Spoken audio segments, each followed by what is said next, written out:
Twins for Mr. Darcy, a Pride and Prejudice variation, The Misadventures of Darcy and Elizabeth, written by J. Dawn King, narrated by Stevie Zimmerman. Prologue. 4th February 1813, Pemberley. Placing the ledger in his desk drawer, Fitzwilliam Darcy was distracted by the glare of sunlight through the window. Frost covered the ground. The few leaves on the tree branches were curled at their edges and brown. The sky was a brilliant blue that lifted his mood. If only his sister Georgiana were in residence, his life would be perfect. "Sir, an express rider had just arrived." His butler handed Fitzwilliam Darcy a letter, rimmed in black. A death knell.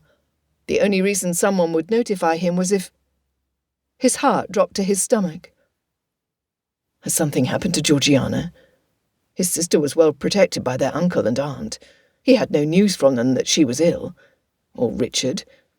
His favourite cousin was an active colonel in His Majesty's army, but he was no longer on the continent. Had he been gravely injured while training green recruits? Or was it one of his aunts or uncles? Breaking the seal, he immediately recognised Charles Bingley's poor penmanship. Though relieved that the news was not of a close relative, Bingley was once a friend. 2nd February, 1813. Darcy, I need you desperately. My beloved Jane has...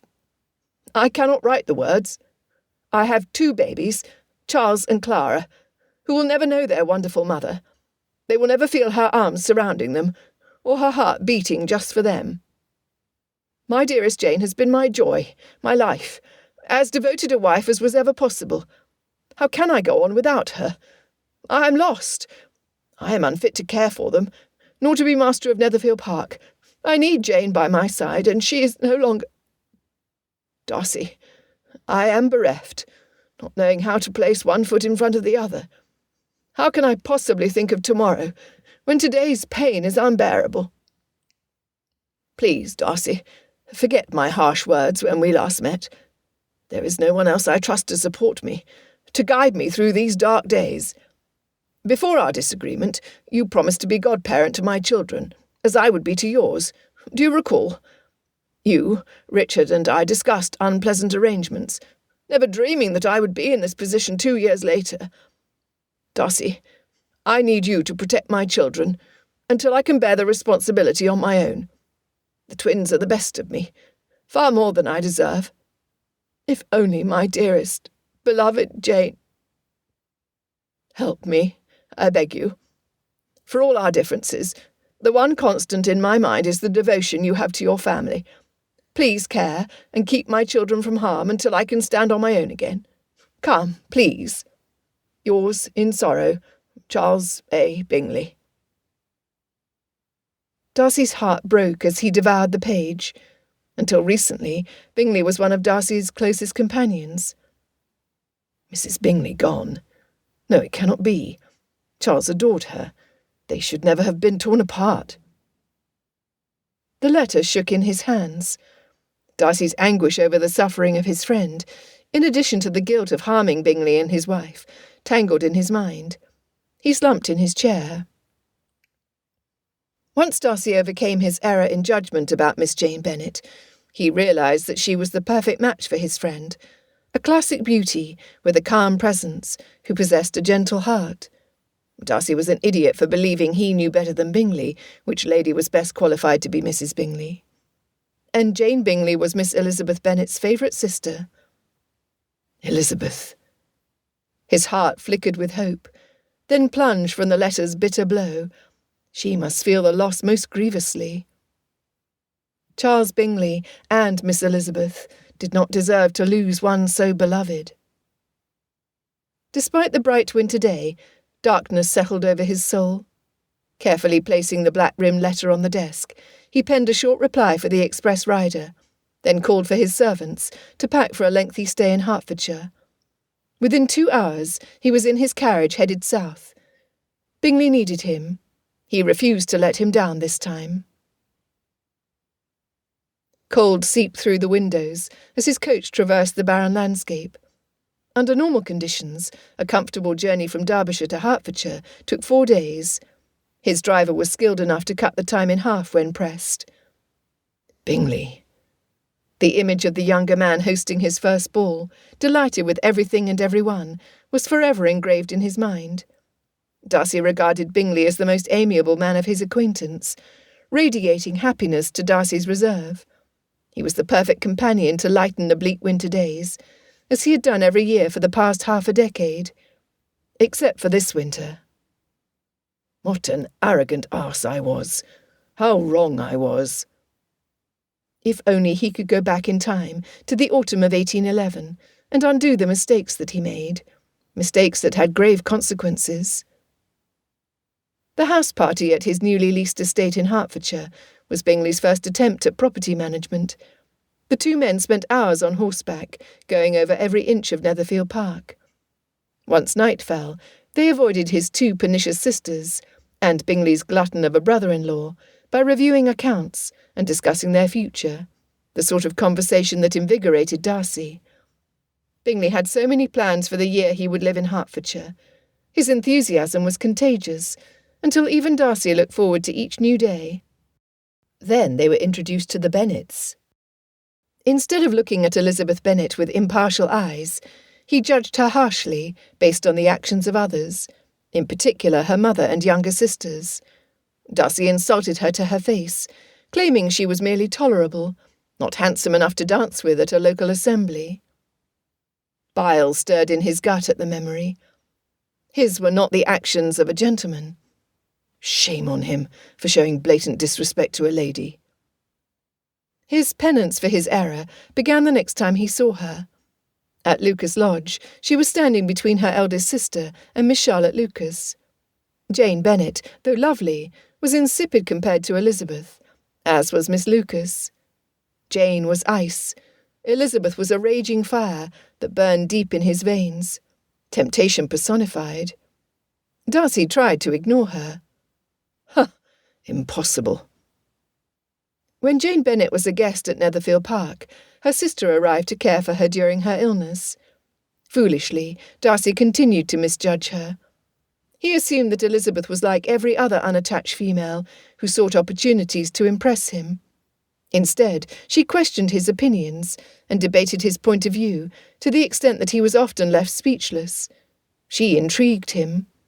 At night, he dreamed of her. After 6 weeks of being occasionally in her company, Darcy understood that leaving Hertfordshire permanently was the only way to purge Elizabeth Bennet from his system. He was not the only one to see the dangers of keeping close company with the Bennets. Bingley's sisters, certain that Jane Bennet's attention to Bingley was a paltry attraction, encouraged Darcy to abandon Netherfield Park after Bingley's ball. The carriage jolted over the rough road, recalling him to the present. When they came to a smooth stretch, he closed his eyes as the memories flooded his mind. One poor decision after another stripped away his arrogant pride, until he could no longer deny his responsibility for Bingley's loss. It was like walking down a corridor of consequences, where every door led to a disaster but one, and he continued not to choose that door. He was oblivious to Miss Bennet's affection for his friend at the time. What was he thinking? It was not Darcy's business to interfere in another man's personal life. Why he thought he was an expert on issues of a romantic nature, he could no longer recall. Except he easily remembered his motive for meddling, for that was what it was. Elizabeth tempted him against his will and his reason. Each time they were in the same room, Darcy's attraction grew. She had a liveliness of spirit that enchanted him, a figure that was light and pleasing, and wit that appealed to Darcy's mind and heart. What she did not have was a substantial dowry, or proper connections for a man of his sphere. He should never pursue her. He could never marry her. Had Bingley and Miss Jane Bennet wed, Darcy and Miss Elizabeth would have been thrown together, tantalising him beyond his control. So he selfishly told his friend that Jane Bennet did not care, crushing Bingley's hopes and ending any opportunity for Darcy's affections to become fully engaged. Bingley, being Bingley, listened when he should not have. Darcy's guilt ate at him. When the new year began, Instead of celebrating 1812 with a bevy of happy companions, Bingley's continued heartbreak in believing he was unwanted by Jane Bennet cloaked the party in moroseness. When Caroline Bingley later claimed a closeness to Darcy by virtue of their secret plan, he had to confess his part in the deception to Bingley. Unfortunately, he had waited months before telling him. In doing so, the wound was too deep to heal. Relaxing his jaw to keep the ache from his teeth, he admitted to himself that he never expected Bingley's reaction when he told him that Miss Bennet had been in London since the ball, in hopes of seeing the man she loved. Instead of shrugging it off, Bingley was livid. He stormed from Darcy House, declaring that he would finally control Caroline by seeing that she married any man interested in her or her dowry, and that he never wanted to see Darcy again. Bingley meant every word. He never looked back. The loss of a good friend was complete. Darcy scoffed at his own ignorance. He had justified his actions by convincing himself that surely Bingley would eventually return. Weeks later, Darcy read the wedding announcement in the papers. Bingley married Jane Bennet on April the 7th of the same year. Of course, he was not invited. In October, the circulating paper contained notice of Miss Caroline Bingley's marriage to Lord Malcolm Armstrong, a baron from Cornwall. Once Darcy departed for his family estate of Pemberley in Derbyshire, he heard nothing more of the Bingleys at all. Until today. Darcy rubbed at his chest. In vain he hoped for distraction, something to divert his thoughts from the night of Bingley's ball at Netherfield Park, the last time he saw Miss Elizabeth Bennet. Impossible. Now that the floodgates of his deepest regrets had opened, there was no stopping them. The evening had been unseasonably warm for late November. After his required sets with Bingley's sisters, there was only one lady Darcy wanted to dance with, Miss Elizabeth. Her gown was white, trimmed in sapphire. Her curls were dotted with small white flowers, with a matching blue and gold ribbon. She was regal, the loveliest woman he had ever seen, and he wanted her. He asked for a set, one final chance to be in her immediate presence. When she accepted his hand, a jolt surged up his arm at her touch. Her fine eyes sparkled in the candlelight. Her steps matched his perfectly. She engaged all his senses, until they spoke. Their words, sharp and bitter, they argued about George Wickham, the rake who tried to seduce his young sister Georgiana. Miss Elizabeth praised Wickham as charming and honourable. Darcy knew the truth, which was too vile to debate in public. After the ball, despite their disagreement, he felt the danger of caring far more than he should have.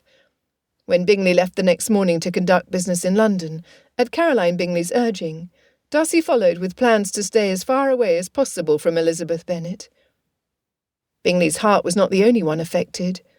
Day after day, night after night, Darcy struggled to leave every memory of her behind.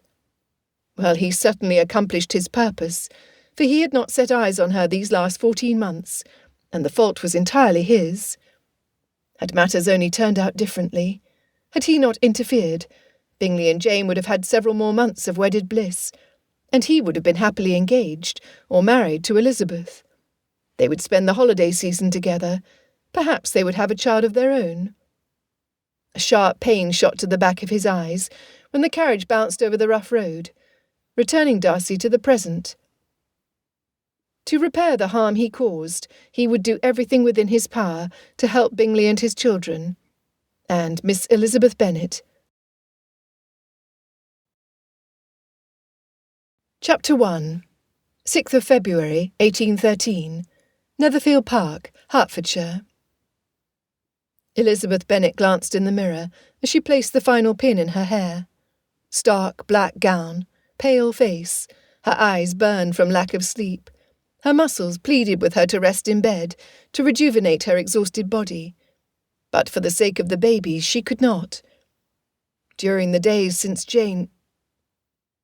Wrapping her arms around her stomach, Elizabeth barely kept from doubling over from the constant ache that throbbed since her sister's death.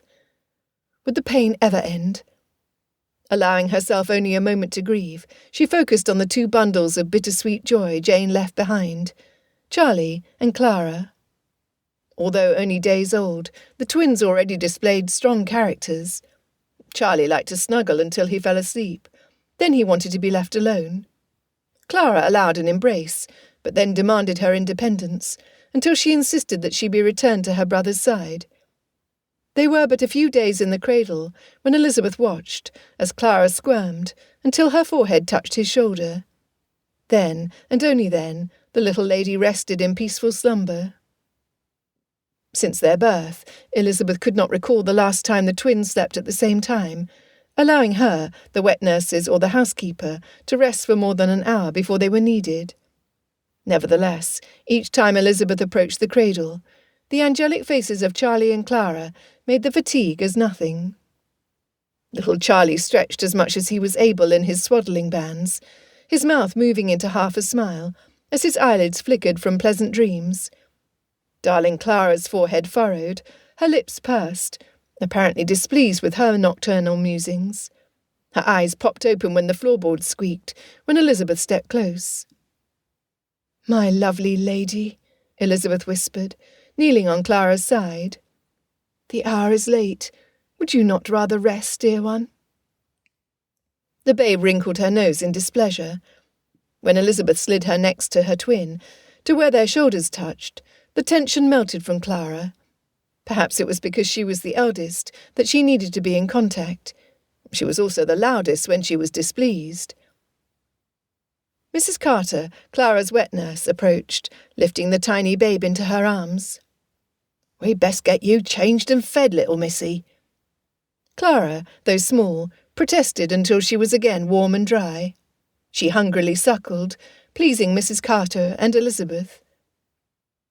Mrs. Williams, Charlie's nurse, checked on the lad. Seeing he slept, she returned to her bed.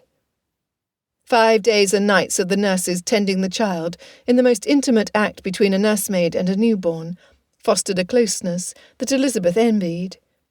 Jane planned to nurse her child, since their mother did the same with all 5 of her daughters, claiming that God formed a woman's breast for that purpose. Whether that was true or not, Jane insisted that she would be the woman to bond with her babe, not a stranger. However, there was not just one child born that horrid night. Not 5 minutes after Clara arrived, the midwife anticipated the afterbirth. Instead, a head full of dark hair appeared, with a gush of blood. Charlie's birth was difficult, so difficult that the bleeding, once it started, could not be stopped, until Jane was no more. Oh, Lord, would the emptiness ever go away? Her eyes welled up. Lifting Charlie from the cradle, Elizabeth marvelled at his tiny size. His arms, legs, fingers and toes were long and skinny. His nose and ears looked too big for his head. His chest was sunken, his belly swollen. When his swaddling clothes were off, his hair stuck straight up like thin spikes. He looked more and more like a little gent each day, but he still had a long way to go, and much weight to gain. Slowly rocking back and forth, Elizabeth cuddled her nephew as he slept. She deeply grieved for her sister in between those moments of sheer joy with the twins. Jane would have been an excellent mother. At a soft tap on the door, Netherfield Park's housekeeper entered, wringing her hands, tears dripping from her chin. Elizabeth's heartbeat quickened. Was something wrong? "Mrs. Nichols, pray tell me what has happened. How might I be of service?" When she hesitated, panic shot through Elizabeth's veins. She laid Charlie back in the cradle, approaching the housekeeper. For as long as Elizabeth could remember, Mrs. Nichols oversaw the house of Netherfield Park, the neighbouring estate to the Bennet property of Longbourn, and she did not ruffle easily. Finally, Mrs. Nichols blurted, "Miss Lizzie, Mr. Bingley is gone." "Gone?" Elizabeth looked out the window into the darkness. Where would he be at such an hour? When there was no easing of Mrs. Nichols' distress, Elizabeth led her to a chair, increasing her anxiety. Elizabeth stiffened her shoulders, preparing herself for more bad news. "Where has Mr. Bingley gone?" After wiping her eyes, the housekeeper said, "This afternoon, Mr. Bingley received a letter from his sisters that sent the master into deep despair. He ordered his horse, marching out of the house without even a coat. I asked one of the grooms to accompany him. Then—" She sniffed before resting her head on the back of the chair, a tear trailing down her cheek. "Then I was busy preparing rooms for the Ersts and Lord and Lady Armstrong's arrival, supposing that was the purpose of their missive. I suspected that Mr. Bingley was at Longbourn with Mrs. Bingley's loved ones. I gave no notice at the time." "Yes, and—" Elizabeth too would have thought the same. "The groom returned. And—" Elizabeth's hand shot to her cheeks, her eyes piercing Mrs. Nichols. Breathlessly she asked, "Where is Mr. Bingley?" "He is dead, Miss Lizzie." Elizabeth's legs wobbled. Dropping into the nearest chair, her mouth gaped open. "He is dead, Miss Lizzie." Shaking her head, she said, "What? How can that be? I'm sorry, Mrs. Nichols, but that simply cannot be. He is too young. He has babies to care for. He is needed here." Her pitch rose with each word until they echoed in her ears, and she feared she would wake the twins. "I am deeply sorry, miss. According to the groom, Mr. Bingley rode like a madman for miles until his horse was lathered. His mount was unable to make the jump over a rocky ravine. Mr. Bingley was thrown. The horse needed to be put down." Covering her mouth, Elizabeth made a valiant effort to muffle her screams. "No! 1,000 times no!" Clara, then Charlie, began to cry, the sound seeping into Elizabeth's awareness. Good Lord, the poor babies! What would happen to them? What was she to do? Orphans. Such a painful word that she could barely utter. When her life was ebbing away, Jane begged Elizabeth to protect the babies and look after Bingley. Then she was no more. Now, Charles. This was not supposed to happen. Tears streamed down her cheeks. Soon after Bingley and Jane wed, they asked her to stand as the godmother for their future children. She readily accepted, grateful for the honour, never dreaming it would be necessary for her to fulfil the role. There was nothing she wanted more than to do as Jane asked her. But how? She had no lawful authority to protect the twins, and no money with which to provide care. Although Elizabeth adored her sisters and parents, she was not blind to their weaknesses, the predominance of selfish indolence. They would be no practical help. How could she care for Charlie and Clara on her own? Every curse she had ever heard threatened to spew forth. Gulping for breath, Elizabeth fought for control. Wiping the dampness from her cheeks, somehow, some way, she would keep her promise. The rain outside fell in a steady stream for most of the journey, matching Darcy's mood. Muddy roads and steep hills on the route from Pemberley to Hertfordshire made travelling perilous. As temperatures dropped, his temper was frayed from the cold and lack of sleep. Day turned into night, yet Darcy could not rest. He could not imagine Bingley's emotional state. The poor man. Changing horse teams at each station, his driver and one of Pemberley's grooms valiantly pressed on. When they arrived at Netherfield Park, after an impossible 2 long days on the road, the house was shrouded in darkness. Despite the late hour, when no one readily appeared, Darcy pounded on the door of the main house. Had Bingley failed to tell his servants to expect his arrival? Black crape hung on the front doors, a sobering reminder of why the household might be in disarray. When the butler answered with a candlestick in his hand, Darcy asked to be taken directly to Bingley. "Mr. Darcy, sir, if only I could," the man whispered. Was the man daft? Had Bingley kept it to himself that the loss of Mrs. Bingley moved him to reach out to his former friend? Surely not. Stunned, Darcy asked, "What can you possibly mean? I received his letter 2 days ago. He is expecting me. Take me to him." The butler dropped to the bench in the hall, his head in his hands. "I am deeply sorry, sir. Terribly sorry. What is the meaning of this? What is happening?" Surely Mrs. Bingley was a beloved mistress, yet this level of devotion was unseemly. Unsettled, Darcy asked, "Is Mrs. Nichols here? Might I speak with her?" Without waiting for a reply, he strode to the housekeeper's office. Had Bingley crawled into a bottle to ease his pain? Had he rendered himself insensible to avoid mourning? Darcy appreciated the servants' efforts to protect their master's reputation from harm, under the circumstances, if this was so. Or had Bingley left Netherfield Park, unable to face his responsibilities? Darcy never would have expected this of him. But if he did, then the question was why? What of the twins? Were they still in the nursery? What of Miss Bennet? Was she here, or at Longbourn? What was going on? "Mr. Darcy!" Mrs. Nicholls' hands flew to her chest, then wiped her tear-stained cheeks. "I was not expecting you. Oh, my! You cannot know what has happened." Mourning her mistress she had for less than a year was commendable. "I know about Mrs. Bingley." The housekeeper covered her face, her shoulders wobbling from her tears. An uneasy feeling settled in the pit of his stomach. "What has happened, Mrs. Nicholls? Where is Bingley?" Like the butler, sadness weakened her. Barely above a whisper, she said, "Mr. Darcy, sir, there was an accident earlier this evening. I'm distressed to inform you that Mr. Bingley, he did not survive." The unexpected news blindsided him. His heart nearly stopped. "Impossible." Darcy could not seem to wrap his thoughts around her words. They made no sense. Bingley dead? "No." "Sir, your shock is understandable. Everyone here at Netherfield feels the same. The groom who reported the accident is insensible. Those men who retrieved Mr. Bingley's body are barely able to speak of it." She sniffed. "Mr. and Mrs. Bingley were excellent master and mistress of this estate for the short time they were in residence. This is a terrible blow." Darcy was unable to reply. He should have travelled quicker.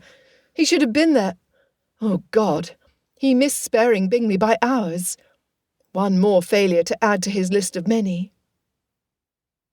Pulling off his gloves, he ran his hand over his mouth as he fought his way through the dismay which eddied him. "Yes, a terrible loss, indeed," he was finally able to mutter. Mrs. Nicholls pushed him into a chair, shoving tea into his hand, after adding a little something from a flask. "Mr. Darcy, your arrival is a blessing. We have 2 infants in the nursery who need someone in a position of responsibility who will see to their future. Not once since the news went out about Mrs. Bingley's confinement did Mr. Bingley's sisters show an interest in the growing family. Miss Lizzie is doing her best, but she is solely focused on the daily care of the twins. Sir, the loss of Mrs. Bingley left the master unable... Well, as far as I'm aware, you were the only person he wrote to, so great was his grief." "Elizabeth, she is here. I need to go to her." His heart leapt. "No, I need to care for Bingley's interests first." One of the most difficult challenges after the death of his father was penning those horrid letters informing friends and family. Rubbing his face again, he wondered at Bingley being able to write to him, when his heart was crumbling into 1,000 pieces. Darcy considered the situation as his thoughts began to clear.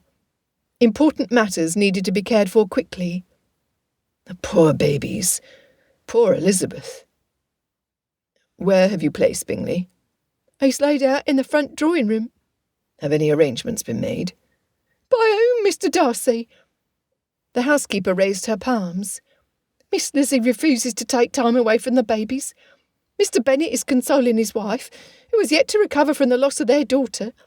She's not even made the 3-mile journey to the nursery to see her first grandchildren. Such is her suffering. Mr. Bingley's family is still in London, as far as I'm aware, though he did receive a letter from his sisters today, which precipitated his wild ride. There is no one else but you." "Very well." Darcy was too familiar with the business that comes from the death of a loved one. "I assume that Mrs. Bingley was buried at Longbourn." "Yes, sir." "Have the Bennets been made aware of the accident?" If they had not, they soon would be. He would not want it to come from the servants. "No, sir." "I see." He wanted to see Miss Bennet, to see the babies, to be surrounded by living, breathing humans. The hall clock rang 9 times. If he did not leave now, he would need to wait until morning. Instead of rushing to the nursery to see her, he said, "Inform my driver that he is again needed. I am to Longbourn." Longbourn. One of the reasons he denied his feelings for Miss Bennet was the vulgar and flighty conduct of her mother. How would this latest news affect her already fragile state? He would be as empathetic as possible, but arrangements needed to be made. Not an hour later, he approached Bennet's estate. Unlike Netherfield, despite the late hour, candlelight could be seen through the windows. He knew little of Mr. Bennet. Darcy had only ever met the man briefly at Bingley's ball. The master of Longbourn attended none of the other social gatherings or hunting parties. Bingley claimed his future father-in-law liked books more than people. How he would take this news, Darcy hadn't a clue. He should have taken the time to talk to Elizabeth. He once heard that she was her father's favourite, except he knew he could never have left her once he was in her company. That would have been truly impossible. His purpose for setting out at that hour was far more than dispensing sad tidings. Charles II and Clara Bingley were the first and only grandchildren of the Bennets. Perhaps the master of Longbourn would want to assist Darcy in the days ahead. Although Darcy had his doubts, he would not rob the man of the privilege. He sighed, feeling old and worn down. Straightening his shoulders, he lifted his chin. This was an essential task in the service of a friend. He would do this.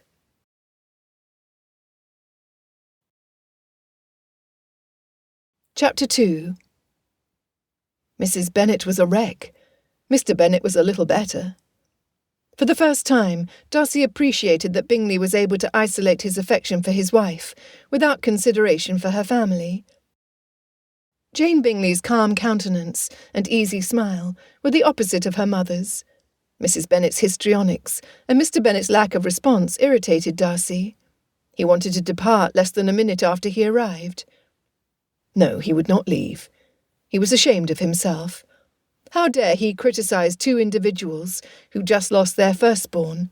Had he no empathy? Was this how Bingley would have acted? At his request, the housekeeper summoned only Mr. Bennet.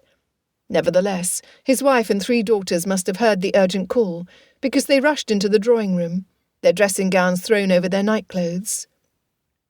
"Mr. Darcy, you must have heard about our dear Jane." Mrs. Bennet patted her cheeks dry with the handkerchief balled in her hands. Her hair poked out of her nightcap. He never remembered Mrs. Bennet looking so dishevelled. She looked much older than the last time he saw her too. At Bingley's ball, she flitted from matron to matron, gleefully spreading gossip. Even with 5 nearly grown daughters, she had appeared younger than her peers. Now her face was drawn and pallid, eyes red and swollen. "I would not have thought it of you, sir, being as you never favoured any of my girls. Nor did you attend the wedding, although Mr. Bingley considered you to be a friend at one time. But here you are, an act of kindness, I suppose, although you could have waited until proper visiting hours to express your sympathies." After a glance at Mr. Bennet, realising the man would not say anything until Darcy shared the purpose of his visit, Darcy bowed his head, seeking the right words that succinctly but kindly shared the news that would add sorrow to their already burdened hearts.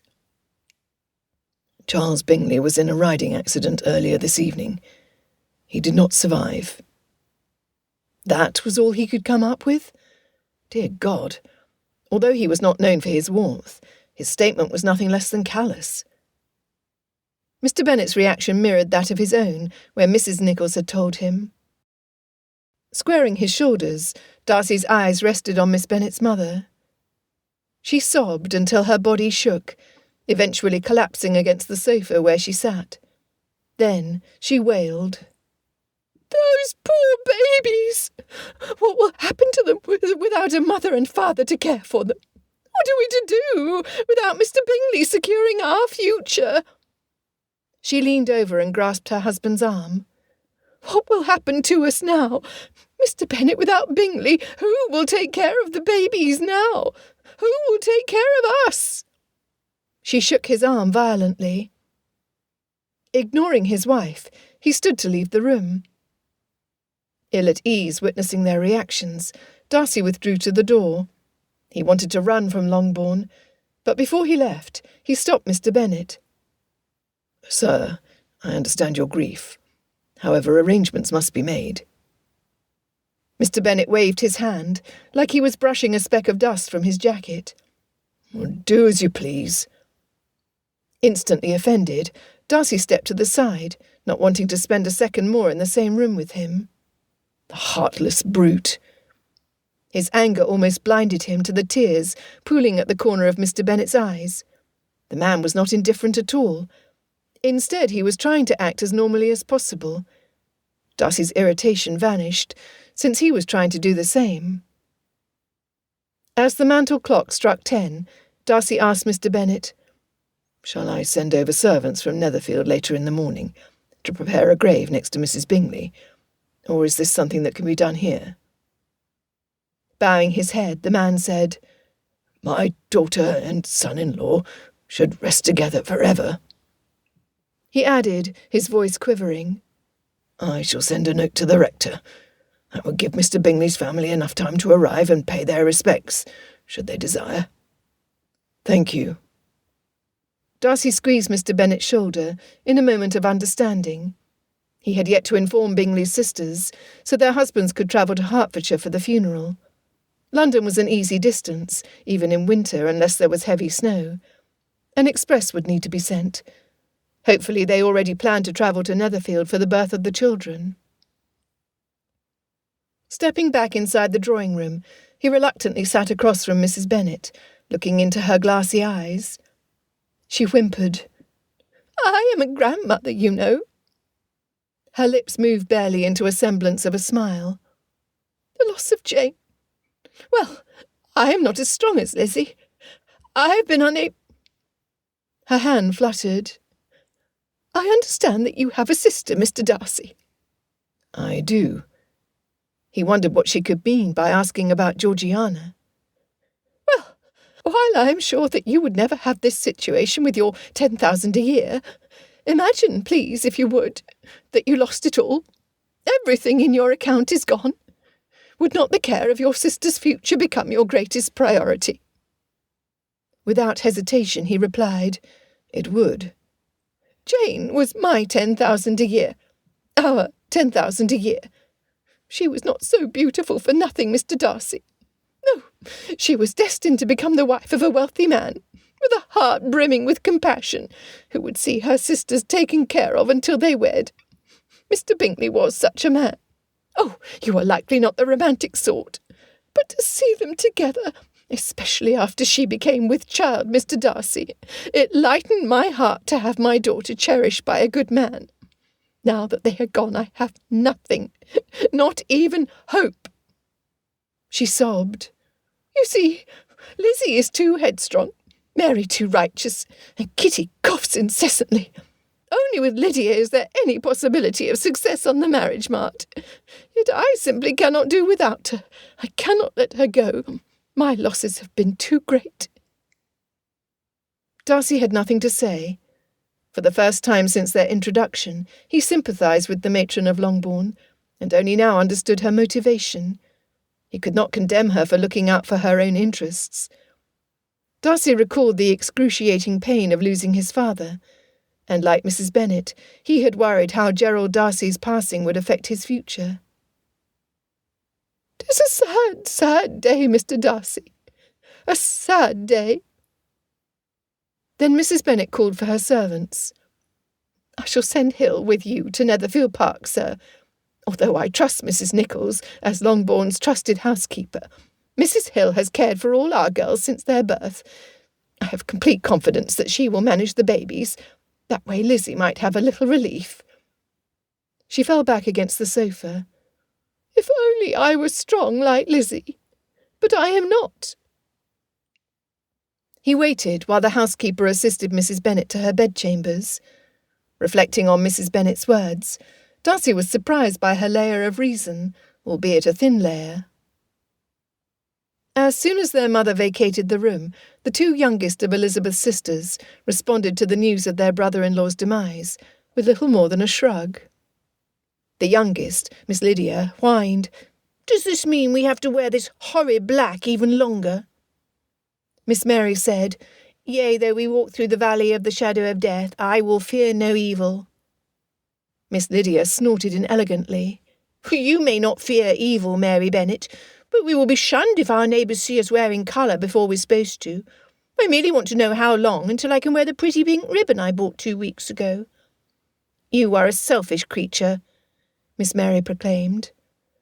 "You are a creature, that is for certain," was Miss Lydia's quick reply. The housekeeper halted the ruckus. "Girls, it would be best if you went to your rooms. I'm off to Netherfield to help with the babes. You should expect visitors once the news is out about poor Mr. Bingley. You will want to look as fine as possible in your mourning weeds." As soon as the girls left for their rooms, Mrs. Hill put on her heavy coat and joined Darcy in the carriage. With a flick of the reins, they were on their way to Netherfield Park. To Elizabeth. The trip back to Netherfield Park was made in silence. Trudging up the staircase, Darcy would have given his fortune for a glimpse of Miss Bennet. Pausing on the landing, he leaned heavily on the banister. Like Bingley, she was light to his darkness, joy to his sorrow. Except her hurt must be a living, breathing thing. A thought so out of character flitted through his mind, tapping gently at his heart. He longed to hold her, to wrap his arms around her, transferring his strength to her as a gift of his regard. Rubbing his eyes, he continued up the staircase, scoffing at his fancy. Miss Elizabeth Bennet was a lady of impeccable dignity. She would lightly slap his face at his audacity. Turning the corner, he saw her. She sat on the floor in the corridor, her back against the wall. Her eyes closed as sobs shook her. In the glow of the candle she appeared as fragile as an apparition, but he knew that she was real. Lord in heaven! There was no way on earth he could withhold comfort to one as deserving as she. Lengthening his stride, he reached her side, only to sit close enough that his shoulder brushed hers. She leaned into him. Was she even aware that it was him? It mattered not. Reaching for her fingers, the tips were wet from her tears. With a gentle tug, she collapsed into him, her head tucking under his chin, soaking his cravat as she wept. His heart responded before his mind became alert. She was not the only one who was tired. Darcy pulled her closer. She felt so good in his arms, a perfect fit. He ached for her. She likely spent every spare moment with the twins. Inherently he knew she would give her all for anyone she held in affection. If only his reaction had been more open when she walked 3 miles from Longbourn to Netherfield Park through the mud to care for her sister when they were first acquainted. At the time, Miss Bingley may have condemned her for her soiled petticoat and blousy hair, all of which escaped Darcy's notice. Instead of joining in Miss Bingley's censure, he should have openly expressed his admiration, like Bingley had done. He was finished with failing Miss Bennet. From then on he would be her champion. When she burrowed closer, he had hope. His iron heart, the one that in the past refused to consider her as worthy, melted into a puddle at his feet, 1 drop at a time. Every ounce of his admiration for her kept him strong. He would do everything he could for her and the twins, be everything he could be for her, for them. Leaning his cheek against her soft curls, he drew solace as his arm wrapped tightly around her. They would make it through this challenging time, and they would do it together. With her in his embrace, he finally felt at home. Chapter 3. Pain ripped through Elizabeth's chest, her skull throbbing as if the blacksmith swung his hammer behind her eyes. She heard footsteps approaching, and then someone sat next to her, pulling her close. How she wished it was Bingley or Jane. Elizabeth. His rich tones identified him as the last man in the world she ever suspected of being able to offer Christian kindness. Bingley's friend, Mr. Darcy. What was he doing at Netherfield Park? Why was a man who loathed her offering solace? Am I dreaming? Are you real?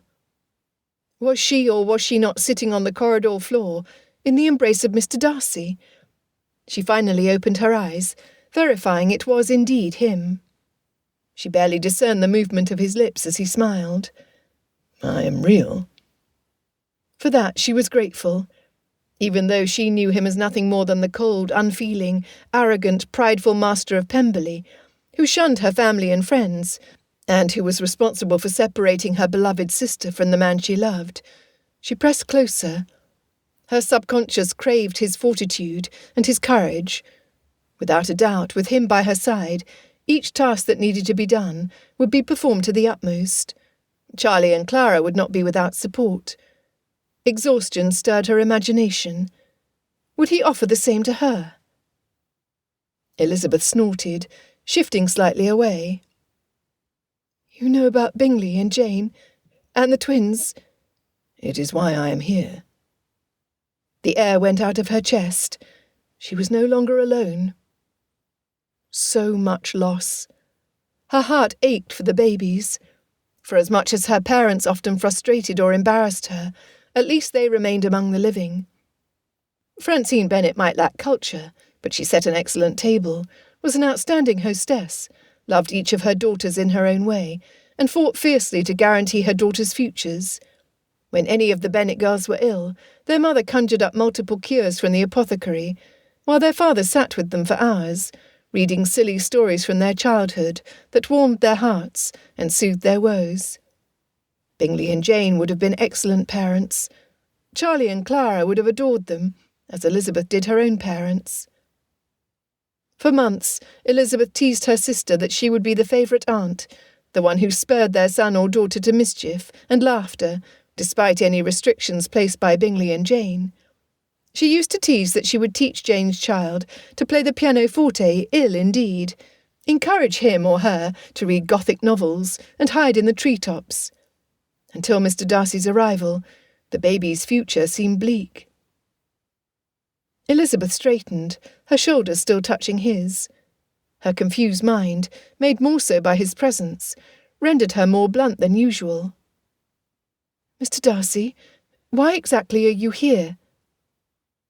When he did not answer right away, she worried that he had not heard her. Before she could repeat her question, he finally said, Bingley wrote to me about your sister. He asked for my help until he was able to stand on his own. Since I was the source of his unhappiness, I owed him and his wife my assistance. I was told about Bingley upon my arrival. Immediately I went to Longbourn to prepare them for these new developments. She sighed. Her family knew. Good. She would not need to bear the burden of telling them. Grateful, she said, "Oh, that must have been difficult for you. I thank you." He exhaled, the sound unnaturally loud in the corridor, causing her to wonder at the reaction of her family. It was nothing more than my duty. His duty? Knowing she was too tired to be completely reasonable to restrain her ire, she gained her feet. She hissed, "Mr. Darcy, you act from mere obligation to ease your guilt. Shame on you, sir. Jane and her husband deserve more, as their children do." She brushed her palms together, as if dropping breadcrumbs to the floor, to be disposed of by cook's broom. You misunderstand me. He spoke firmly, running his fingers through his hair, as he jumped up to stand across from her. Elizabeth, Miss Bennet! Anger shook her. Of course, Miss Bennet. He stepped back, bowing at the waist. In truth, I have no business being in the presence of a lady, because I've not rested these last 2 days since receiving Bingley's letter. I fear the news I received when I arrived overwhelmed me, as circumstances have overwhelmed you. I do not have the presence of mind to state my case plainly. Perhaps, after I am refreshed, we will be able to address these issues with more civility. Civility? Her hands pressed into her waist. He confused her. How could he be kind 1 minute, then as cold as ice the rest of the time? Rude and unpardonable from the start. Though he offered her a moment of comfort, she did not trust him to exercise that quality more fully or more frequently. Additionally, he made his opinion of her evident on many occasions, staring at her only to seek fault. Had she wanted his good opinion? Certainly. He was tall, handsome, with an athletic build, as well as wealthy, with connections to the peerage. Plus, he had been Charles Bingley's best friend. Yet that had not stopped him from offending her and her neighbours. She was confused. Therefore she responded, "I can agree that these are not the best circumstances to discuss our situation. I too am weary. However, there is no one to witness our conversation at present. This again begs the question, why are you here? What is your purpose?" He leaned closer. When his chin lifted and his nostrils flared, she felt his frustration vibrating like a wave down the corridor, washing over her, threatening to knock her off her feet. She stood firm. Quietly he said, "I am here to do exactly as Charles asked. I will take care of his business by closing out his estate, and then take the boy and girl to Pemberley, where they will have the best life that I can give them." Her hand flew to her chest as she backed away from him, horrified. He would rip the babies from Hertfordshire, from the closeness of family, from her. She flung the door open to her chambers and slammed it behind her. How dare he? Fitzwilliam Darcy was not the hero the babies needed now. He was a monster, scheming to steal the children from her and break her heart in two. Or was he? She dropped to the bed, too tired to change into nightclothes. Kicking her slippers from her feet, she reflected on each word spoken in the corridor, each touch of his fingers on hers. A heavy sigh shuddered through Elizabeth. She overreacted. Rather than blame her exhaustion, she had to admit to herself that she always overreacted when Mr. Darcy was around. Pulling up a heavy quilt the maid left at the bottom of the bed, Elizabeth promised herself she would apologise in the morning. Before she finished the thought, she was fast asleep. What had happened?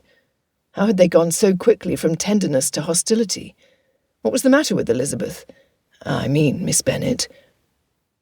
Stunned, Darcy turned back toward the staircase, only to meet the two housekeepers. Without a word, Mrs. Nichols directed him to his chambers. "If I could beg of you, Mr. Darcy, please inform Mr. Bingley's sisters of Mr. Bingley's death." "Do you have their directions?" "If you write to Mr. and Mrs. Hurst in London, Mrs. Hurst can forward the letter to Lady Armstrong. As soon as the letters are ready, I will have them dispatched at first light." "Very well," he said, staring at Miss Bennet's door, wishing he could speak with her again to set matters straight. Would she be willing to talk to him, or would she run him through if she had a sword? Mrs. Hill said, "Mr. Darcy, I could not help but overhear your conversation. For as much as you are fatigued from travelling here, Miss Lizzie has not rested since Mrs. Bingley's labour began over a week ago."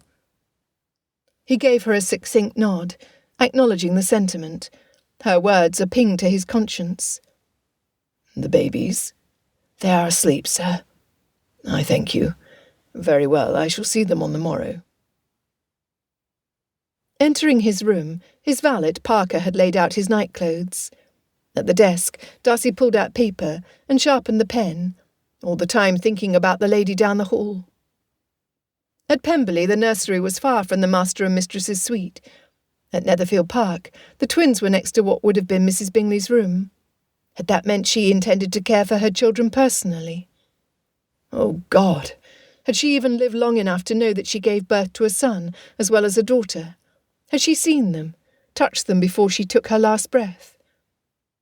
His heart broke for Jane Bingley. Darcy's mother lost her life while giving birth to Georgiana. According to the midwife, Lady Anne never set eyes on her daughter. To go through that much pain and not see the reward, a pitiful circumstance that ate away at him. Instead of being in the birth chamber with his mother, as Miss Bennet must have been with her sister, Darcy had stood sentinel with his father in Pemberley's library, pacing or trying to read. They felt none of his mother's agony during the birth, only the shattering of their lives, with the news that Lady Anne did not survive, though the child lived. That night, 12-year-old Darcy begged God, with tears in his eyes, to take his sister and bring back his mother. Yet it could not be. Was that how Miss Bennet felt? Did the joy of holding her sister's babies ease her loss at all? Standing, he moved to the fireplace, seeking warmth. Imbecile. He realised Miss Bennet had not asked only on behalf of the twins for the reason for his arrival. She had inquired whether she would play a part in the babies' lives. Throwing his head back, he cursed his stupidity. As soon as he wrote the notices to Bingley's sisters, he would sleep to regain a sense of it all. Then he would see the babies in the nursery and do whatever he needed to make amends with their aunt, for he knew that he would never be satisfied to have held Elizabeth Bennet only once in his life. Oh no. He would do whatever it took for the right and privilege to hold her as often as she needed to be held. Forever.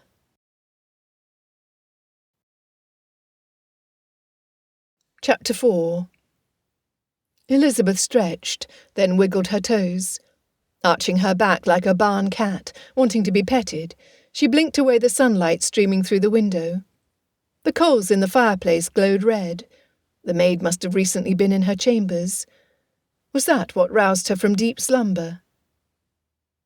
The twins! How could she have left them for so long? Throwing back the bedclothes, Elizabeth hurried to the armoire containing the few clothing items she had brought from Longbourn. Rushing through her toilette, she slipped her feet into her shoes. The door to the nursery was silent when she opened it. What she found inside the room stopped her in her tracks. Eyes wide, her fingers pressed against her lips. The two wet nurses slept. Mrs. Williams snored loud enough to wake the babies, except they were already awake. Longbourn's housekeeper rocked little Charlie, holding him on her shoulder, gently rubbing his back. His eyes glanced her way, then back to Hill. Was he trying to survey his surroundings? Or was he attempting to locate the man cooing to his sister? For that was precisely what Mr. Darcy was doing. Instead of resting Clara against his chest, he supported the tiny girl with one hand behind her shoulders and head, as she reposed on his legs. The fingers of his other hand brushed the tufts of light hair back from her forehead, then smoothed the furrows before running the length of her button nose to her chin. "You are beautiful like your mother, Miss Clara. Will you have her smile? Will you be able to put others at ease as she did? Or will you be filled with vitality like your mother's closest sister?" Elizabeth's fingers pressed against her lips to keep silent. She did not want to miss one word he uttered to Clara. "Will you always pay such rapt attention when I speak to you, little girl? Or will you be like Georgiana, who barely hears anything I have to say now that she is close to her presentation? Will you fall in love quickly like your mother? Or will you make the gentleman work to win your affections?" The baby cooed in response, intently focused on the movement of his lips. Elizabeth did the same, her heart swelling at hearing him praise Jane. "Your mother and father were happy until I interfered, I'm afraid. I do not know much, little lady, but I do know that your father was as devoted to your mother as a man could be. His heart, as good a heart as a gentleman could have, could overlook grievances, even mine. How he would have adored you, Miss Clara. He would love your brother deeply, little miss, but you would have completely captured his heart. I know this for a fact, for you have already won mine." Who was this man?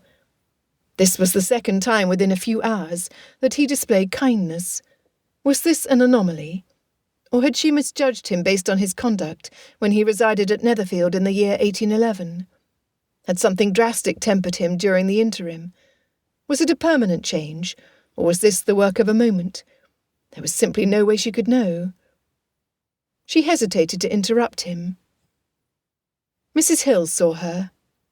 "Oh, Miss Lizzie, this here boy might be small, but look how his eyes follow you, and him not more than a week old." Darcy's eyes darted to her, his cheeks turning a brilliant shade of red, knowing she eavesdropped on his precious babbling to Clara. His blush softened him somehow. "Why, I have no doubt," the housekeeper continued, "he will be a fine strong gent, who other men respect and the ladies love. He will wear fine clothes and drive a fancy carriage. His library will be full of books he's read, just like my master." This made Elizabeth smile, knowing Bingley was not a great reader, but her own father was. "And he will live life to the full, just like you." Elizabeth grinned as Mrs. Hill brushed her fingertips over the boy's back. Young Master Bingley had worked his charm on Longbourn's long-suffering housekeeper. What a blessing the lad must be to a woman who routinely dealt with Francine Bennet's nerves. Peeking at Clara, she noticed Mr. Darcy had moved her to his chest, where she appeared entirely content. When Clara began moving her head back and forth, rubbing her nose on his shoulder, Elizabeth warned, "You are in danger, sir, or at least your coat and cravat are, for my niece does not care how fine a garment is. Your valet will not thank you at all." Mr. Darcy shrugged. "Parker is up to the challenge." As his hand rubbed the baby's back to her toes, Elizabeth marvelled how his large hands could be gentle. Shaking her head to dispel the thought, she felt the loss of not having a baby to hold. Standing there with empty arms, she sighed. Since their birth, unless they nursed at the same time, Elizabeth had a baby in her embrace. The serenity of the scene went a long way to healing Elizabeth's wounded heart. Jane would have loved seeing others admire her children. She never could understand how others could not love those whom she loved. And Bingley would have burst his buttons with pride to see one of his closest friends captivated by his daughter. How I wish they were here. "I do as well." Mr. Darcy stood. Handing the little girl to Mrs. Nichols, he said, "Miss Bennet, we need to talk." This was it. She mustered her fortitude, because she would not show him how much those few words unsettled her. Already her heart began to shield itself, because if she knew Mr. Darcy, whatever he planned would cost her dearly. His opinions and commands were meant to be obeyed. Following him down the corridor, she stiffened her shoulders, determined not to break. He would feel the strength of her ire before he dared to remove the twins from her.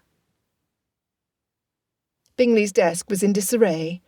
Darcy shook his head, inherently knowing that, rather than toil over columns, Bingley spent his time with his wife. Whereas Darcy would never leave his study disordered, he could understand the attraction of sharing a life with someone whom he loved dearly. There could be no higher priority. Papers littered the desk. A half-empty brandy bottle perched precariously on the edge.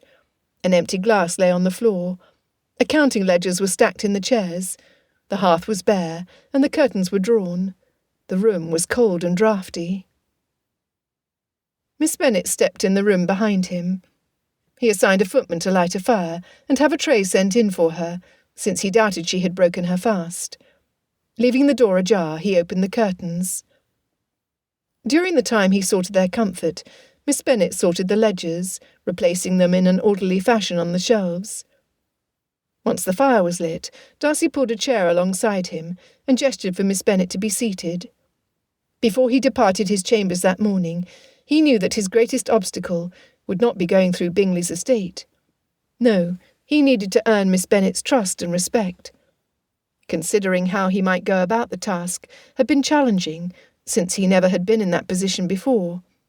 Typically, ladies threw themselves at him, trying to tempt him or press their advantage to catch his eye. Not Miss Bennet. No, she was more likely to throw something at him, something heavy or sharp. He considered his words before he spoke, not wanting to damage the fragile bond they had begun to form. "If you would not mind, I thought we might review Bingley's correspondence together. Mrs. Nichols spoke of a letter from Bingley's sister, the former Caroline Bingley, which upset her master deeply, leading him to call for his horse." Her nearness distracted him until he ended up reading the same correspondence more than once. Several times, in fact. She smelled of honeysuckle, his favourite spring fragrance, that lightened his mood and filled him with... He cleared his throat loudly. When she turned to him, he completely forgot why they sat in Bingley's study. Good Lord, he was ridiculous. He desperately needed focus. One by one they went through each pile, sorting them by their purpose. Invitations that needed response, estate bills to be paid, and other correspondence. The final few letters were from friends and distant families. All needed to be notified. "Did you find it?" Miss Bennet asked, as she went through the final pile again. "No, I did not."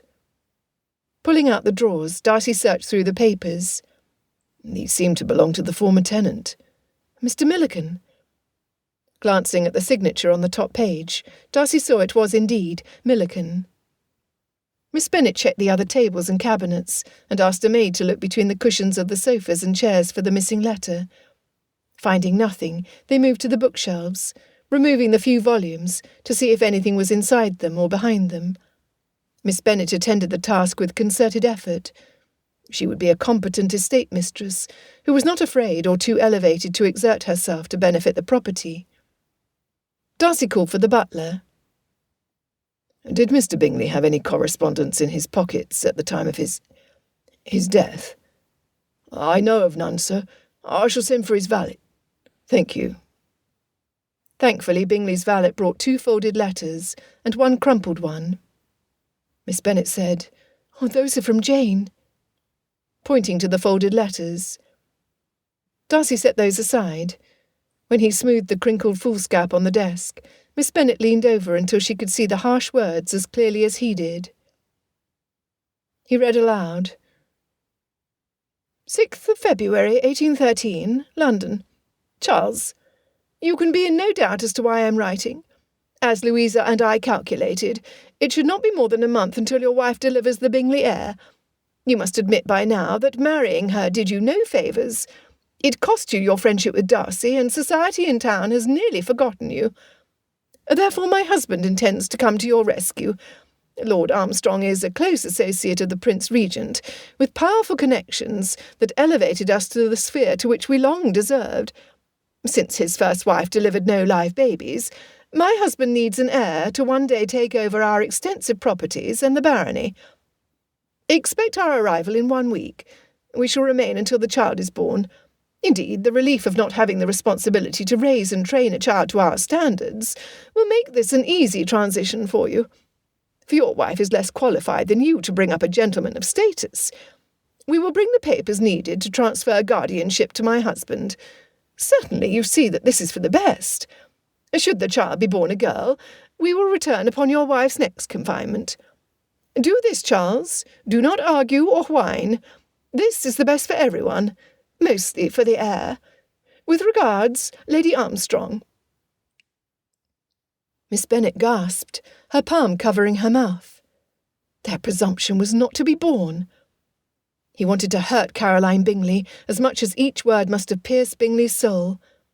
Darcy only hoped and prayed that he would never again be in her presence. "Who does this lord think he is?" Elizabeth practically growled. "How dare he presume to rip Charlie from Bingley and Jane? This is unconscionable." Darcy replied, "Lord Armstrong and I have never met." Although he did not know the Baron personally, he knew of him. Lord Armstrong thought highly of himself, excessively so, expecting that everyone without a title should bow to him. That he chose ambitious Caroline Bingley as his wife was telling. Although she was attractive in looks, the only good in her was her 20,000. Perhaps he was desperate for money. Was he a gambler?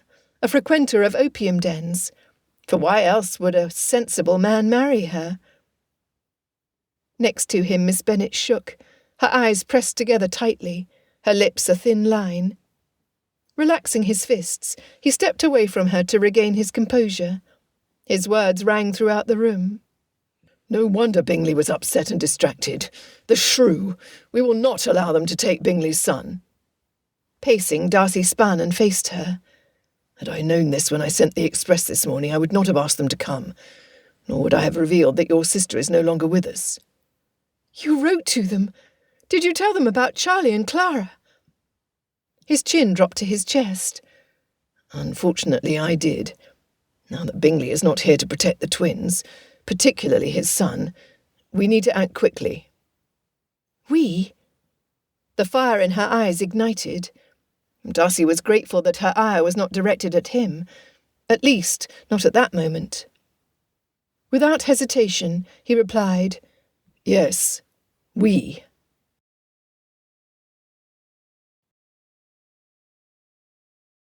Chapter 5. Elizabeth liked Bingley's valet. Thornton looked like he would be more at home in a boxing ring, rather than ironing wrinkles from his master's cravat. She could see the pain of his loss when he handed Mr. Darcy the letter found in Bingley's coat pocket. "Thornton, I wonder if you might know where Mr. Bingley kept his private correspondence. I am aware, and likely you are too, from what you found along with Lady Armstrong's letter, that he and Jane often passed notes to each other. The few times he travelled to London on business, he wrote daily. I cannot imagine that he would have destroyed them. When the babies are old enough, they may want to read about their parents' love story." "Yes, miss, I know exactly what you mean." Thornton turned toward Mr. Darcy. "Sir, there is a carved wooden chest that contains Mr. Bingley's most cherished possessions. The letters, along with his legal papers, are inside. The key is hidden in my room." At this, Mr. Darcy gave orders in rapid succession. They needed to leave Netherfield Park before Lord and Lady Armstrong arrived. He said, "Thornton, will you protect Mr. Bingley's son?" The valet snapped his heels together. "Yes, sir." "I expect you to guard the lad with your life, then." When the valet left, Darcy stepped to the window to read Caroline's letter again. Shaking his head, he stared out the glass, as if not seeing anything. What was he about? Elizabeth stiffened her spine, irritated that he had quickly gone from "we are working together" to "I will carry out my purpose," without discussing it with me. Unfeeling man. Except he was not entirely heartless. An unfeeling character would never issue the sweetest compliments to a week-old baby girl, nor would he offer his shoulder to cry on, certainly not for Elizabeth, a lady whom he considered not tolerable enough to tempt him. Additionally, he acted to protect two of the sweetest babies ever. How could she criticise him for that? She could not. She should not. "Miss Bennet, would you notify your father that we shall descend upon Longbourn within the hour?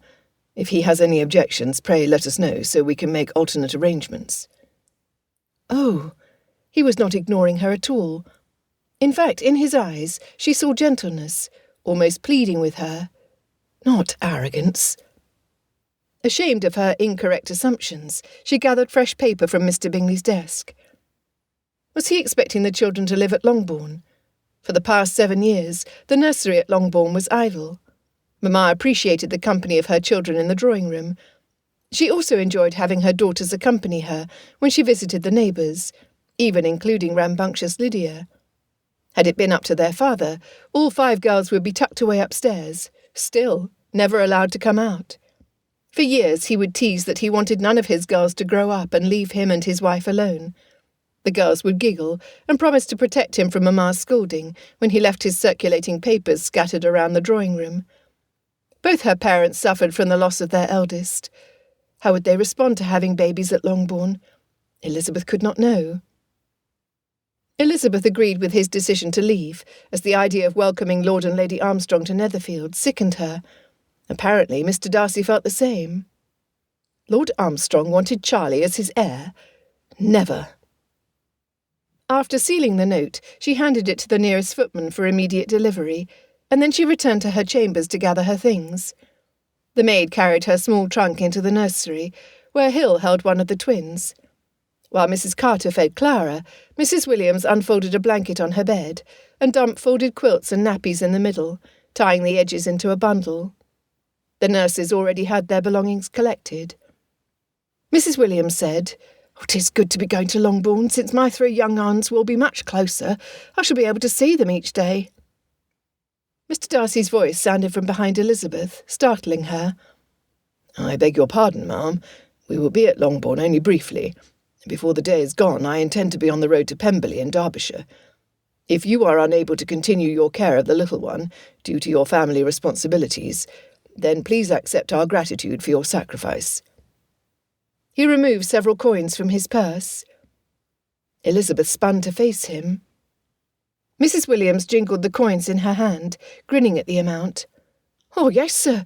This will get my family through the winter with plenty of wood for the stove and food for our table. I hope all goes well for the babies, and for you." Elizabeth watched Mrs. Williams leave the room before stepping immediately in front of Mr. Darcy. She barely kept from tapping her toe on the wooden floor. Refusing to blink, lest he suspected any weakness on her part, she lowered her volume so as not to scare the twins. "Pemberley, you will tear these babies from my family and take them so far away that I will never see them again. How could you?" Livid did not begin to describe her roiling emotions. If the top of her head did not blast into the air like Vesuvius, she would be shocked. How dare he? His hands came up, his palms facing her at eye level. "I sue for peace, Miss Bennet. Yes, I plan to leave for Derbyshire today. Much remains to be done before this can happen. Pemberley will be a haven for Charlie and Clara until my attorneys can file papers for guardianship. If I had my way, your parents and sisters would join us, since these children need all the loving family they can get. Know this, please. Before I make any firm decision, I would consult with both you and your father." "Oh!" Her gaping mouth and wide eyes must have resembled a fish. "It is just that you spout directions without asking for any other's opinion. Pardon me if I do not always follow you." Mr. Darcy replied, "No, it is I who beg your pardon. Your point is taken. For 7 years I have been in sole command of my estate. I have no one else to consult." "Very well. If you remember to include me, then I shall attempt to remember not to jump to conclusions." She noted the slight grin as he bowed.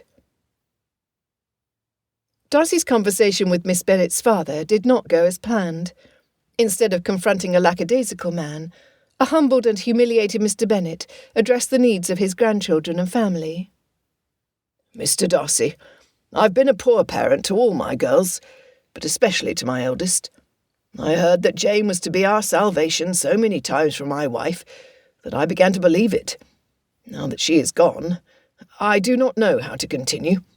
In truth, I fear having Charlie and Clara here, since I doubt that I would be any better as a grandparent." Mr. Bennet's honesty surprised Darcy.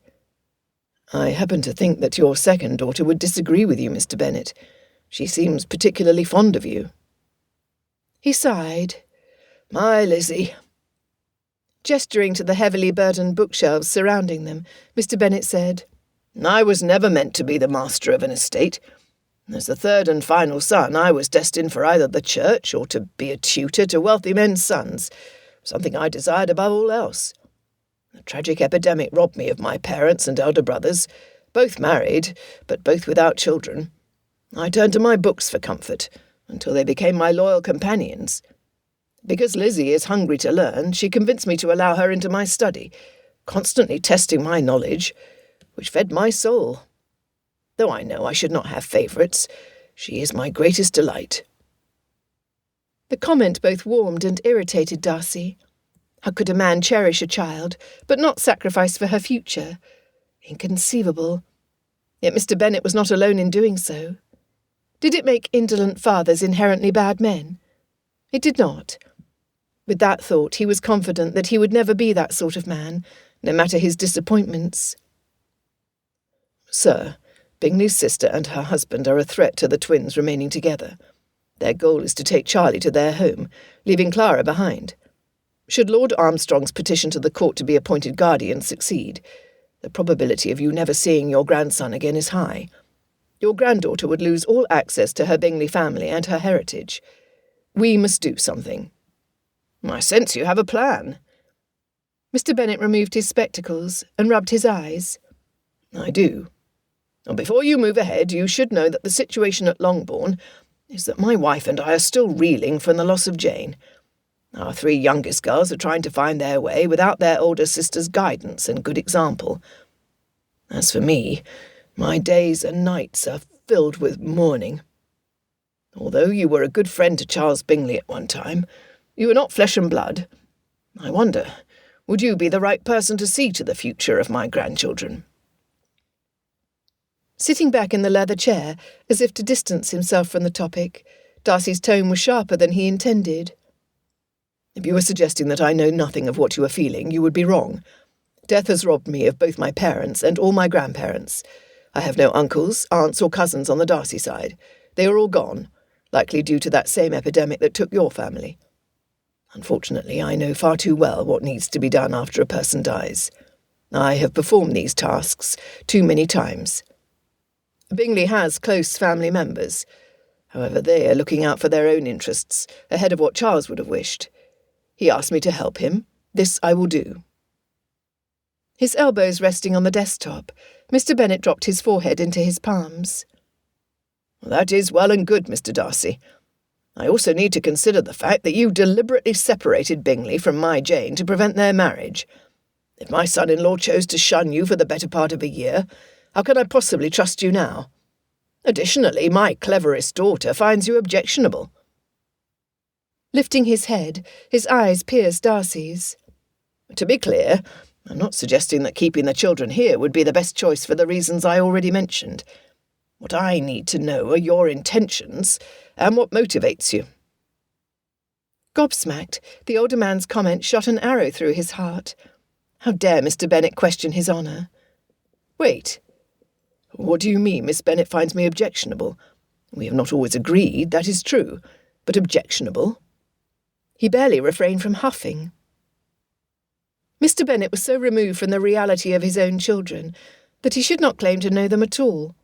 Miss Bennet certainly did not find him objectionable when she cried on his shoulder in the corridor, when she stood up with him at Bingley's ball, nor when they debated at Netherfield early in their acquaintance. They complemented each other, like iron sharpening iron, improving each other's mental prowess. There was no possibility that Mr. Bennet knew what he was saying. The Master of Longbourn sat back. He snarled. "Let us see if I recall your words correctly, Mr. Darcy. Merely tolerable, not handsome enough to tempt you.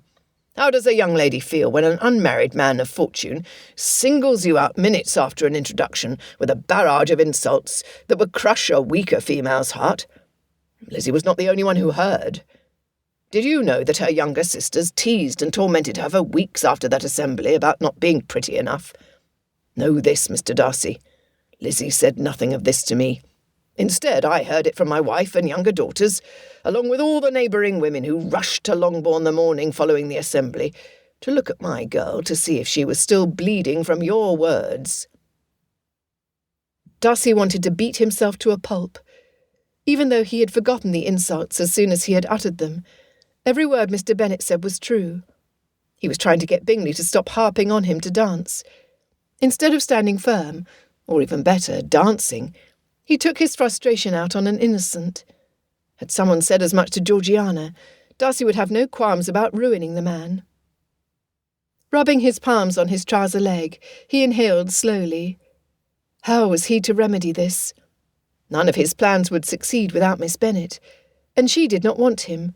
She did not even like him. Yet he needed her. He wanted her.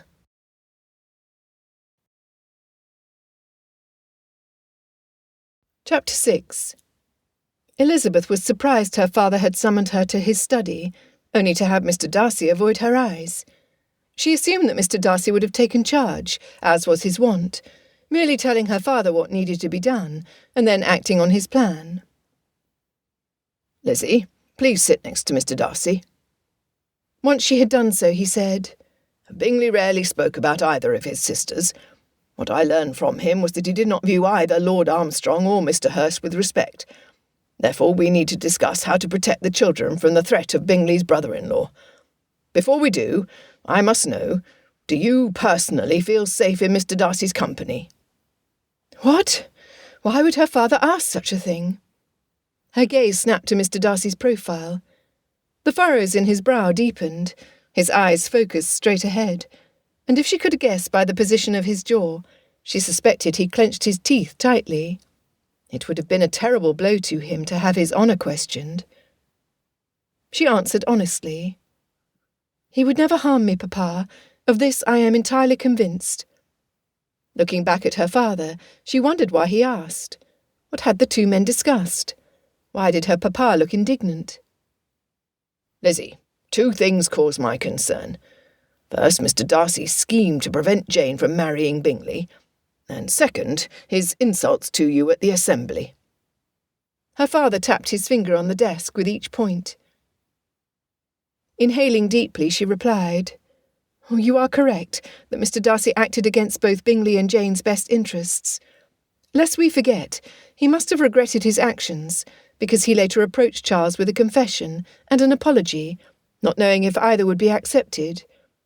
As we know their history, Bingley was unwilling to continue the friendship. Nevertheless, he wrote to Mr. Darcy days ago when he was desperate for aid. The only reason for this is that he never lost his trust in his friend. As to the latter issue, just as Mr. Darcy insulted me, I have done the same to him, denouncing him to my family and neighbours as the rudest, proudest, most arrogant man of my acquaintance, condemning him soundly. She heard his teeth grind.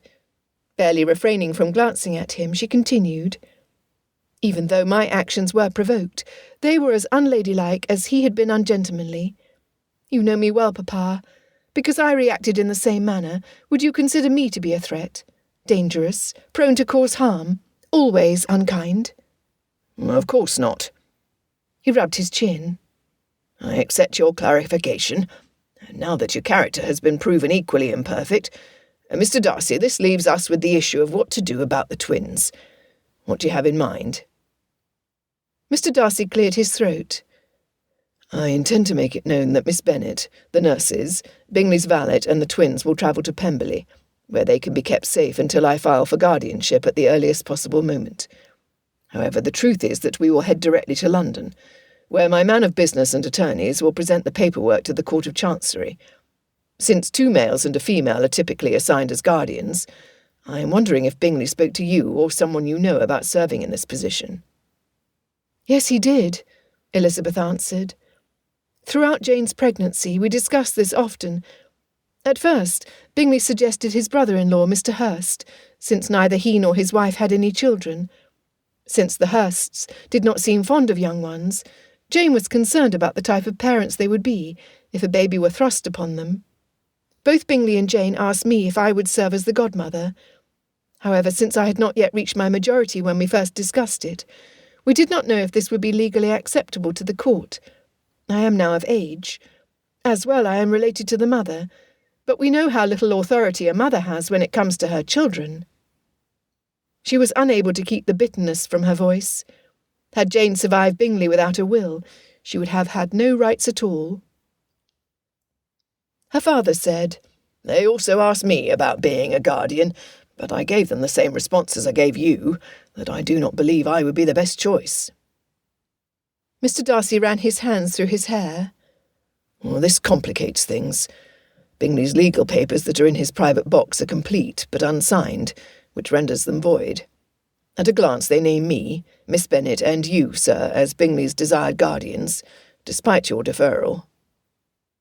Rubbing his face, her father's shoulders dropped. "Then it will be up to the judge to decide my grandchildren's future.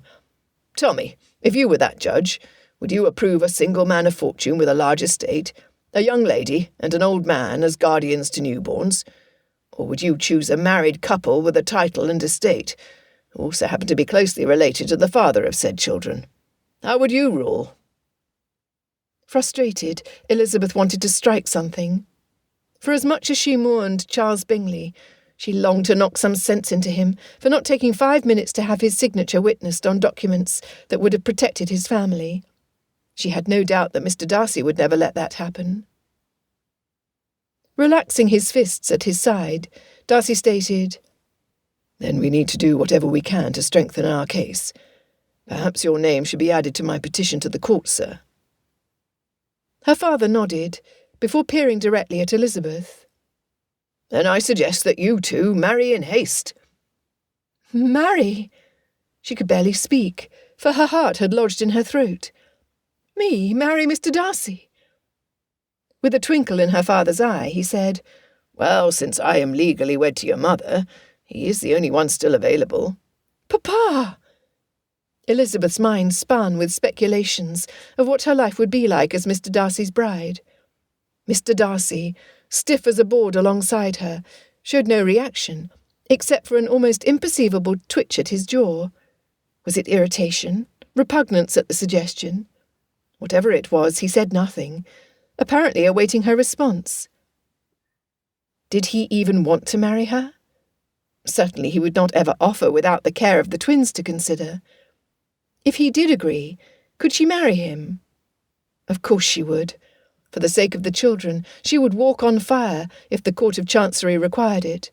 She would march down the aisle with her head held high, and no regrets, to protect Charlie and Clara.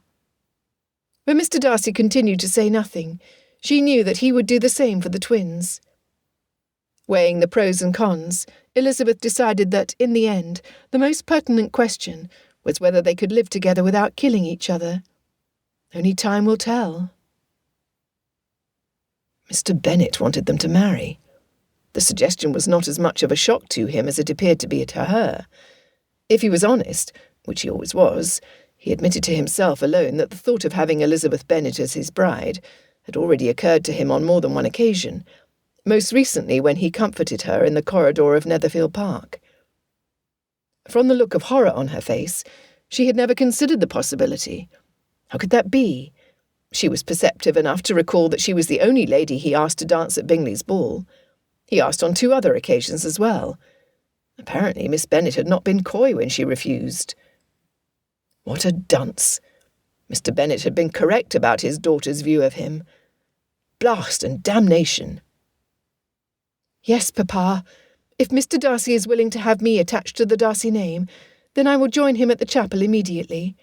We will do as he suggests, travel to London to seek legal guidance, to present the best possible case to the court, before Lord and Lady Armstrong cause any permanent damage to the twins. If only she looked happier with her decision.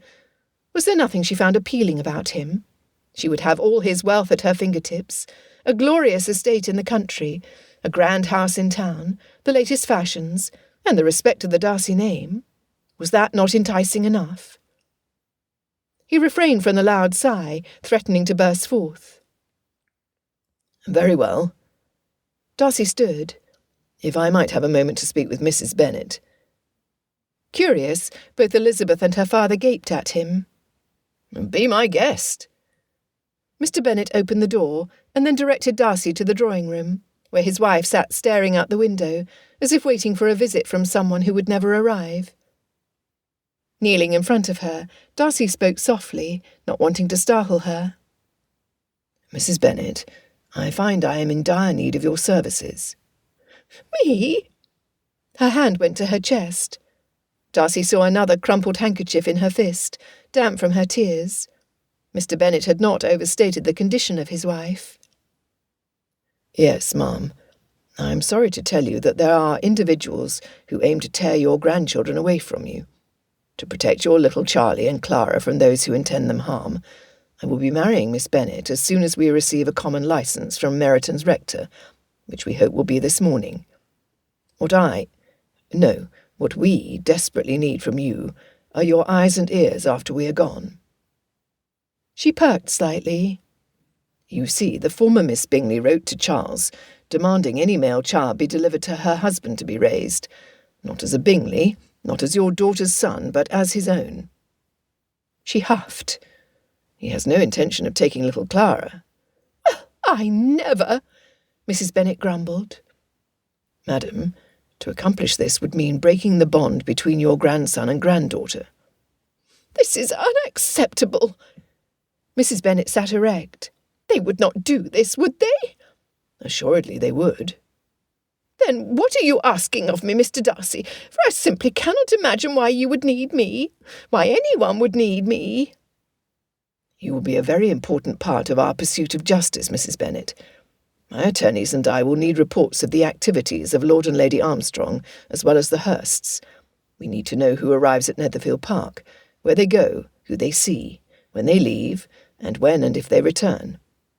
Mrs. Bennet, we will need this information, since your husband, daughter, and I envision a lengthy and expensive legal battle to gain guardianship of the children, as well as the authority to administer Bingley and Jane's estate. You have connections that I suspect you are unaware of, useful connections in the community that will provide exactly what we need. For example, are you aware that your housekeeper and Netherfield's housekeeper are good friends?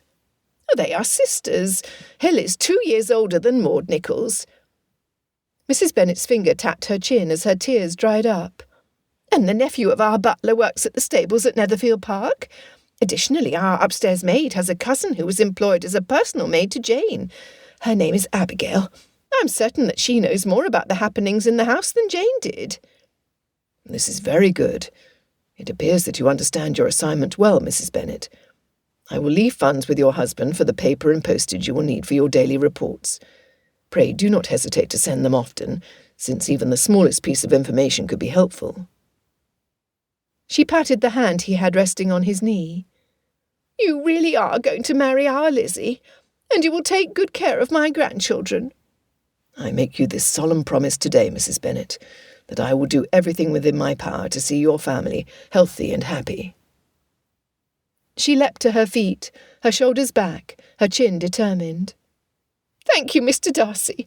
I've been too afraid to see the children, since I feared I could not cope with loving them completely and having them ripped away from me. While you three are at the chapel, I will become acquainted with my grandchildren." Elizabeth asked, "You do not want to attend my wedding?" On her way out the door, her mother cupped her daughter's cheek. "I love you dearly, Elizabeth Rose, but no child can possibly compete with the affection a grandmother has for her grandchildren. Go now, do not be late for your own wedding." He had no idea how Elizabeth felt about it, but Darcy knew when he had been dismissed.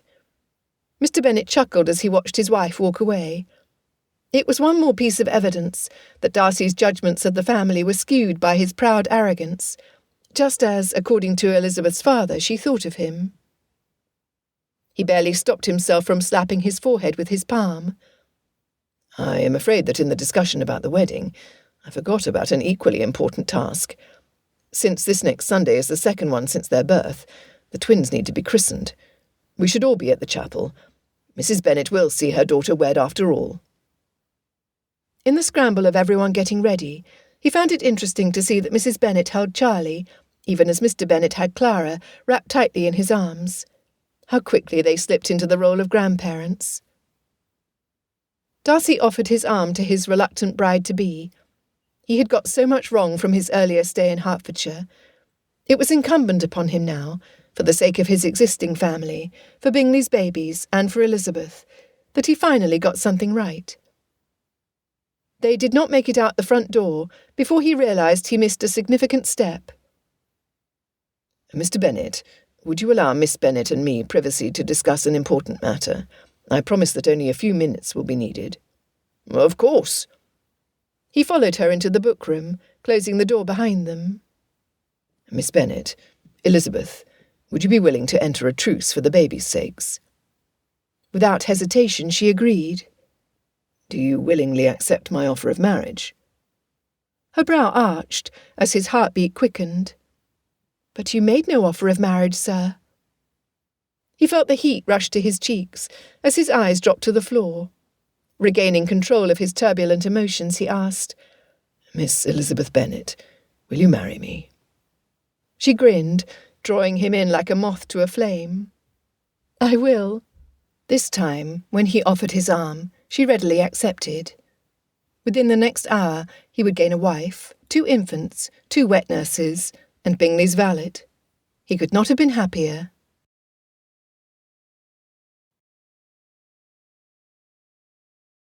Chapter 7. Over the years, Elizabeth had far different hopes for her wedding than the reality she faced. For one thing, she dreamed of being pampered and exquisitely groomed before walking down the aisle to meet her groom. She would be a blushing bride, deeply in love with her husband-to-be, as he gazed longingly at her when they exchanged their vows. She would promise to love, honour and obey a man she respected. She would have Jane standing next to her. She would not be wearing black. A dull ache of broken dreams pressed against her heart. Although she was not meant for sadness or sorrow, all it took for Elizabeth to be resolved to her fate was the tiny faces of her niece and nephew. She would wed Mr. Darcy for their sake, and she would do everything within her power to be pleased at so doing. Leaning against her father, she approached the groom. After a brief explanation by her father and husband-to-be, the rector agreed to perform the ceremony and the baptism. Mr. Darcy stood silently in front of her. She could not look him in the eye, instead staring at his black and grey waistcoat. There were 4 buttons, each embellished with a crest, Was it the Darcy family crest? When asked who gave this woman to be Mr. Darcy's wife, her papa placed her hand in his soon-to-be son-in-law's without handing Clara to someone else. Pressing his lips to her temple, he whispered, "You were meant for happiness, girl. You can do this."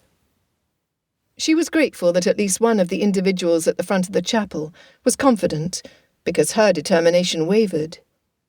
At a gentle squeeze from Mr. Darcy, she turned her attention to the words uttered by the rector. His palm was dry, his fingers long and thick. His fingernails were buffed and shined. His shirt cuffs were plain, with small black stones embedded in the links holding them together. Even in his travelling clothes he was elegant. Mr. Darcy. Would she be like her mother and call her husband Mr., or would he be Fitzwilliam? Certainly she could not conceive of calling him Fitz. How did his sister address him? The only way to know was to ask. Since the clergyman was speaking, the time for requesting information was not then. Would he call her Mrs. Darcy, Elizabeth, or Lizzie as her family did? Obviously they would be formal when in public. What about in the privacy of their house? She gulped. What about when they are in their private chambers? She gulped again. She had not considered that aspect of being married to him. Jane shared snippets of her personal experience with Elizabeth, telling her how wonderful the marriage act was when love was involved. What if there was no love? What then? Would her husband even desire to participate in the closeness? Would she? She mentally shook off the thought, trying to refocus on what the minister was saying. Oh, good Lord. He was at the part where he mentioned the purpose of marriage was to procreate. Heat rose from Elizabeth's torso until she thought her ears might ignite. She truly could not look at Mr. Darcy now. Anxiety at what her future held nearly robbed her of speech when it came time to say her vows. The memory of Mr. Darcy holding Clara tenderly gave her strength. They married for the children's sake. She needed to remember this, to make it her refrain to survive the coming days, the coming nights. When she shivered, Mr. Darcy tightened his hold on her fingers. "I now pronounce you husband and wife." It was done. Elizabeth Bennet was no more. From that moment on, she was Mrs. Darcy, Elizabeth Darcy. She had always thought Darcy was a much more dignified-sounding name than Bingley, though she never teased her sister about it. After a brief ceremony, the twins were legally named Charles Alexander Bingley II and Clara Jane Bingley during their christening. The solemnness of both occasions affected them all. They walked to the carriage in silence. Not even her mother spoke until they reached Longbourn, where Hill reported that everything was ready for their departure. A basket of food plus warm bricks for their feet was already placed inside the Darcy carriage. "Pardon me." Elizabeth excused herself after hurriedly helping to pack her possessions to farewell her mother, who had quickly relocated to the nursery. What she saw when she entered was a treat. Francine Bennet, who had been deeply depressed since the news of Jane, hummed a merry tune as she danced a waltz with Charlie in her arms. Clara watched from the comfort of Mrs. Carter's embrace. "Oh, but Lizzie, are they not the most precious babies in the whole world?" Her mother's smile grew, until the corners of her eyes crinkled. "She looks just like Jane did when she was a newborn. And dear sweet Charlie has that relaxed attitude of his father. Jane would be so happy." How could this not lift her own heart? 3 generations in the same room. "Tell me, Mamma, exactly how long did it take for you to fall in love?" Francine Bennet grinned. "A heartbeat, a very fast heartbeat." Elizabeth wished she did not have to burst her mother's bubble. "Mamma, we need to leave." Slowing to a stop, grandmother and grandson gazed at each other with love and devotion. Her mamma said to little Charlie, "My new son-in-law has asked me to do my part to see you safe, young man. Never doubt that I will do everything within my power and ability to help you and your sister. As you go, please know that you are both precious to my heart. I love each of you equally, and I will for as long as I live and breathe." A pleasurable warmth surged through Elizabeth. Mr. Darcy, her husband, dignified her mother with his request for her help. Who would have thought? The fact that he did this added to the small list of good things Elizabeth knew about him.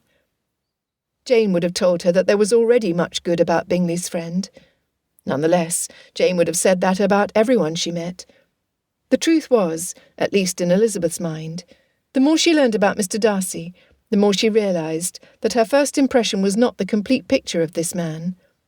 Who was Mr. Darcy? It was imperative, as a new bride, that she find out. Darcy paced the entrance hall, waiting for his wife and the children. He had been stunned by how pleased he was to stand across from Elizabeth, knowing he would forever be joined to her. The last remnants of doubt about her lack of social connections and dowry vanished into thin air. What did that matter when compared to the perfection of her character? Her hands had been cold through her gloves. He wished she had a thicker cape, something he would care for as soon as they reached London. "It was a fine wedding," Mr. Bennet declared. "Yes, it was," Darcy agreed, wishing Elizabeth would descend the stairs. "Sir, I promise that I will try to be the best husband I can be." "I doubt you not, son." "Ah, here she comes." Was she a nervous bride? She looked completely calm, until he noticed her pulse throbbing rapidly in her throat. A blush covered her cheeks. What was she thinking? Had she wanted him to kiss her after the ceremony? He wanted to, but theirs was not the typical ceremony, where the chapel was filled with friends, family and well-wishers. No flowers decorated the building, no wedding breakfast where men would slap him on the back and tease him about his wedding night. Did she wonder how he would act now that they were wed? Of course he knew his rights as a husband and hers as a wife. He could demand what was due to him. She was required to submit. However, that was far from what he desired. No, when they finally came together, it would be not because they were inheriting twins, but because the affection between them was genuine. Immediately, he decided to discuss the matter with Elizabeth, as soon as they had the privacy of their carriage. It was not until they were ready to step into his carriage that a thought occurred to him. They could not ride in the comfort of his coach. Before he could give direction to change carriages, Elizabeth said, "Lady Armstrong will recognise the Darcy seal on the side of your carriage, will she not?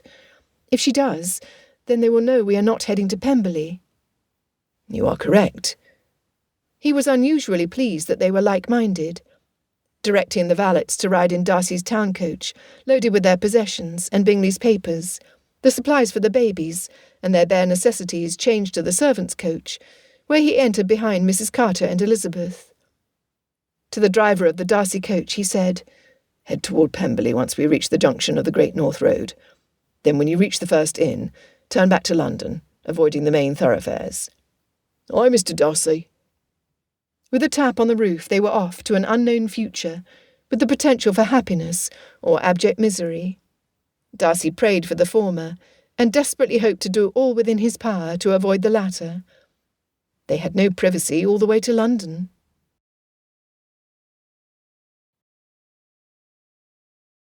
Chapter 8. To say that their transport was uncomfortable would have been an understatement. Mr. Darcy's long legs required him to sit sideways, facing the opposite window, to avoid crashing his knees into hers. Even with that, his attempts were futile. One of his hands held onto the strap above him, while the other gripped the edge of the seat. On their side of the carriage, Mrs. Carter elbowed Elizabeth's arm, even as Elizabeth did the same to her. Elizabeth silently praised the wet nurse for her patience. All went well until after they made their first stop, halfway between Meryton and town. Charlie started fussing. No amount of soothing satisfied him. When he began to cry in earnest, his sister, not from any apparent discomfort or pain, joined him in a miserable duet that tormented the newlyweds. Mrs. Carter took it in stride. Elizabeth hoped the rhythmic movement of their transport would rock the babies to sleep during the final leg to London, but that was hardly the case. The servants' carriage, not as tightly sprung as Mr. Darcy's town coach must have been, bounced and jolted them with each bump in the road. At every sharp movement, Charlie and Clara's cries grew louder. Mr. Darcy's frustration was visible in the set of his jaw, and the tightness of the leather pulled over his knuckles as he clutched the handle. Was it because of their discomfort or the crying? Rather than guess wrong, which she often did when it came to him, she asked him, "Sir, can I be of assistance to you? You seem miserable." His reply bounced loudly around the carriage. "I beg your pardon. As far as I can recall, I have never ridden in this torture chamber." Elizabeth slapped her palm over her mouth, restraining her mirth. His sense of humour and exaggeration appealed to her. Who knew he had it in him? Darcy continued, "That I routinely require my servants to ride in this contraption is abhorrent. Once we are in town and other more important tasks are cared for, I intend to direct my full attention to this matter. In the meantime, I beg forgiveness from both of you. I do not blame the children for complaining loudly. I suppose that if I were in their position, I would do the same." "How kind of you, sir." Elizabeth had come to be impressed with his concern for those below him. His gentleness with her parents, too, was completely unexpected. A wonderful surprise that gave her hope that perhaps one day they might have a level of respect between them. Charlie cried louder, interrupting her thoughts. Clara increased her volume too. Mrs. Carter began to adjust her clothing by undoing the front buttons. Elizabeth had seen her nurse the babies many times. Mr. Darcy had not. His eyes rounded as his mouth gaped. Recovering quickly, he turned away from them, staring out the window at his side, where daylight brightened the horizon. His tall person must have been terribly uncomfortable. Elizabeth was barely able to contain her chuckle. The poor man.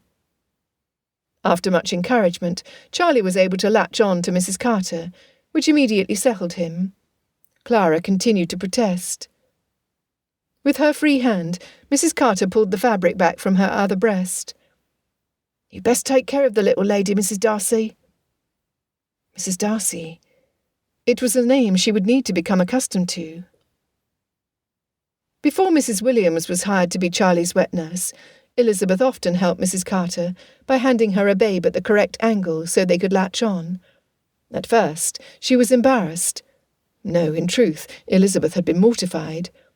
However, seeing the twins, especially Charlie, satiated on Mrs. Carter's milk, was a tremendous relief. Elizabeth overcame her discomfort quickly, grateful that Mr. Darcy continued to look away. While the twins nursed, Elizabeth hummed one lullaby after another to cover the noise of their happy suckling.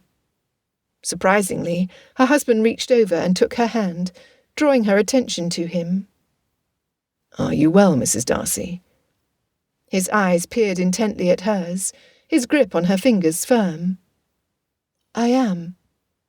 Barely lifting his chin, he said, "I remember my mother singing the same song to me when I was quite young. When thunder rumbles and lightning strikes across the valley during the long stormy nights in the north, it is fearsome. I would climb between her and Father in their bedchamber. She would sing to me, and then Father would tell stories until I fell asleep. Somehow I always woke up in my bed after sleeping soundly the rest of the night." She eased against the squabs, pleased to learn something of his childhood. "When Kitty was little, her cough was much, much worse. Even though I thought I was much bigger than her, I would sit by her bed at night while Mamma rocked and sang to her. I too would fall asleep and need to be carried back to my bed. Sad to say, I was much older before I learned that Mamma feared losing her daughter. She still fusses over Kitty. Until the birth of these children, I was entirely unaware of a mother's daily sacrifices. You had good parents." "I did." He released her hand, and she immediately missed his strength and his warmth. "I know of very few who spend any time at all with their children until they're old enough to be presented to company. Often they are sent to live with their wet nurses until they are weaned, the parents seeing them once every month or so. Once the wet nurse is no longer needed, they are hidden away in the nursery under the guidance of a tutor. Before their teenage years, boys are shipped off to Eton or elsewhere and then to university. Few of my classmates knew their parents as well as I did mine." Elizabeth considered his words carefully. What did this say about the type of parent he would be? Certainly he would be involved with guiding the training of his offspring, would he not? For the day-to-day activities and their concerns, would he choose to be like his parents? Elizabeth had to ask. Then you will want Charlie and Clara to know you too? Absolutely. No child in my house will be a stranger to me. She appreciated his lack of hesitation before he responded. It was one more good mark in his favour, and it boded well for their future if they were successful with their appeal to the Court of Chancery. On their own, the corners of her mouth lifted as she continued to look directly into his eyes. His lips softened in response. What did it mean? Whatever it was, it offered Elizabeth a glimmer of hope. Darcy considered himself a man of the world. With that said, in his limited experience, he had never seen a suckling baby attached to a woman's engorged teat, and he would not start now, especially when both breasts were employed. Never would he have conceived of his current circumstances prior to Bingley's letter. Now, not only did he have a wet nurse in his miserable carriage, but he also had twins and a wife. He appreciated the openness of his wife. His heart sang along with Elizabeth as she again hummed, then sang the lullaby. Something he noticed was how often she caressed the baby's cheeks, stroking their fingers and toes while they were changed, or smoothing their downy hair while they slept. She would be an excellent mother to Bingley's children. Her devotion to Charlie and Clara was unparalleled. Bingley and Jane would be pleased by how much Elizabeth sacrificed for their children to see them happy. What of their own? Darcy comprehended that marrying him was a sacrifice on her part. Would she view bearing his children to be the same? She would, unless he bent his standards always to include her. Were his standards wrong? Not necessarily, for they served him well as a single man. But he was single no more. He now had a partner to consider, who would be equally vested in their future. He could not regret his decisions. "Are you well, sir? You were frowning." This time Elizabeth reached over and caught his hand. He was surprised and pleased at her voluntary touch. Then he recalled how often he saw her lay her fingers on her elder sister's arm when she was ill. Elizabeth shared her devotion through touch. Did her reaching for his hand indicate that her feelings for him were growing? Of course not. He could only hope that soon that would be the case. "I'm well enough, though my thoughts of how to formulate my petition to the court are uncertain." He hedged by changing to a subject he knew would be her chief concern. "For instance, should my primary reason be that I am related by marriage to the children, or that Bingley once asked me to stand as godfather to any future children, or that I loathe Bingley's family and strongly believe they could never make the children happy?" Elizabeth chuckled. "I cannot see a good result coming from your third reason for gaining a favourable decision, sir. Thus I must ask about the second. When, and under what circumstances, did you and Bingley discuss children? For surely it had to be a long time prior to his falling in love with Jane." He grinned, leaning back in his seat, unwilling to let go of her hand when she started to relax her grip. "The summer day was particularly warm. My favourite cousin, Colonel Richard Fitzwilliam, had recently returned from the continent. You need to understand something of Richard's character before you hear the rest of the tale, so I will begin by telling you that my cousin is truly the best man I know. He is 2 years older than me, which made him 6 years older than Bingley. Richard is a man of honour, with a keen sense of humour. As the second son of an earl, whose brother has produced a single grandson for Lord Matlock despite being married almost a decade, his mother has harangued him for years to sell out his commission, marry and become a baby-making machine. Bingley, whose wealth came from the factories up north, teased that he was in a better position than my cousin for producing said babies, since the business of production, although of textiles, was his heritage." He wanted to laugh when Elizabeth's eyes went wide. "Now, pray understand that neither man was speaking crudely. All three of us would need an heir to inherit, so underneath the tease he was serious. If you would, please recall that I mentioned it was a warm summer day. Pemberley has a river running through it that empties into a large pond.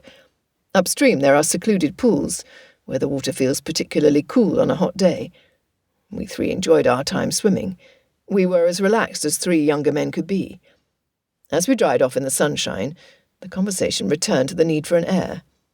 Since Bingley and I have no brothers—" Oh, my lord, I completely forgot until this moment that Bingley asked Richard along with myself to be godfather to any children he might have. Oh, the son of an earl, Elizabeth muttered. Far more powerful and well-placed in society than a baron like Lord Armstrong. Yes, my uncle's birth and ambitions render him a powerful ally. Or foe, she suggested. Indeed. Darcy introduced Bingley to his aunt and uncle years prior. At first, his relatives questioned his close association with a man from trade. However, Bingley's natural amiability soon warmed them until they accepted him into their company whenever he was with Darcy. Elizabeth said, "I take it that the three of you offered to serve as godfathers for each other?" At his nod, she continued, "Then you now know exactly how you will begin your petition to the court." His wife was a wonder. "I do, since Richard and I had to do the same for my sister after my father's death." Considering his words carefully, he said, "Mr. Fitzwilliam Darcy, Master of Pemberley in Derbyshire, nephew of Lord Matlock, and Colonel Richard Fitzwilliam, son of Lord Matlock, petition the court for nurture, common law and testimony-based guardianship of twins Charles Alexander Bingley II and Clara Jane Bingley, the children of Charles A. Bingley and Jane A. Bingley, both recently deceased." "You sound very respectful, which should go well with the court." "I shall need to remind Richard of his promises." Darcy stopped. "No, first I shall have my attorneys draw up papers authorising you to access our fortune during your lifetime. You need a marriage settlement. Then they will need to change my last will and testament to include you, Bingley's children, and any children we may have in the future. I only wish I could have presented your father with a settlement prior to our wedding." He shook his head with regret. At the same time, he was pleasantly surprised that neither Mr. nor Mrs. Bennet mentioned money during any of their conversations, at least not money from him. "Then we will discuss our application to the Court of Chancery. Bingley was a good friend. However, I cannot help but wish he had not only put his desires for his family's future care in writing, but signed them as well. I will not make my friend's mistake. I swear this to you." "I thank you, sir." Darcy was under no illusion that the task of gaining custody ahead of Lord and Lady Armstrong would be easy. It was practically impossible. With that said, he would prove to Elizabeth that he was willing to fight with every option available to them to keep the twins under their care. Lord and Lady Armstrong did not have a chance if true justice was served.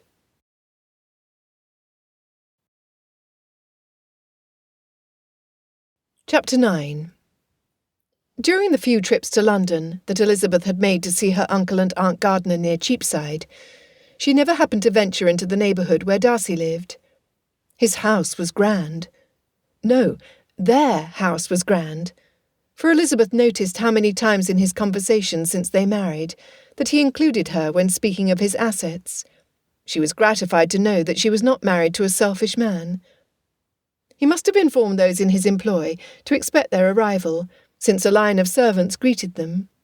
An elderly, stately man stepped forward, bowing deeply. "Mrs. Darcy, we are pleased to welcome you to Darcy House.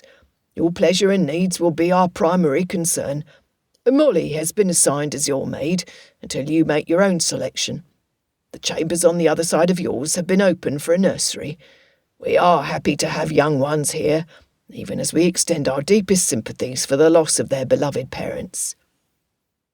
"I appreciate your welcome and your condolences."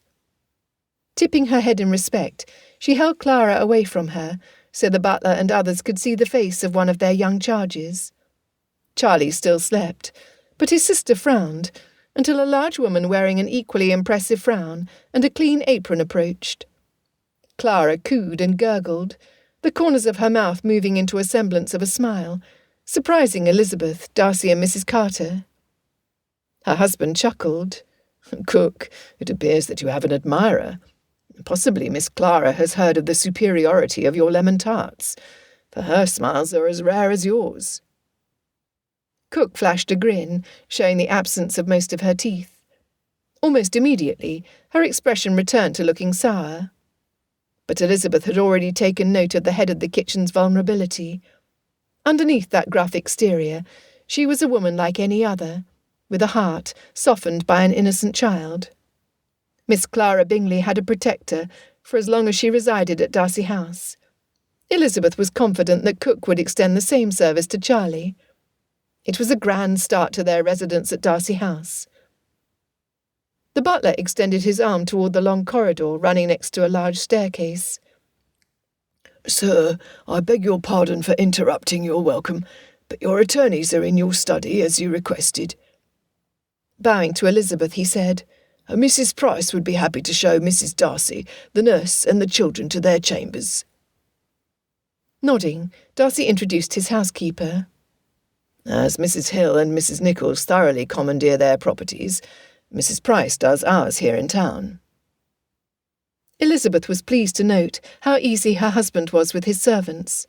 He was not the demanding sort, but then she already knew that from the way he acted with the wet nurses and the housekeepers at Netherfield Park and Longbourn. Prior to the past 24 hours, she would not have guessed him to be a man who respected human dignity, but he did.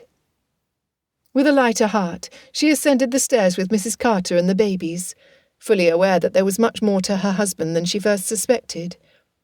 Yet her good opinion of him remained uncertain, for there were too many occasions early in their acquaintance when he had been rude and unsufferable. Learning more about Fitzwilliam Darcy remained a challenge. Nevertheless, the approaching inferno of seeking legal custody of the twins would reveal his true nature like no other test, and it would reveal hers. 4 grey-haired men lined up in chairs set in front of his desk, portable writing tables at the ready, inkwells filled, and quills sharpened. "I will thank you in advance for responding quickly to my request for your presence. I doubt that you will thank me by the time this day is over." Darcy knew Mr. Sutton from his birth, since he served his father loyally. The other 3 were strangers. Mr. Sutton was the senior partner in the law firm. He spoke first. "Sir, your note delivered not 1 hour ago listed 3 matters that need to be addressed expediently. Since Mr. Michael Johnson is most familiar with marriage laws, he will be taking the lead. In addition to bringing a copy of the settlement your father set up for your mother, he brought a sample of what most of your peers are using in modern times. Mr. Adam Cockerell is an expert in estate law, so he will update your will. And Mr. Simon Burt is the firm's representative for the Court of Chancery. He will oversee the filing of your petitions, as well as learn the habits and nature of whichever judge is assigned. I will oversee each of these processes to make certain they are performed according to your specifications." Darcy appreciated that Mr. Sutton came directly to the point. They were there to work, not to gossip about the events of his day. There were no opinions about his bride being less than the expectations of society, nor was there any expressed concern that he had Bingley's children instead of Lord Armstrong. Instead, he saw before him a team of men whom he hoped were devoted to justice. Like any other business, Darcy needed to know exactly who he was entrusting with his most valuable assets, Elizabeth and the children. After directing Mr. Johnson and Mr. Cockerell to update his papers to protect Elizabeth and the children, he asked Mr. Burt about the odds of success at Chancery against Lord Armstrong. Mr. Burt was a tall, stately gentleman, elegantly dressed, with a full head of snow-white hair. Although he never needed to work with the attorney prior to this day, Darcy judged that he looked the part of a wise counsellor. "Mr. Darcy, as you are aware, Lord Armstrong is a powerful man in his own right. His barony is healthy, his estate is almost as large as Pemberley, and his wife is the biological aunt to the children on the paternal side. He is a man closely connected to the Prince Regent and many powerful members of the House of Lords. Your petition will not be easy, since, as you reported, he is determined to gain authority over his nephew." "I understand." This was nothing more than what Darcy already knew. "Your marriage to the children's aunt is a weaker legal claim, since she is from the maternal side. If Mr. Bingley assigned no legal authority to Mrs. Bingley, even had she survived, Lord Armstrong would have been within his rights to claim the boy." Darcy's hopes plummeted, yet he refused to give up. "Tell me then, Is there anything about a case where a judge would, without hesitation, deny a request for guardianship?" Darcy asked, his heart pounding rapidly. If there was not, then they could be in trouble before they even began the process. Mr. Burt replied, ticking off the points on his fingers as he spoke. "There are 3 reasons for instant denial of a petition. 1, if the applicant committed a terrible crime, and the petitioner was proven beyond a shadow of a doubt to be guilty. As you are likely aware, no such charges have ever been brought against Lord Armstrong. In the eyes of the court, his reputation is as impeccable as yours. 2, if he was considered egregiously immoral. Unfortunately, the interpretation of what constitutes egregious is determined by each judge who hears a case. Again, nothing of this sort is known publicly about Lord Armstrong. Finally, if he intended to raise the child as an atheist, the petition would be denied. Lord and Lady Armstrong happen to attend the same church as I do. Such a claim against them could not be proven." "Ah." Darcy shifted in his chair. "I see. Well then, I wonder whether documents prepared less than 2 years prior to the marriage of the Bingleys, stating that he appointed myself and my cousin Colonel Fitzwilliam as godparents to any future children, along with trustees of his assets and properties, to be sufficient to sway the court in my favour?" Mr. Burt did not answer right away. "Of course it would. Do you have this document in your possession?" "Not currently. However, I will have them for you soon." Although the papers were on his other coach that had not arrived yet, Darcy was confident they would be available within a few hours. "Unfortunately, Mr. Bingley never got around to having it signed and witnessed, yet they clearly state his desires." All 4 men shook their heads from side to side, crushing the flicker of hope that Darcy refused to have extinguished. Mr. Burt stated, "This will not help, Mr. Darcy. As I see it, you have several strikes against you, in comparison to Lord Armstrong. I highly suspect that a judge will see it the same way." "Then let me ask you, since you know as much as you do about Lord Armstrong, what is his weakness?" "No, do not bother to answer, since I already know the answer. You see, in knowing Charles Bingley, I also became well acquainted with his sisters. Mrs. Hurst was selected as bride to Gilbert Hurst because he needed her dowry of £20,000 to restore his family estate. I will not comment on my observations of their marriage, other than to say I would never pattern my own after theirs. Miss Caroline Bingley's greatest asset was also her dowry, since her brother, one of the kindest men in the world, considered her to be a shrew. The family's roots in trade are only 1 generation removed. In marrying Miss Bingley, Lord Armstrong revealed that his wealth is not what he wants others to believe. Am I right?" Mr. Burt cleared his throat. "I would not assume to know." "Then allow me to ask, how is it that Lord Armstrong's business is well known to you? Since my express was delivered less than an hour ago, this indicates that you had no time to research the man yourself. Are you personally privy to his habits, or is someone else at your office feeding you information?" The attorney stammered. "I have provided Lord Armstrong legal advice over the years. Mr. Darcy, you are not the only client of the firm." "Understood. 1 question more. Mr. Burt, would Lord Armstrong be an excellent guardian for a brother and sister if his intention was to take one and ignore the other?" "Again, I would not assume to know." Pointing his finger directly at him, Darcy said, "Of course you would assume to know. After all, was it not you who proclaimed Lord Armstrong to be a man among men, wealthy and powerful to the point that I, the grandson of an earl with enough money in my accounts to buy Lord Armstrong, would have no success in my petition?" Mr. Burt's chin dropped, as did Mr. Sutton's. The other 2 attorneys slid back in their chairs, as if to hide from Darcy's anger. "Since I cannot believe that you are impartial, you are summarily dismissed, Mr. Burt." Darcy stood and opened the door, waiting until the man left. He refused to hear the attorney's mumbled apologies. Flinging the heavy door closed as soon as Mr. Burt passed through, he turned to the rest of the men. "Do not be misled if you believe in any way that I will not do all within my power to see justice served for my wife or these children. Nothing." Darcy stared each one in the eye. "I will protect anyone under my care. Since Charles Bingley named my cousin as co-guardian, be absolutely assured that he feels the same way about the future of the twins." Mr. Sutton stood. "Mr. Darcy, sir, you have our respect and our full devotion to the task required of us. The three of us will give our utmost attention to fulfilling your requests. Tomorrow before noon we will have the drafts of your marriage settlement for Mrs. Darcy, your will, and your petition to the court available for your review. As an act of faith on our part, none of us will speak a word of anything you share with us to anyone else in the office, especially Mr. Burt. We will each write the documents, not even trusting them to a clerk. Will this satisfy you?"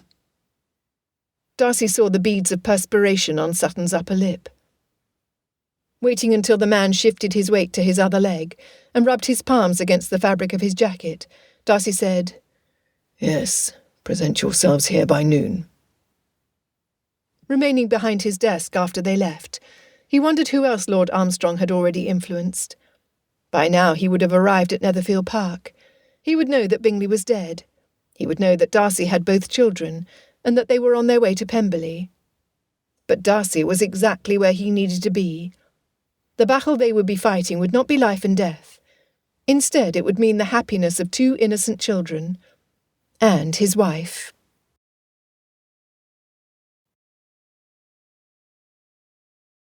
Chapter 10. If Elizabeth thought Darcy House was grand on the outside, the inside of her chambers took her breath away. The brilliant colours reminded her of spring flowers and sunshine. Whoever decorated the rooms had a sincere appreciation for the natural world. Molly said, "The door closest to the window on the right is to your dressing room, where I'll hang your clothing once it arrives, and where a bath is currently being prepared. The door closest to the main corridor leads to the new nursery. Mr. Darcy directed that 2 beds be brought in, since Mrs. Price will be hiring another wet nurse for the babies. To your right, the doorway leads to a sitting room with a small library that you share with your husband. The master's chambers are beyond." Elizabeth would think about the master's chambers later. Right now she could not wait to bathe. Both she and Mrs. Carter smelled like sour milk. Clara spit up more than once during the rocky journey to London, as did Charlie.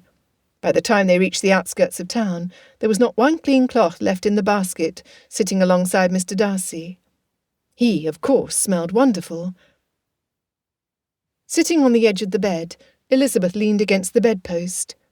Everything about her life was tipped upside down. The loss of Jane shook her world. Leaving behind the rest of her family in Hertfordshire left Elizabeth feeling abandoned, although that was not the case. Still, she felt isolated from her life, separated from all she knew. Jane spent months preparing herself to be a wife and mother.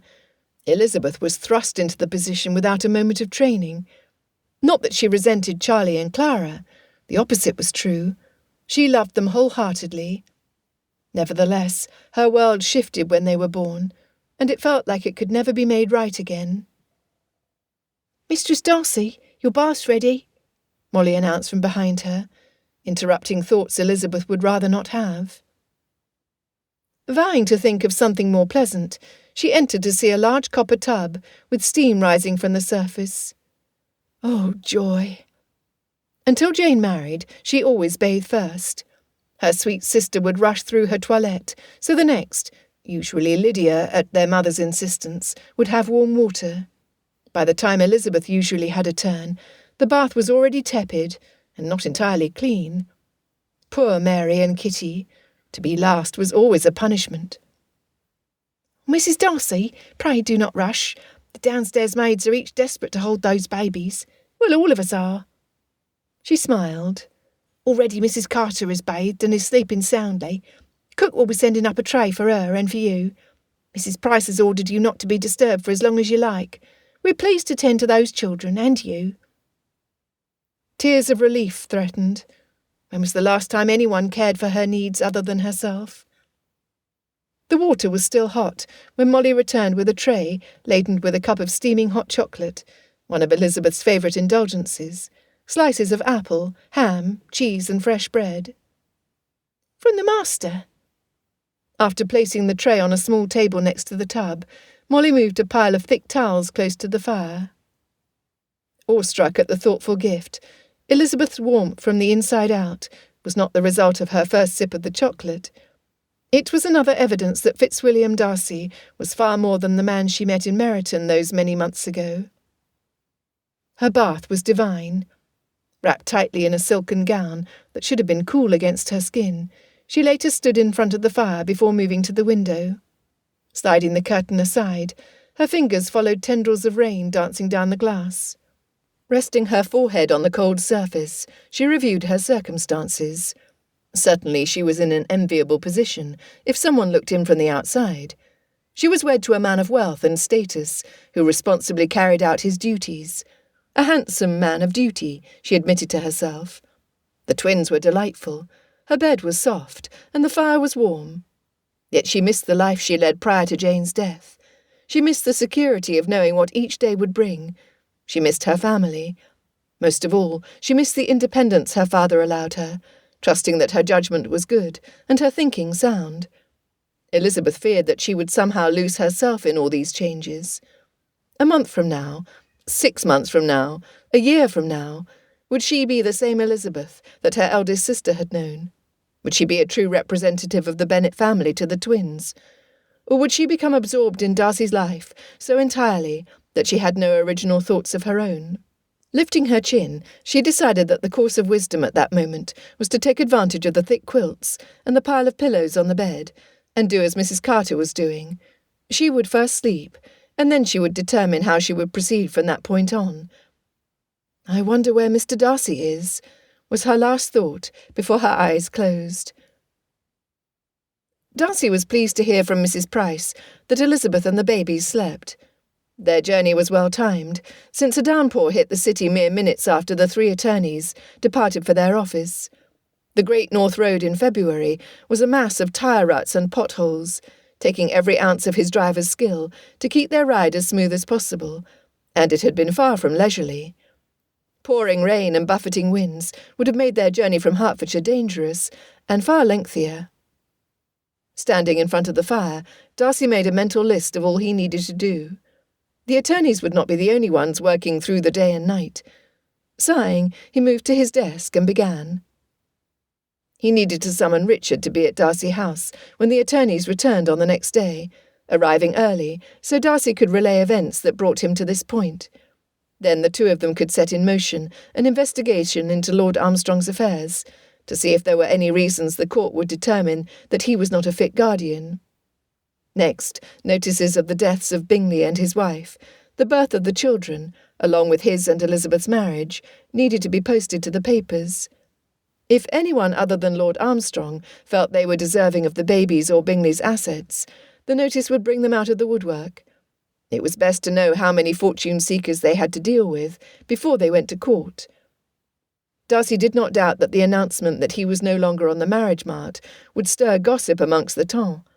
Should anyone feel the need to complain about his marriage, then he would be more than happy to dissuade them of their idiotic thinking. After, he wanted his aunt and uncle, Hugh and Helen Fitzwilliam, to meet his wife. His surly Aunt Catherine de Bourgh could wait for an introduction once matters were settled, and Elizabeth had adjusted to her new role. Assuredly, his family would be surprised, even shocked, perhaps disappointed, that he married someone not of elevated rank. Expectations had been high during the 7 years since he inherited, that he would only attach himself to a diamond of the first order. Although he did not see his wife's value at first, each minute he was around her elevated his opinion of her. He could not have married better. An hour later, all the notices were sent. 2 hours later, Lord Matlock and Richard joined him in his study. "What brings you to town, Darcy? Helen and I doubted anything could pry you away from Pemberley until midsummer. If it is Georgiana that you're worried about, she's doing well under your aunt's care." His uncle Hugh had the same physique as Richard, shorter than Darcy, but strong as an ox. It was no surprise that his uncle controlled most of the House of Lords, while his cousin commanded a battalion of soldiers. They were born to lead. "I have every confidence in Aunt Helen's care. Please be seated. I fear this will take a while." His cousin helped himself to Darcy's brandy, pouring a glass for his father as well. Richard said, You gave no hint of what is troubling you in your note. Since I was at Matlock House, we chose not to wait until tomorrow to find out what is on your mind." Buying time to sort through his emotions, Darcy said, "Charles Bingley died in a riding accident this week." "I am sorry to hear it. It is unfortunate, since he was recently married," his cousin asked sympathetically. "His wife died in childbirth 2 days prior." Although his words sounded bland, Darcy felt anything but calm. Tension built with all that would need to be revealed, and his expectations of his uncle's response unsettled him. "Did the child live?" his uncle asked. "Yes, Mrs. Bingley delivered twins, a son and a daughter." "I see." Uncle Hugh's head bobbed up and down. "Bingley had some sisters, I believe. That should be enough to see the children settled." "Yes, he has 2 married sisters, Mrs. Hurst and Lady Armstrong." "Very good. If Mrs. Bingley has any surviving family, then the children will have enough support for their future." Darcy's pulse raced through his veins. And Mrs. Bingley was one of 5 daughters of a neighbouring gentleman. Since her death, her next eldest sister has been devoted to the health, welfare and happiness of the twins since their birth. "That is well and good, then. They will have family close to them. As a grandfather, the devotion I feel toward my grandson is unlike anything else. The infant's relationship with Mrs. Bingley's parents will see them settled. Likely he appointed either his brothers by marriage or his father-in-law as guardian." Leaning forward, his uncle said, "I am aware that Bingley was a close friend, Darcy, so accept my sympathies. Now, what brings you to London in the dead of winter?"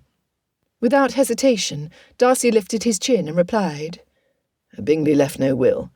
I married the second Bennet daughter this morning. Elizabeth and I will file for guardianship of the twins tomorrow." "What? Good Lord, Darcy, it was a friendly acquaintance, nothing more?" Flabbergasted, his uncle stood to pace the room. "What could you possibly have been thinking? Who are the Bingleys to us? Who are the Bennets? Why would you tie yourself to a stranger for the sake of 2 children wholly unrelated to you?" "My wife is not a stranger to me, uncle. We have known each other since the autumn of 1811. In truth, she is the only lady I ever considered to be my bride." "Well, at least she is a lady, not some tart who caught your fancy." Anger blazed, until Darcy feared sparks would shoot from his fingertips. "You will never speak of my wife with anything less than respect, or our association ends now. In this I will not bend." Although he issued no apology, Uncle Hugh nodded. "As you say, nephew, I have no reason to suspect that you have not thought this through. But you have to admit that this is not only sudden, but it is an extreme move. Do you have any reason to suspect that Bingley's family will object to your petition for the children?" "We have every reason to suspect they will object. Lady Armstrong wrote her brother, commanding Bingley to hand over any son born by Mrs. Bingley. Lord Armstrong's first wife delivered a daughter who did not survive, I believe, although I know next to nothing of his history. The letter, which likely spurred Bingley's wild ride, ending his life, also stated that the Armstrongs would be travelling to Bingley's estate in Hertfordshire to await the birth. Likely they have or will arrive sometime soon, only to discover that everyone is gone." "And that you married the baby's aunt?" His uncle stopped pacing. "Lord Armstrong is a powerful man, as I am sure you are already aware. You may be taking on a battle that you cannot win against him. He has resources available to him that you do not, and primarily his closeness to the Prince Regent. If he wants the boy, you might want to satisfy yourself by keeping the girl alone." Darcy's throat constricted as he stood. "Are you suggesting that we have no chance?" His uncle harumphed, his hand rubbing his chin. "I would not say that it was impossible, but good heavens, Darcy, what were you thinking? To start your wedded life with a court petition that will take all your energy and rob you of your time and peace of mind? Assuredly, your wife is attached to those children, and I'm convinced that no one could be more responsible than you for the care of the twins. However, have you truly thought this through?" "I have indeed." "I see. Then you are determined to pursue this course?" "I am." Shoulders pressed back. "Can I count on your support for my marriage and the petition?" Without a pause, his uncle replied, "You can. Now, where is this new wife of yours? I would like to meet her sooner rather than later." She and the babies are sleeping. The journey was taxing, and as I mentioned, Mrs. Darcy has had full charge of the twins since their birth. I will not disturb her." "Oh, very well. I shall return to Matlock House. Do let me know when we can be introduced. Helen Georgiana will be eager to meet the woman who finally caught your eye." With a dip of his chin, Darcy acknowledged Lord Matlock's olive branch. After his uncle left to report to his wife, Richard tossed back the rest of his brandy, and then poured another. Finally he spoke. "I thought there was a rift between you and Bingley, caused by your disapproval of Bingley's latest angel. Good Lord, Darcy, you did not even attend his wedding. I was there, since I did not know at the time that you argued. His wife was lovely, obviously in love with her new husband. I was introduced to her sister, Miss Bennet." "You were?" Darcy swallowed. "She is both lovely and lively, I will tell you that. But the rest of her family... Cousin, what in the world have you done?" Darcy moved to where his uncle had been seated. "Richard, I will be honest. I separated Bingley from Jane Bennet because my attraction to Elizabeth distracted me, tempted me until my control was tested, almost beyond what I could bear. Being forever in her company should Bingley marry Jane was intolerable to me, so I selfishly shared my observation that Miss Jane Bennet appeared to be marrying him for security alone, at the instigation of her mother. Even though I fully believed it at the time, I was wrong. I'll say." Richard gave no quarter. "Only a fool would willingly step between a stallion and his intended mare." Sipping his drink casually, Richard continued. "Explain to me how you came to be in Hertfordshire to rescue the babies and wed Miss Bennet. Since Bingley instigated the breach, why would you be involved?" He retrieved Bingley's letter to him from his desk, handing it to his cousin, wondering how he would respond.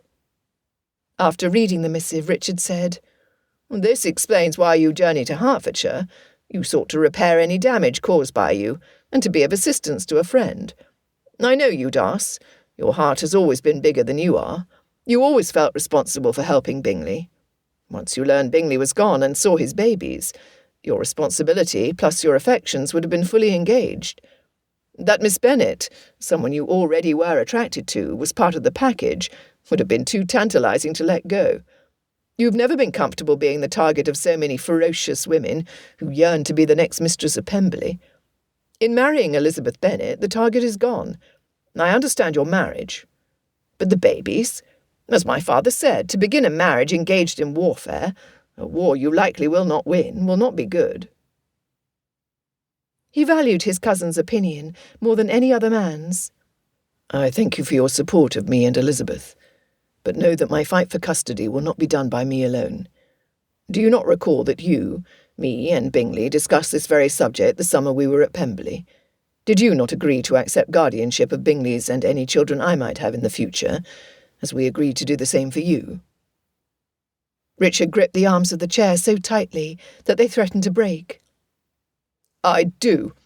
However, I did not think it would truly come to pass. Blast it, Darcy. You know as well as I that I cannot go back on my word." Darcy slapped him on the shoulder. "Then we will fight this battle side by side, cousin." Richard growled, leaned his head back, and closed his eyes for so long that Darcy wondered if he had dozed off. Snapping to attention, Richard said, "We need to discover any secret in Lord and Lady Armstrong's background. If we are to see justice done, then sharpen your sword and load your pistol, Darcy. This could get bloody." Heartened, Darcy agreed. I expect it will." At a tap on the door, Darcy said, "Enter." His butler stepped inside. "Pardon me, sir. Your wife is asking for you. Young Master Bingley is ill."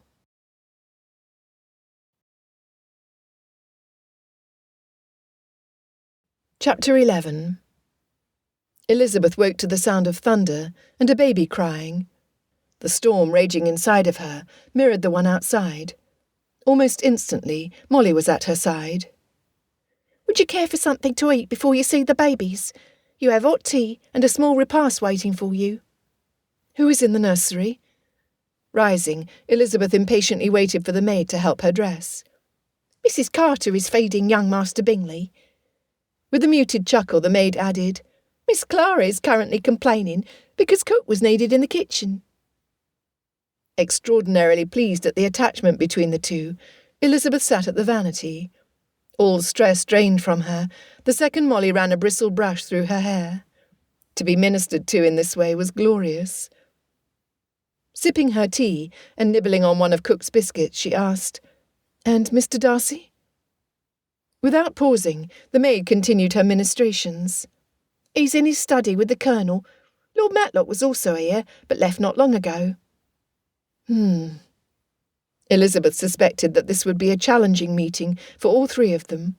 She remembered Colonel Fitzwilliam from Jane's wedding. Although he was not nearly as tall and handsome as Mr. Darcy, he was a friendly and confident gentleman, with a twinkle in his eye. She liked the little she knew of him immediately. Mrs. Carter came to the door, holding little Charlie, interrupting Elizabeth's reverie.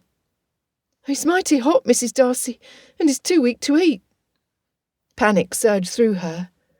Heat radiated from Charlie's forehead. Fear, unlike anything she had ever felt before, churned her stomach. Dismay squeezed her heart. Elizabeth sent her maid to call for her husband.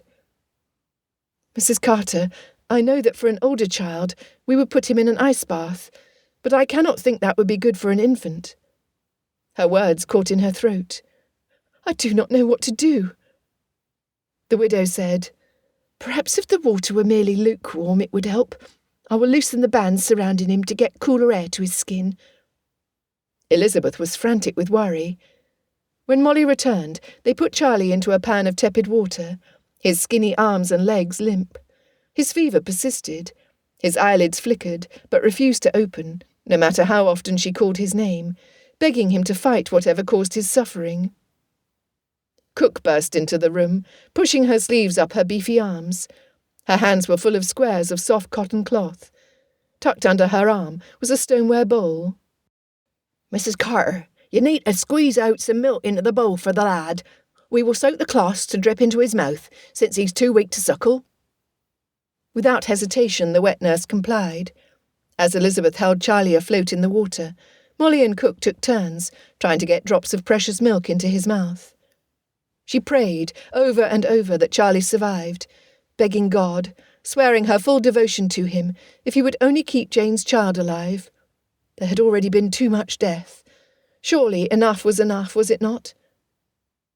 Holding his head up, Elizabeth scooped water with her other hand, pouring it slowly over him. She was unaware that Darcy arrived until she felt him at her shoulder. Relief that she was no longer alone was ridiculous, since the nursery was filled with servants, Cook barking orders like a sergeant. Yet Elizabeth was able to draw from his strength.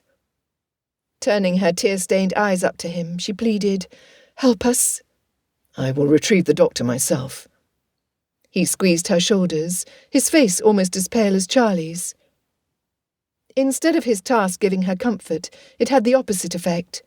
"No, please, send someone else. We need you here." "I will go." Elizabeth had not noticed that Colonel Fitzwilliam had entered the room. His quickly sensing trouble and volunteering to venture out into the storm comforted Elizabeth. He would be a good co-guardian. Leaning against her husband, like she had in Netherfield's corridor, felt right. Reaching from around behind her, Darcy moved his hand under hers, where Charlie's head rested in her palm, his body floating in the tepid bath. The strength of his fingers was reassuring. His holding the baby allowed her to run her wet fingers over the tuft of hair at the top of his scalp. Charlie still did not respond. Leaning more of her weight against her husband, she whispered to the lad, "Your mamma thought your papa was the most handsome man on the whole earth. Whenever she looked at him, she had stars in her eyes. I have never seen anyone so much in love." Darcy stepped closer behind her, his free arm wrapping around her waist. She continued, "Both of your parents cared not if they had a son or a daughter. Their main consideration was that their child knew how much they were wanted and loved." Elizabeth's body shook with a sob. Darcy's arm squeezed tighter. "I regret that you will never know my sister. She was the sweetest soul. Never did she utter a harsh word against anyone. She felt everyone's suffering as if it were her own, and she generously gave her time and energy to others. That she was beautiful beyond imagination never mattered to her. She looked in the same mirror that I did, but she never saw her radiance as anything special. Resting her head on Darcy's shoulder, she waited until she gained a measure of control before adding, "You see, Jane was not just my older sister. She was my best friend. When my imagination got the better of me, she was my voice of reason. When I was made to feel bad about myself, she always lifted my spirit. I miss her so badly that I cannot imagine how my heart will ever be able to heal. Yet she left behind in you and Clara the best of her, 2 seeds of greatness that will grow to be just as kind and compassionate as your mamma and your papa. You are born from a love that was beautiful to witness. Therefore I bear witness today that I will do all within my power to remind you how important you would have been to them, that you are to me, and that you are greatly loved." Her tears dripped into the water, the only sound in the room. Somehow she hoped her words would be able to be absorbed by her nephew, moving him to respond. His listlessness broke her heart. When Mrs. Carter returned to care for Charlie, Elizabeth turned in her husband's embrace, wrapping her arms around him, and wept.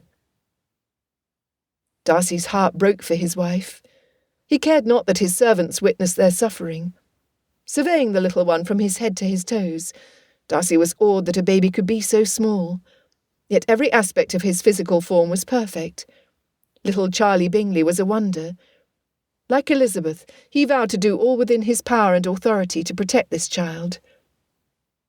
When his wife's body began to quiver, he lifted her into his arms, carrying her through the doorways to their shared sitting room.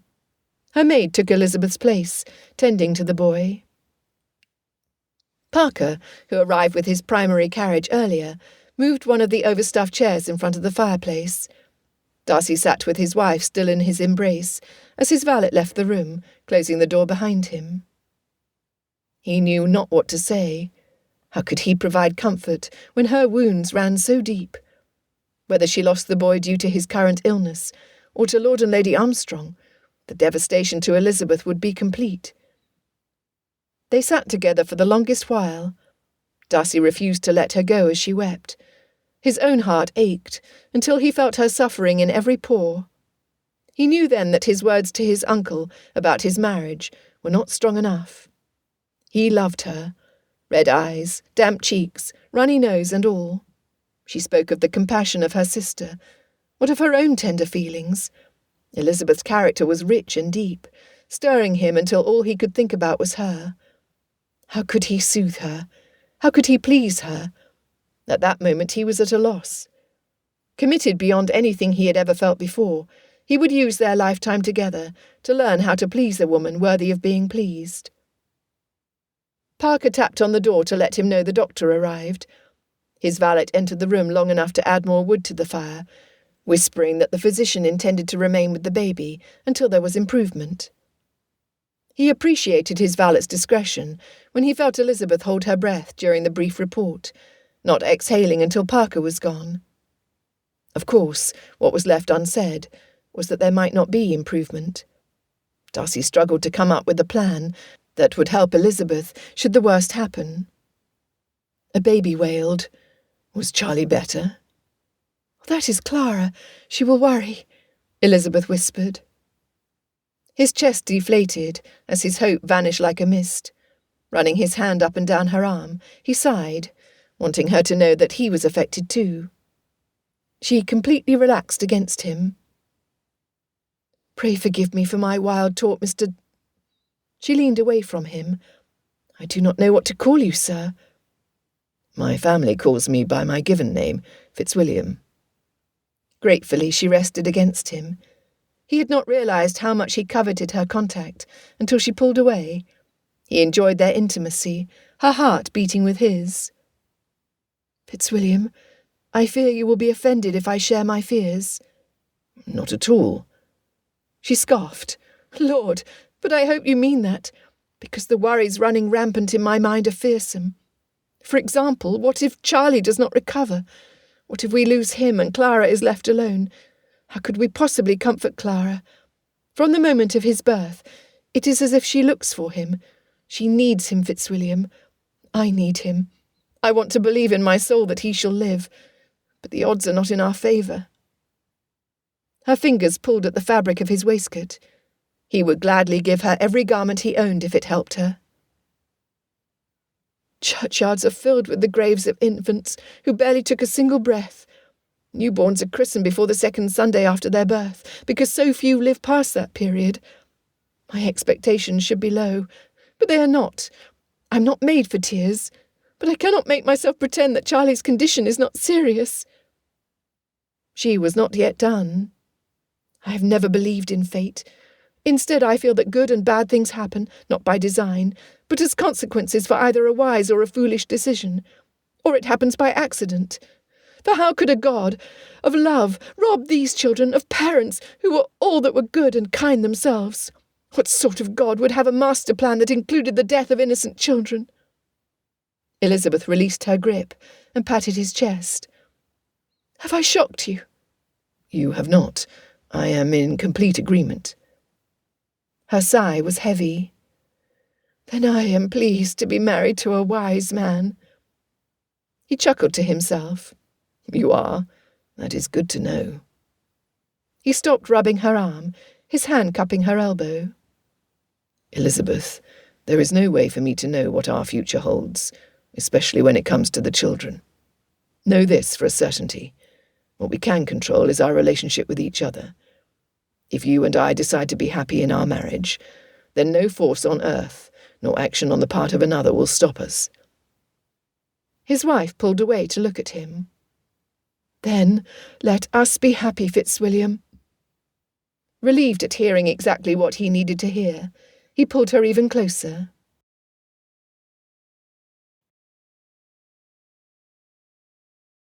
Chapter 12.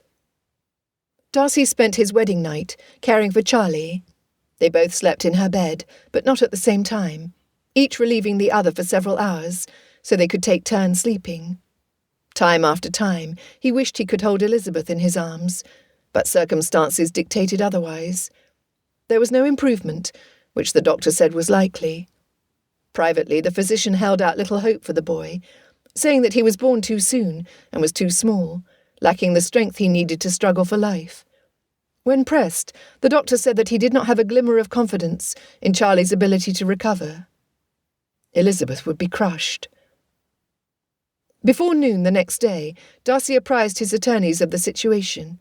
When Darcy related the rapidity of Bingley going from deliriously happy at the anticipated birth of his first child to the death of his wife and himself, each of them admitted that there was no guarantee for any of them what the morrow would bring. The pressure to hurry the processes of legally establishing Elizabeth as the recipient of his assets, with the authority to decide Pemberley's future should something happen to him, before they had an heir, was imperative. Paragraph by paragraph, they reviewed all three documents, starting with Elizabeth's marriage settlement. The men raised questions about the directions for managing his estate. When Richard joined them, Darcy was able to explain his request for assigning his cousin to help Elizabeth, should there be a need. The two of them were more than capable of caring for any property, even one the size of Pemberley. Finally, they reviewed the petition for guardianship. Mr. Sutton hesitated before he began. "Mr. Darcy, Colonel Fitzwilliam, I regret to inform you that information has arisen that exposed Mr. Bert's duplicity.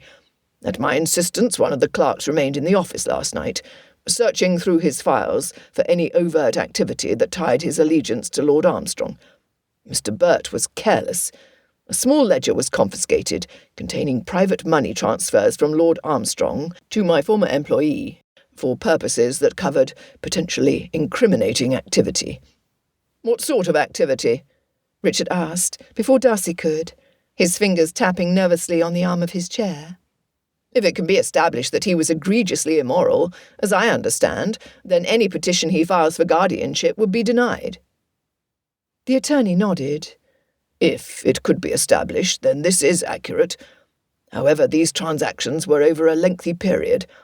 Each was for the dismissal of a mistress, where he made financial provisions for the time between his last socialising with her and her next client. Since most of Lord Armstrong's peers practised the same, I cannot think a judge would find him deficient." Richard seethed.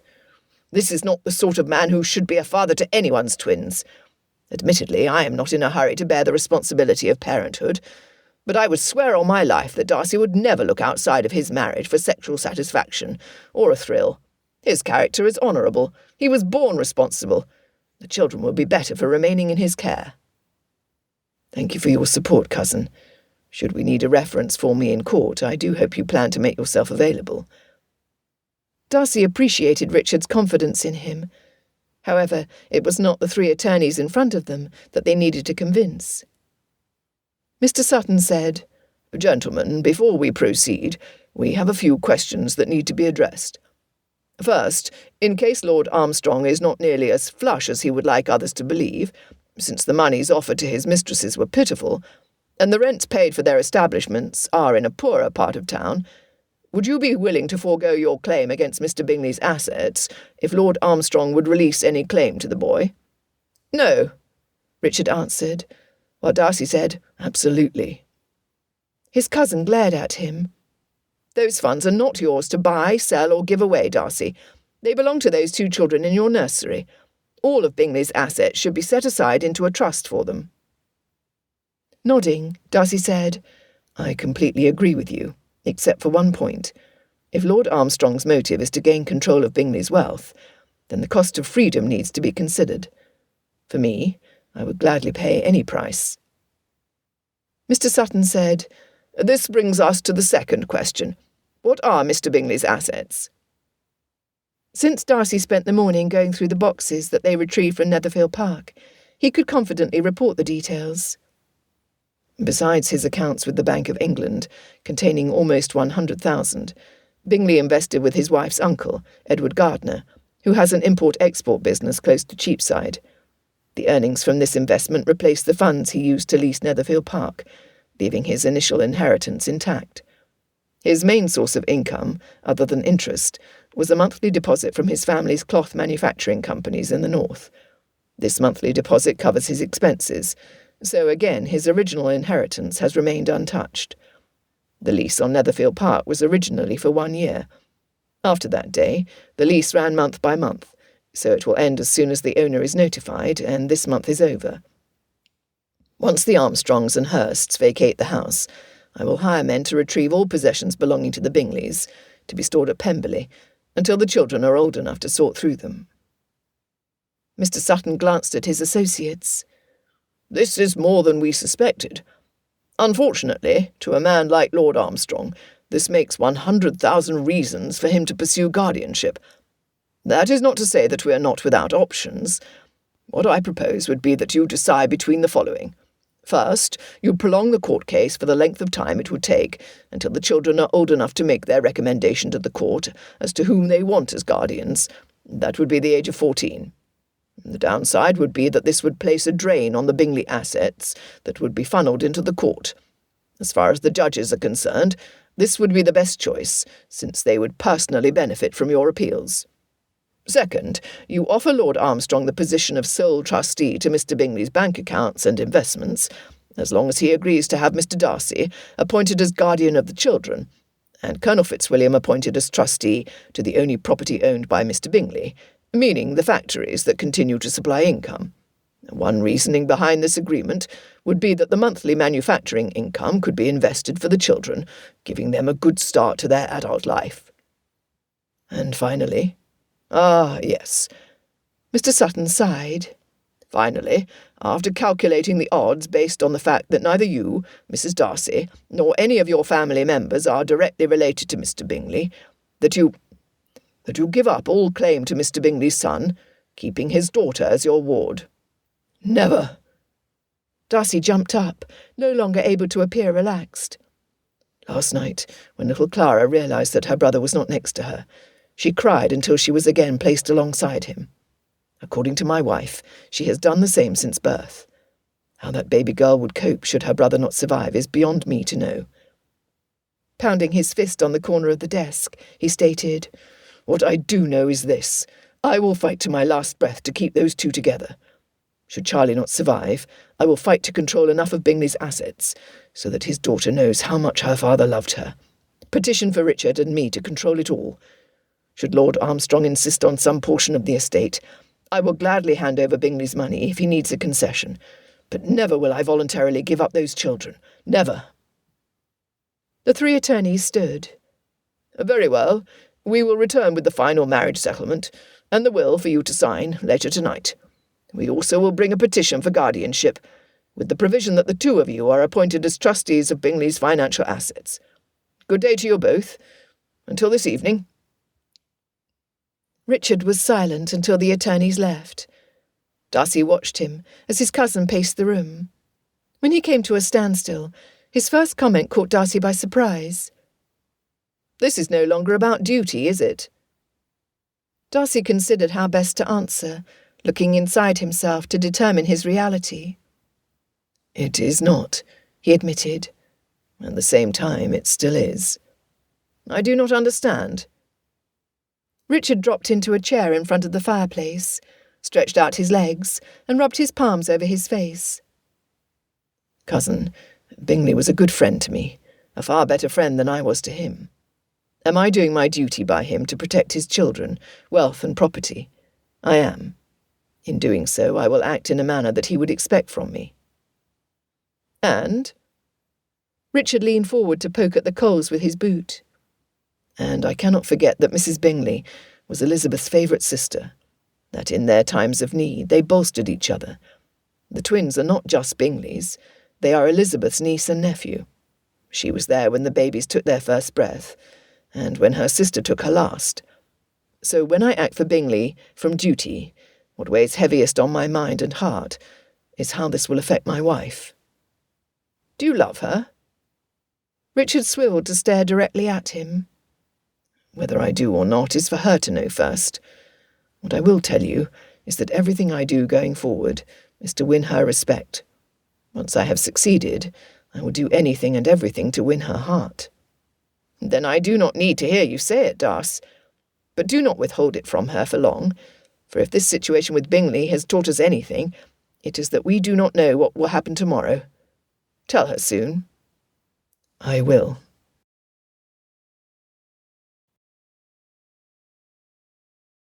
Chapter 13.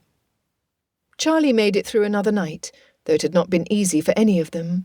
Elizabeth stroked his brow as she teased his lips with the milk-soaked cloth. Mrs. Price, cook, and Mrs. Carter made a valiant effort for the lad.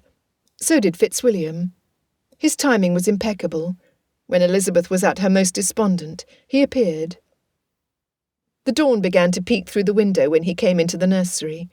He spread out a white linen cloth, embroidered with the initial D, and took out a small brush and scissors from his pocket. When he knelt by Charlie's cradle, a tear trailed down her cheek. Snipping Charlie's spiky hair, he set the downy softness gently on the cloth and folded the treasure. Then he gathered a tiny lock from Clara and did the same, tucking it into a different pocket. Leaning over Charlie's cradle, he whispered to her, "I spoke with Georgiana last evening at Matlock House. She offered to stitch their names on the linen, so we can have their hair mounted and framed for the nursery at Pemberley, if you do not mind." "Mind?" she asked through her tears. "Thank you for thinking of this. Truly, I thank you." "Elizabeth, we need to talk."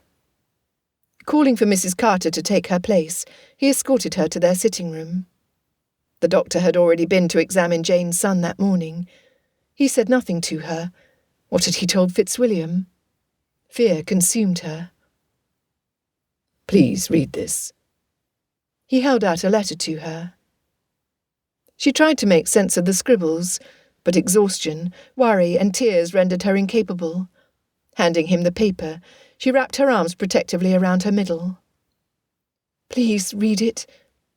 Trying to be brave, she straightened her spine. Sitting alongside her, he began. "Dear son, how happy I am to address you thus. If you would rather I call you Mr. Darcy, do write and let me know so I can alter my thinking before it becomes a habit. Bingley, although he married my Jane, never seemed to pay any attention to any of us but her, so I never quite knew how he might respond if I said the word aloud. But you—" "From Mamma!" Elizabeth interrupted him, stunned, and so grateful it was not horrible news from the physician. She still could hardly believe that she felt the need to embrace him. Barely holding herself back, she relaxed her arms, though she pressed them to her side. He nodded. "But you are such a solid sort of man that I cannot help but think that now that you have my Lizzie and 2 grandchildren in your care, I can only think of you as family. As to the purpose of this letter, I am writing to tell you that the Hursts, along with Lord and Lady Armstrong, arrived at Netherfield Park late on the day you married. According to Hill, who had it first hand from Mrs. Nichols, there was plenty of yelling and fit-throwing when they discovered the nursery empty. The housekeeper and the rest of the servants were threatened with everything from being let go with no references to bodily harm by Lord Armstrong himself. Mrs. Hurst took it upon herself to sift through my Jane's belongings, taking every piece of her jewellery, including those she received prior to her marriage. Lady Armstrong removed nothing more than a book from Jane's bedside table, and avoided her husband most of the day. Lord Armstrong had the footman pack all the ledgers and journals left in Bingley's office into boxes. Mr. Hurst had the cellar emptied. Then they commandeered Bingley's carriage that he bought for Jane, and had it loaded with Bingley's belongings before demanding rooms and a meal for the night. Hill's report from Maud Nichols was that Lord Armstrong and Mr. Hurst discussed their situation well into the night. Never have I been as pleased at having Longbourn's housekeeper listen at the door, because according to her, the men will do all they can to take Charlie away from you, ruining you and Lizzie at the same time. They did not depart Netherfield until the afternoon of the next day. Strangely, Lady Armstrong kept delaying the departure, to the point that her husband said he would leave her behind, unless she got in the carriage. I caution you, son. These people are, according to the servants, entirely self-serving. They did nothing to mourn my Jane, nor did they mourn the death of their own brother. A part of me wanted to call down every sort of evil upon them, but the other part of me felt sadness that they were bereft of human feeling. How much they miss. There, I have completed my first report. Son, I beg you to write back to me and tell me how wonderful my daughter and grandchildren are, how beautiful your house in London is, and how finely you are living. Your new mother from Meryton, Mrs. Francine M. Bennet. Listening to him read was just like being in Mamma's presence in the drawing-room at Longbourn. Mamma's mind flitted from subject to subject as she made observations about anything and everything. How like her to attach herself to Fitzwilliam. She took note of his kindness when he asked her to write the report. Her reward was familiarity. "Do you mind?" Unexpectedly, the corners of his mouth lifted. I have already replied that I would send my best carriage for your whole family to come to Darcy House. Even more than your mother and father need to see their grandchildren. They need to see them. Could this be the same man Elizabeth met at the Meryton Assembly, who found fault with everyone, particularly her and her family? Elizabeth covered her eyes as tears flowed through her fingers. Crying until she hiccuped, she turned into him when he pulled her close. The words he murmured into her hair penetrated her overwrought emotions. I should have asked you before I issued the invitation. I know that now. I did not think the presence of your family would distress you so. She wiped her face. "Distress me? On the contrary, you have pleased me greatly, Fitzwilliam. Thank you so very, very much." She tilted her head. "You are aware that Papa and Mamma will have Mary, Kitty and Lydia with them as well." "And why not?" He tucked a loose curl behind her ear. "They all need to know Bingley and Jane's children." In her excitement, she did something so unexpected that it shocked her, and him. Leaning forward, she cupped his face, closed her eyes, and touched her lips to his. As quickly, she drew away, her eyes flying wide open, her lips mouthing his name. Jumping from the sofa, she backed away and then hurried to the nursery, her fingers at her lips. Good heavens, what had she done? The need to grab his wife, hold her close, and repeat her kiss burned his palms. They were married after all. Rubbing his fingers over his eyes, he rang for Mrs. Price to prepare rooms for the arrival of the Bennets. In truth, he was not looking forward to them being in the way.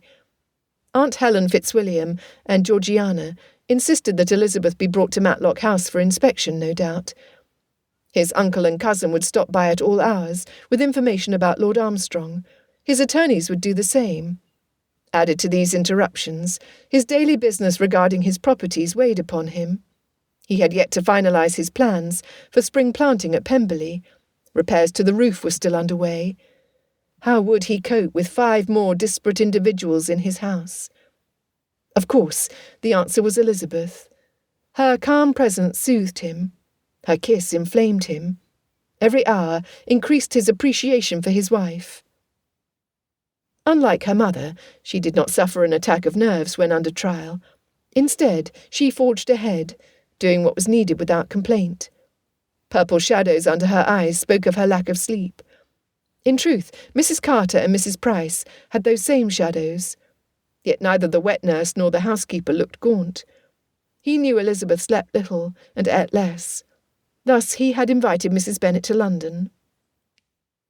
His butler interrupted his introspection. Sir, a message was delivered from Lord Malcolm Armstrong. His servant is downstairs awaiting your reply. Darcy broke the seal. Lord Armstrong expected Darcy to meet him at White's at 11 o'clock today. This demand was not unexpected. Tell the messenger that I am unavailable. I will let him know when we can meet. With a tip of his head, the butler said, Very well, sir. The skirmish has begun. Rubbing his hands together, he was eager to learn Lord Armstrong's terms. Yet Darcy was not eager enough to spend his time away from the nursery while little Charlie struggled. Demands, no doubt. Threats, most likely. Posturing, absolutely. If he guessed correctly, Armstrong would have Darcy investigated as thoroughly as Darcy investigated him. This would take time. It would take money. Was the Baron short of funds? Was it Bingley's wealth that stirred him to fight? Had something happened that affected his ability to father a child after his first wife died? For a certainty, Caroline Armstrong was rarely in poor health. She was not unattractive. Was she unwilling? Darcy shuddered at the thought. Whatever the motive, Darcy could be equally stubborn. Would that be enough? Lord, but he hoped so for Elizabeth's sake, for the children's sake, and his.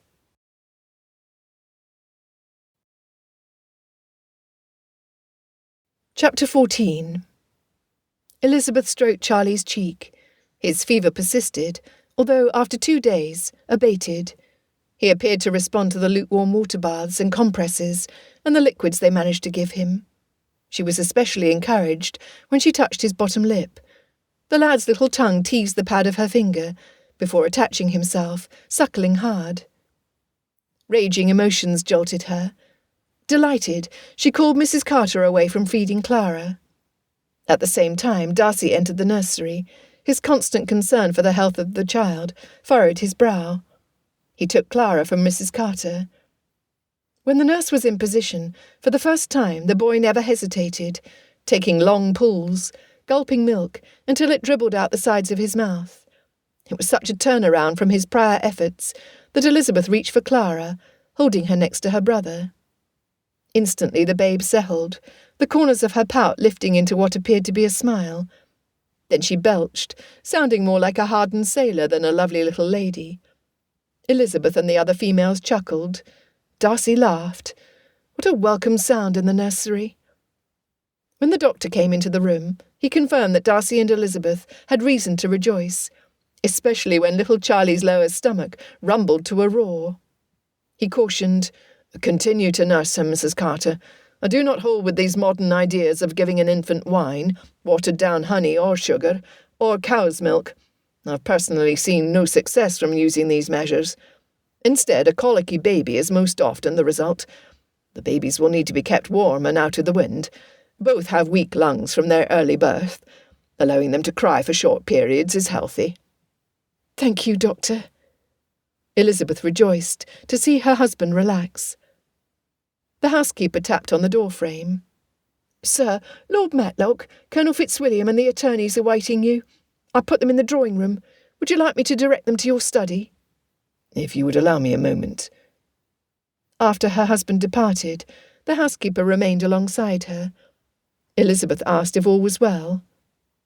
"Mrs. Darcy, I've interviewed several women to serve as an additional wet nurse to aid Mrs. Carter. Of the many who applied, one woman, Mrs. Congdon, appears to be the best qualified of the candidates. Her milk was thick, creamy and smelled sweet. Additionally, she reported that she bathed at least once each week. Her circumstances are that, after she was widowed, she moved in with her sister, who willingly cares for Mrs. Congdon's 18-month-old daughter.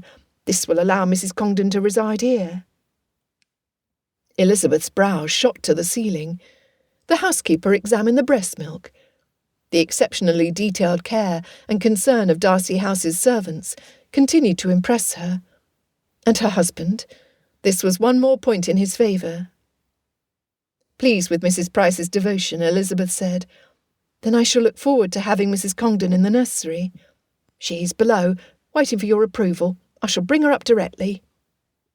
Once the housekeeper excused herself, Elizabeth could not help but reflect on the fact that despite being a wife for a mere 2 days, she knew more about babies and what it took to sustain them than she had learned in her almost 23 years prior. What in the world could she possibly learn next? Interviewing Mrs. Congdon opened her eyes to the plight of widows left with young children, in a society where they were often overlooked. Although her circumstances were dire, Mrs. Congdon proved to see the best of her situation. Elizabeth hired her immediately. The new wet nurse settled into the nursery, happily feeding Clara. Charlie nursed regularly, his arms and legs free of his swaddling bands, celebrating his temporary liberation. He had the sweetest habit of crossing his fingers on each hand, as if he were trying to grab hold of something precious. Elizabeth enjoyed observing every movement and every expression on the faces of the twins. Hours later, after the doctor returned and examined Charlie, Elizabeth accompanied him downstairs in hopes of finding her husband available. Finding the study door open, the attorneys offered her a bow before they departed Darcy House, leaving Colonel Fitzwilliam and an older man in the room. She had no desire to apply for an introduction, since her purpose was to reassure her husband. Once Elizabeth captured Darcy's eye, he approached her with a tight smile. Whatever business had been discussed between the gentlemen had apparently not been to Darcy's satisfaction. "Charlie has much improved," Elizabeth said, not wanting to keep her husband in suspense. His response meant everything to her. His shoulders and furrowed brow eased. "This is good news indeed." As he spoke with the physician, who was donning his greatcoat and pulling on his gloves, Elizabeth studied every expression, storing each one in her heart. "If it is convenient for you, would you join us?" Darcy asked her. "My uncle desires to meet my wife. Apparently you were introduced to my cousin at your sister's wedding." When he stepped back for her to precede him, she barely kept from smiling. Fitzwilliam Darcy was not a man to make his wife cower behind him. She was grateful that he was not antiquated in his thinking. Focusing her attention on the gentleman she knew, Elizabeth said, "Colonel Fitzwilliam, I cannot help but believe that it was your quick action in retrieving the physician that saved little Charlie's life. I thank you with my whole heart." He snapped his heels together and bowed. "No thanks are necessary, Mrs. Darcy. I am pleased to welcome you to our family." "As am I," said the older man. Darcy clasped his fingers around her elbow. "Elizabeth, I would like to introduce you to my uncle, Hugh Fitzwilliam, Lord Matlock." With a deep curtsy, she said, "My lord, I am pleased to meet you, and I thank you for your welcome." "Mrs. Darcy, I fear that you and my nephew have not had the start to your marriage that I would have wished. Instead of taking a month for a wedding trip to get to know each other better, you are about to be embroiled in a legal onslaught that could distract you for years to come. Are you as determined as Darcy to see this through?" "Without a doubt. One thing I already learned about my husband is that he is almost as stubborn as I am. We will face our foe together." "Very well." Darcy's uncle looked pleased. He said, "Mrs. Darcy, I am sorry to say that our investigators have had very little success finding anything that would disqualify Lord Armstrong from gaining guardianship." The pain in Elizabeth's chest cut her like a knife. Gathering her composure, dreading the answer, she asked, "Lord Matlock, what is your opinion of Lord Armstrong? Is he a fair man? Does he listen to the opinions of others when you meet? Is he effective in arguing his point? Do you respect him?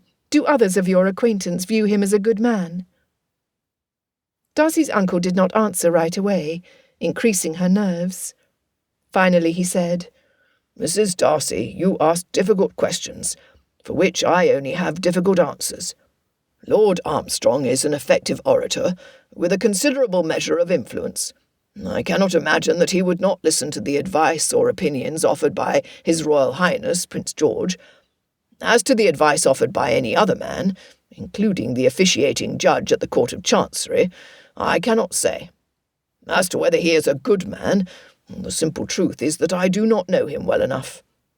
As to the specifics of our investigations—" He coughed. "I would never share what we have learned with a lady." "Uncle?" Darcy's nostrils flared as he reached for her hand. "These children are my wife's niece and nephew, by her most beloved sister. Elizabeth has, in the last week alone, been exposed to sights and sounds that few unmarried females would face until they were long married. The twins mean everything to her. She will worry unnecessarily if we withhold information. Therefore I will keep nothing from her when it comes to our petition." While his uncle stammered, Elizabeth's shock kept her silent. Darcy's defence, and the touch of his hand in hers, robbed her of speech. Her husband, Fitzwilliam Darcy, the man who turned down his nose at her and her neighbours, treated her as an equal when it came to Charlie and Clara. She was stunned, and very pleased. "Well, then—" Lord Matlock cleared his throat. "Like many of his peers, he is unfaithful to his wife." "I see," she said, not able to think of anything more intelligent. "Are you?" "Elizabeth!" Darcy exclaimed. She hurried to explain. "I apologise for being overly forward, my lord." Elizabeth raised a brow at Darcy's uncle. "Nevertheless, if a man were to share the same poor habits as Lord Armstrong, his inclination might be to shrug it off as unimportant to the case, or draw attention away from the matter, so they would not appear to share the same guilt." Lord Matlock smiled. "I like your wife, Darcy. My answer to your probing question is an unequivocal never. My wife, whom I adore and respect, would dream up new methods of torture that would make the Inquisition child's play if she even suspected I was with another woman." "Amen to that," Colonel Fitzwilliam added, sliding back in his chair. His father added, "Mrs. Darcy, you might find it interesting to know that when my sister married Gerald Darcy, I thought nothing good would come of her being wed to a farmer. A wealthy farmer, yes, but still a farmer. Your husband is not at his finest around strangers, and is as full of himself as all young men his age. But once he has you as his friend, he is as loyal as a new pup. There's no better man to have at your side during the trials to come than your husband, Mrs. Darcy." With a glance at Darcy, who stood silently beside her, she said, "I thank you for your reassurances, gentlemen. I have absolute confidence that you will do everything within your power to protect the babies." As soon as she left the room, all three men exhaled. Richard recovered first. "I knew when I met her at Bingley's wedding that she had a depth to her uncommon in the typical lady of our elevated rank. You will have your hands full, Darcy." Darcy responded with a grin. "I know." His cousin added, "I cannot see her being intimidated by the Darcy stare." "She is not," he readily admitted. His uncle noted, "I see your chest puffed up with pride, nephew. Good for you. A timid woman would never be the wife for you. We need to keep those children safe at Darcy House, or her grief will last a lifetime, which would hinder any attempts at a good marriage. I only wish we had more going for us." Richard stood. "Well, we will not gain any traction against Lord Armstrong sitting here. I'm off to see what I can find." "I will as well." Lord Matlock followed his son out of the room. Elizabeth went to the stillness of her bedchamber rather than the nursery. The babies were quiet, though she heard the low babble of the two nurses. She wanted to hide her face in her hands. Good heavens! Asking an earl if he cheated on his wife. What was she thinking? She was not thinking. The days of heartbreak, followed by long hours of worry, unsettled her until she was not sure any more which way was up. Gratefully, at every turn, her husband bolstered her and comforted her. If she were not careful, she would begin to rely on him entirely. Would that be so bad? Recalling all their interactions, from the initial insult to his support of her in his study, Elizabeth acknowledged how much her attitude about Darcy changed. In fact, her opinion of him was quite the opposite of when they first met. Flipping back the curtain and looking out to the bleak garden, the warmth of happiness budded deep in her soul. Each time Darcy favoured her with his attention, her feelings about her husband flourished and grew. Instead of irritation and outrage, when an image of him crossed her mind, she felt peace and consolation. Oh, my goodness! Elizabeth's hands went to her cheeks as her eyes widened and her mouth gaped open. She was beginning to fall, head over heels in love with her husband.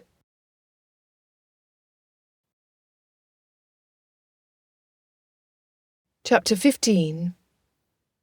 Before his uncle and cousin left Darcy House, they both commended him for his choice. Darcy was extraordinarily proud of his wife. He appreciated how she treated his servants with kindness and him with respect. He enjoyed spending time with her. His intention was not to display his growing affection for her by holding her hand in front of his family, but there was something about her that drew him in, that intrigued him, until his focus drifted only to her. His pleasant musing was interrupted by his butler. "Sir, this just arrived." He handed Darcy a letter. "According to the messenger, this is from Lord Malcolm Armstrong. Please send for Mrs. Darcy." Breaking the seal, he read, 12th February, 1813. Darcy. From the very first line, the words provoked Darcy. Never would he permit Armstrong to address him informally. The Baron intentionally chose to stir Darcy's ire. "You must be in no doubt as to my reason for contacting you. You removed certain items from Netherfield Park that belong to me. This theft will not go unpunished. However, as a reasonable man, I might overlook the crime, should you deliver to me not only the son of Charles Bingley, but the records of his personal and business assets before this day ends. Do not be in any doubt that I will assert my authority in the highest courts in England. The child and Bingley's assets are mine.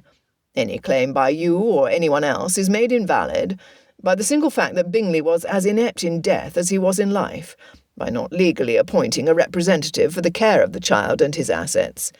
There is not a judge in England who would not give me precedence over a man wholly unrelated to Charles Bingley. Your attaching yourself to the family by marrying Bingley's sister-in-law is a weak attempt to increase your purse and prematurely fill your nursery. I will leave no stone unturned in building a case against you. In so doing, I now have as an employee a former close associate who is highly motivated to disparage you. Perhaps you recall George Wickham. With the details he has shared about you and Miss Darcy, there is not a court that would give you guardianship of an innocent child. I expect to see your carriage draw up in front of Armstrong House before nightfall. Any delay will be costly. Lord Armstrong." When Elizabeth entered, he handed the letter to her, waiting to say anything until she finished reading. Sitting on the sofa in front of the fire, she patted the seat next to her after reading the missive. "Fitzwilliam, each word of this letter is carefully crafted to both intimidate and irritate us. His accusation of theft is untrue, since we have taken nothing belonging to him. Had we abandoned Charlie to the care of Netherfield Park servants, without providing him a nurse, the chances of his survival would have been nil. Meryton's apothecary bleeds everyone for any illness. Imagine if your physician had done the same to Charlie. There would be no happy little boy in our nursery." She chewed her bottom lip before asking, "I had not thought of Mr. Wickham. since the regiment departed Hertfordshire for Brighton. Once he engaged himself to Mary King, I put him out of my mind. Even when her uncle broke the entanglement, my interest was not revived. Because you and I argued at Bingley's ball about him, I am aware there is trouble between you. What does he know of you and your sister?" "What do you know of him?" Darcy asked. "Only that you hold him in disregard, and that Miss Bingley once warned me that he had harmed you, although she was not specific about what that harm entailed. Mr. Wickham revealed that you withheld a living from him. It was on this basis that I judged you, Fitzwilliam. I now know that you would never have been unfair." Darcy was grateful for her support. Any time the name Wickham came up, a giant knot formed in his stomach. "Wickham is a liar, a cheat and a reprobate, with enough charm to make an educated man believe that black is really white, or up is really down." Darcy inhaled slowly to slow the galloping of his heart. "Elizabeth, there are few men whom I consider close friends, many more that I regard as acquaintances. Some I would rather not be in company with, but only one I loathe with every fibre of my being. George Wickham is that man." At her raised brow, he continued, "Did Wickham tell you that he grew up at Pemberley, as the son of my father's steward, an honourable man, whom my father respected?" "He did." "In this he did not lie. My father, again out of respect for Pemberley's steward's integrity, agreed to claim George Wickham as a godson. Since George and I were close in age, we both enjoyed being out of doors, exploring Pemberley's woods and fields. We got on well before Eton. After that was a different matter. From then until we left Cambridge, we were thrown together almost constantly, despite our contrary natures. Where I studied and learned, George gambled and partied his way through university, being sent down more than once. Despite his vile activities, my father never recognised his godson's flaws." This time it was Elizabeth who entwined her fingers with his. "I am sorry. What a miserable situation for you." Her sympathy and her ready acceptance soothed him. "I thank you." His thumb stroked the back of her hand. "There is no need to list his sins, for the task would take weeks. I would not be surprised if Miss King's uncle discovered only a portion of George's crimes, completely justifying calling off the marriage. Suffice it to say that Wickham would not hesitate to lie if it was to his advantage. As you experienced, his charm, along with his convincing persona, renders him believable to most. My father was highly intelligent, yet he never suspected Wickham of being a rake, in spite of my repeated warnings. George has no loyalty. Even though he owed my family everything, he would ruin me, especially if he could hide behind someone as powerful as Lord Armstrong. In the past, he tried passing off his sins by using my name. My reputation was satisfactory enough to dispute the claims. He is a dangerous tool for Armstrong to use against us, though. I can only imagine the garbage spewing from his mouth." She drew back. "Elizabeth, I cannot protect you if you are not aware where dangers lurk." "I appreciate your warning. Husband, you met John Lucas when you first arrived in Meryton. Although I would never consider him to be charming, he has the proclivity to exaggerate a situation, until he always appears to be the hero. Over the years, he has honed his fictitious storytelling skills by adding enough elements of truth into his account that his tales are believable, not just by those who are gullible. Tell me, is there anything Mr. Wickham could reveal, having a partial foundation in the truth, that could damage the trust that I have in you?" She clasped his arm. "Before you respond, I mentioned that I trust you, and this is true. However, I did not know you well prior to our marriage. It has only been a mere 3 days since we wed.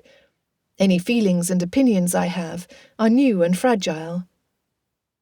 She was so wise and lovely. Firelight reflected in her eyes as her cheeks brightened from her speech. Her chin tilted in a charming way that challenged him, delighted him, stirred his desire.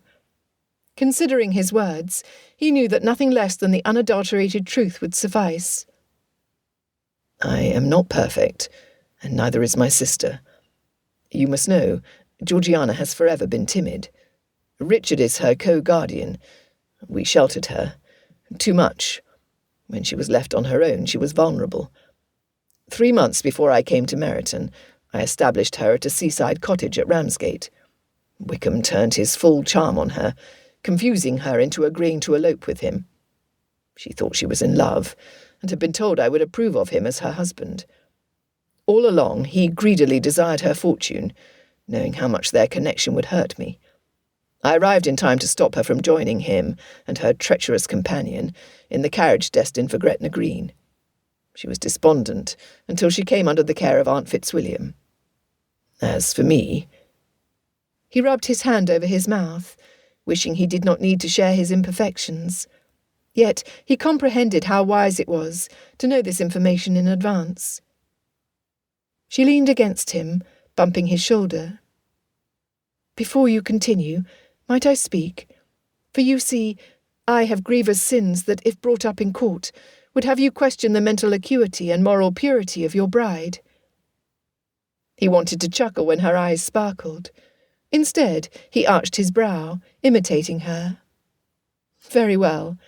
Sir, that slight pause was to allow you to jump in and tell me that you were certain you would never find a flaw in me, no matter how hard you searched. Since you did not, I will confess that there is a shelf in my father's bookroom that I was forbidden to read, or rather to look at the images on the page. In stubborn disobedience, I looked at every one of them. However, before you were shocked beyond sensibility, I was only 8 at the time. The drawings meant absolutely nothing to me. By the time I was old enough to realize what they were, my father had the books magically removed, to never appear again on any of the shelves at Longbourn. Additionally, I have skirted the truth more than once, and I have taken something without permission. Longbourn's cook makes the best berry jam in the world. When she was not looking, I would sneak an extra scoop for my scone. Again, at the time, I thought I was convinced no one would ever know of my theft, not realizing that the telltale purple stains on my teeth gave me away. I am quick to judge, and assume my judgments are accurate. Only recently have I learned that I can be as wrong as I thought I was right. With regards to Mr. Wickham, I was entirely in error." "Those are grave sins indeed." He appreciated her attempts to lighten the mood and make it easier for him to share his turmoil. Still, Darcy must continue. She deserved to know the man she married. "Elizabeth, pray listen carefully, because I only want to tell you this once. When George and I entered Cambridge, there were opportunities for vice that we never encountered before. Wine flowed freely, cigars, card games, and lascivious ladies made themselves readily available to the wealthy sons of important men. The pressure from my peers and those women was intense. I was young enough that my desires were almost impossible to control. Wickham jumped into the fray without hesitation. I was far less impetuous. Even knowing that my every decision would be reported to father, I attended a party hosted by upper-classmen. There was this one female who targeted me. She knew exactly what to say and how to flaunt her body. Oh, Lord, I cannot continue." "Just say it," she whispered. "I kissed her." His stomach churned. Her breath was sour, and the smell of her gagged me until I feared I would cast up my accounts in her mouth. I pushed her away, emptied my pockets, and threw the coins at her as the others laughed at me, Wickham being the loudest. The humiliation from my peers was nothing compared to the anger I felt with myself for being stupid enough to attend that idiotic event. "You and I are not so bad," Elizabeth admitted. Yet with Mr. Wickham's ability to blend a hint of the truth with lies, he could weave a tale that incriminated either of us in the eyes of the court. "He would do anything to make you loathe being my wife." Instead of withdrawing from him, Elizabeth's fingers brushed his cheek. Leaning forward, he gladly closed the distance. She tasted of everything good he had ever known in his life: sunshine, spring wildflowers, and sweet apples picked directly from the tree. One kiss followed another, until his worries vanished. Awed, he pulled her even closer.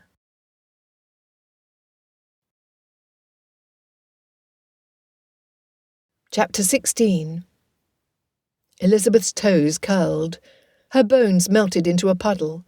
Heat rushed up her spine. Fitzwilliam Darcy was... Good Lord, Magnificent. Could a woman faint from a kiss? From her own husband? She sighed against his lips, barely acknowledging the distant sound of a door being thrown open. Whoever it is, go away. The harsh clearing of her throat was like a bucket of cold water. Her eyes flew open to see Colonel Richard Fitzwilliam tap Darcy's shoulder. Her husband sighed against her lips, stirring up a whole new swarm of desirable reactions. Tap one more time and I'll punch your front teeth out, her husband growled. Go away.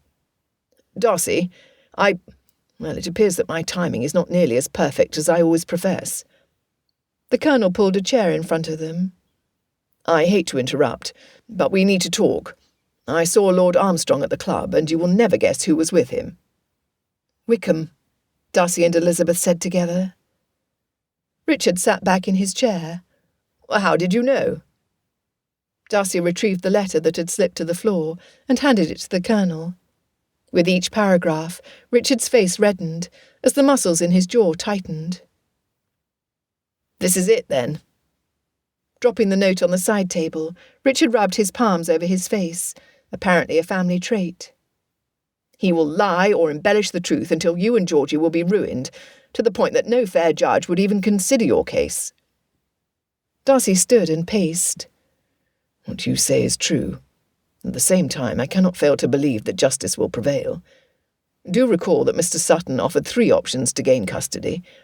We can appeal against any decisions made by the Court of Chancery, dragging out the process until Charlie reaches the age of 14. This delaying tactic might be our best choice. In reality, what do I care about Bingley's fortune?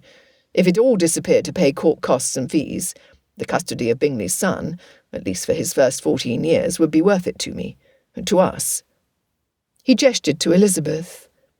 The Darcys may not have the political connections that Lord Armstrong can draw upon, or be a relative of the paternal side of the twins' family, but I do not doubt our ability to wait him out. If the Baron becomes desperate, this could benefit us, especially if in so doing he makes an error that we might capitalise on. The Colonel nodded. Elizabeth could almost see his mind strategizing. Darcy added, Perhaps if we consider exactly what is at stake, we can better see how to defend our position. If Charlie was handed over to Lord Armstrong, that means Elizabeth and I will never hear his first giggle or see his first real smile. We would miss him showing off his first tooth with pride and hearing his first word. We would not see his first wobbling step. Nor would we watch him go from leading strings to being fully breeched. Additionally, we could not tease him when he wants to play, or comfort him when he is sad. Do you even know how to tease? The Colonel asked. I learn from the best. Richard rubbed his fingertips against his chest, claiming the role. You did at that? Cousin, we would not see him grow from a babe to a lad, then to a young man going off to school. We could not guide him or direct him. There would be no showing him what it takes to be a good man like his father, or how to avoid men like Wickham.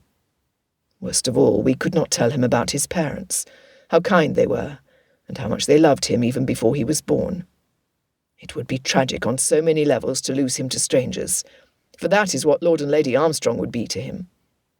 And he ran his hand through his hair. It would devastate Clara. The doctor has even said that the attachment between twins is unbelievably strong. We cannot do this to her. Elizabeth observed her husband as the 2 men discussed the possible paths they could take to get the best results. His words touched her heart, each syllable burying itself deeply, until she admitted that she and Darcy shared the special love of the children that would make them a family. Where she earlier felt a hint of affection for Fitzwilliam Darcy, his declaration cemented him into those deep, dark recesses reserved for the most important people in her life.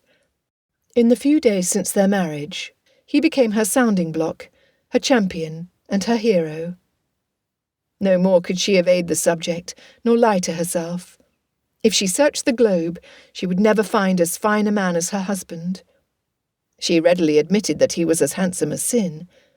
Nevertheless, his true beauty was his heart, which at that moment in time she fully claimed as her own. Darcy and Richard plotted for less than an hour when a message arrived.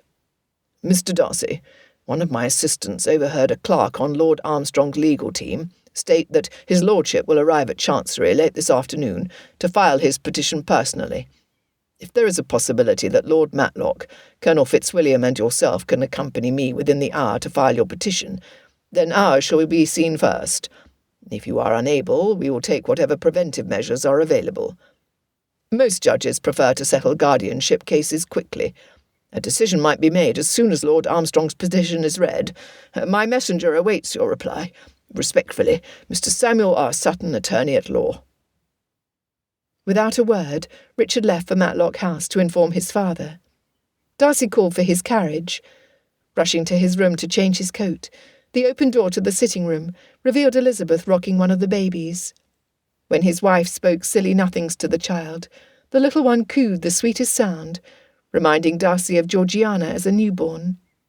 How he only wished a painter was present to capture the moment. The scene was a foregleam of the serenity they would have in their homes, should their petition meet with success. No, he needed to be more positive. They simply would not allow the children to be stripped away from them. Darcy had no idea how he would comfort his wife, should they lose to Lord Armstrong. Tugging at his sleeves, he entered the room to discover it was Clara in her arms. The sweet little girl was focused entirely on her aunt, trying so hard to follow the movement of Elizabeth's mouth.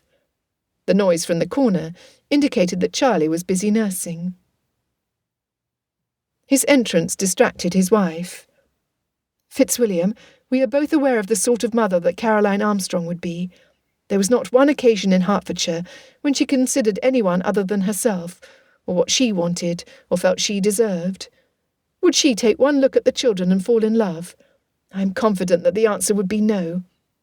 Instead, the first time one of the twins spit up on one of her silk dresses or accidentally entangled their little fingers in her hair, she would snap at them." "If she chose to spend time with them at all," Darcy added. "More likely she would deliver them immediately to the nursery, and there they would stay until they were old enough to be shown well in public." "Like a French poodle," Elizabeth scoffed. His wife hugged the girl to her chest, rubbing Clara's back. "That could be 18 months or more. Can you imagine doing that to a child?" He shook his head. "I cannot." He sat beside her, trying and succeeding to get Clara's attention turned to him. He brushed his fingertip over her soft cheek. "We received a message from Sutton. Lord Armstrong plans to file his petition this afternoon. My uncle, Richard, and I will go as soon as my horses are hitched, to file ours first. Pray for success, Elizabeth.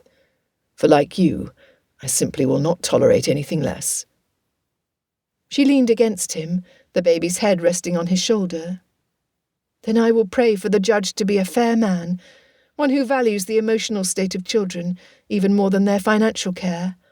I pray that you, your family, and Mr. Sutton will have the exact words necessary to state our case clearly and effectively, and I will pray for you to bring me good news."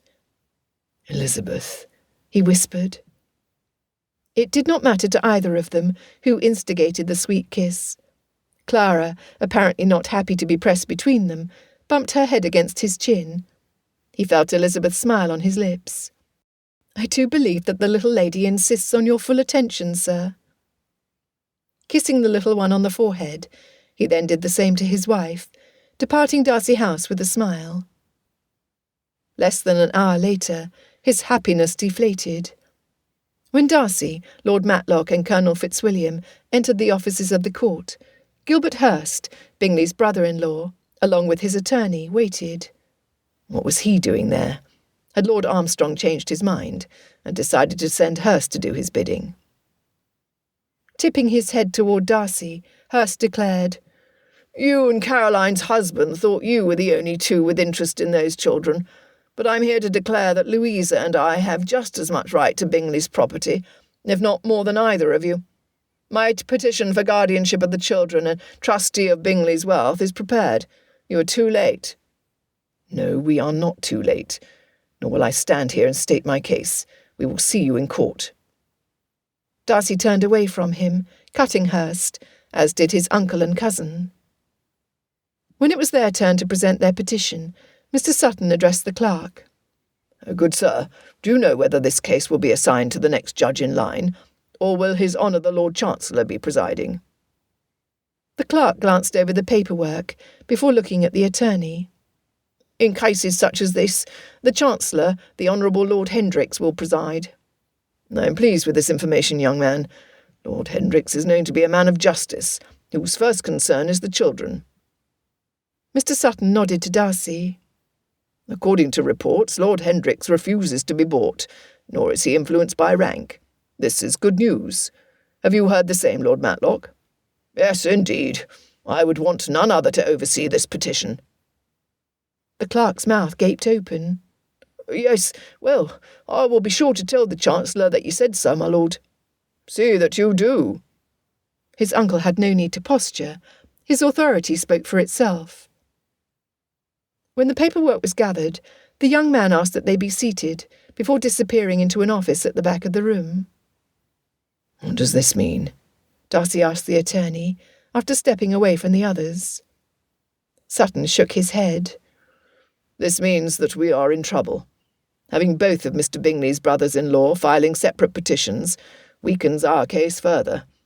Unfortunately, I suspect that in the end it will not matter which one of them wants it more, since Lord Armstrong can use his La Triomphe card, Prince George. He huffed in disgust. Additionally, your uncle and my attempt to remind the Chancellor of his fundamental responsibility by claiming he has a reputation for justice was a ploy. Lord Hendricks is an ambitious man who can be bought. Darcy's gut twisted in anguish. I will not let them go without a fight.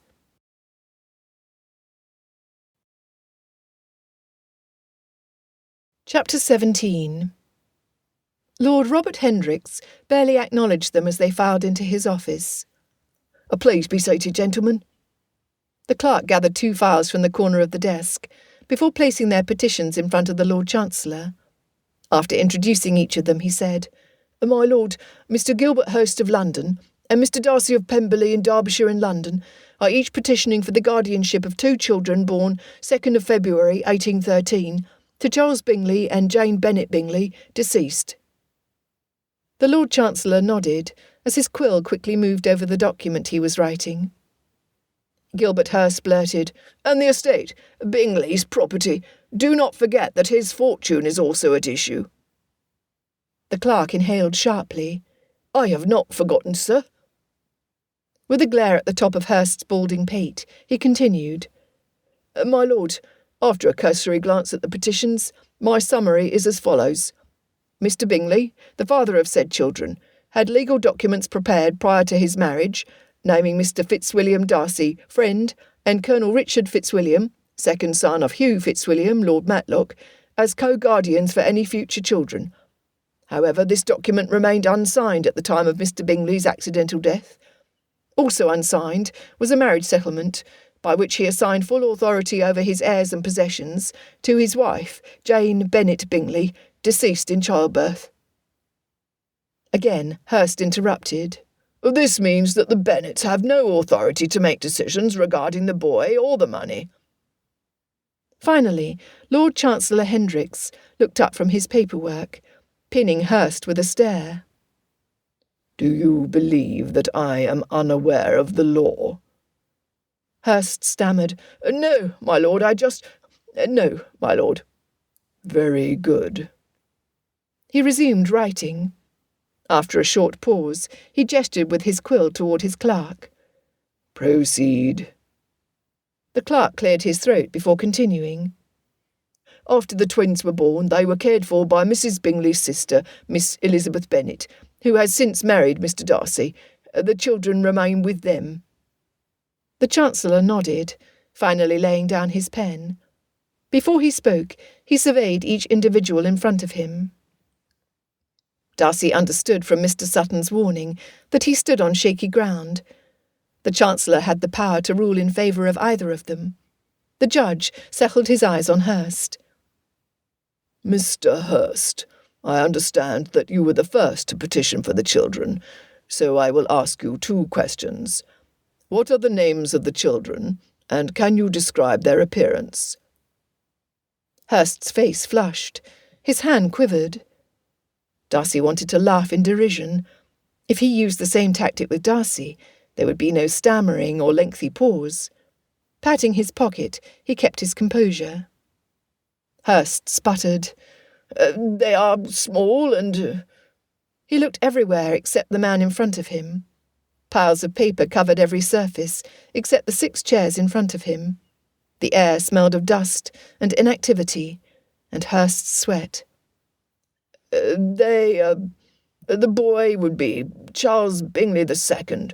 He has reddish-blonde hair like his father. His sister's hair is blonde, like their mother's." He coughed into his hand, and then pointed at Darcy. "He kidnapped them before I had a chance to see them. It is his fault that I cannot describe them to you, my lord."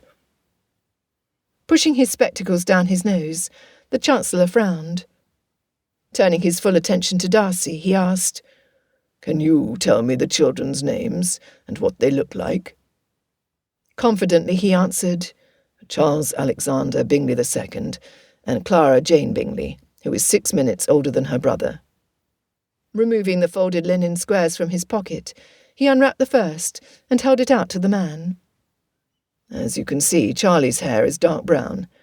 This little snippet of fine yellow hair belongs to Clara. Their eyes remain a murky mixture of brownish blue." "Very good." Removing his spectacles, he tapped them on the wooden desktop. "Mr. Hurst and Mr. Darcy have asked me independently to make an order which gives guardianship of Mr. Charles Bingley II and Miss Clara Bingley, brother and sister, who are orphaned, to one or the other of you. Before I do, I would ask about the health of both children." Darcy replied, "Miss Clara is in fine health. Her brother has been ill." Hurst burst from his chair. "If he were with me, we would see him restored to health and vitality. Do be seated, Mr. Hurst." Lord Hendricks glared at the interruption. To Darcy he said, "Continue." "According to my physician, fever and lethargy often attack those who are born too soon. My wife and 2 nurses, along with the rest of my servants, tirelessly care for the child, while continuing to care for Charlie's sister. Dr. Hart reminded both Mrs. Darcy and me that the situation of twin children is precarious, most especially for the second-born. You are no doubt aware of infant mortality rates, my lord. My physician also reminded me that it is imperative that twins remain together. Because they are the offspring of our beloved friend and family, we will do everything within our power to see them both grow to be healthy, productive and happy." After a brief acknowledgement, Lord Hendricks asked Hurst, "Do you have anything you would add?" "Only this, Your Honour." Hurst sat forward in the chair. "My wife practically raised Charles Bingley, while their parents built the family fortune. Because of this, my wife, Louisa, was particularly close to her brother. He resided in the same house from the time he finished university until he married. No one knew him as well as Louisa, or me. Because of this, the simple fact that we are closely related, the children can become the best representatives of the Bingley family by living with us under my guardianship. As you well know, under the law, the father's side has legal rights. As I mentioned before, Mr. Hurst, I am well aware of the law." The Chancellor addressed Darcy.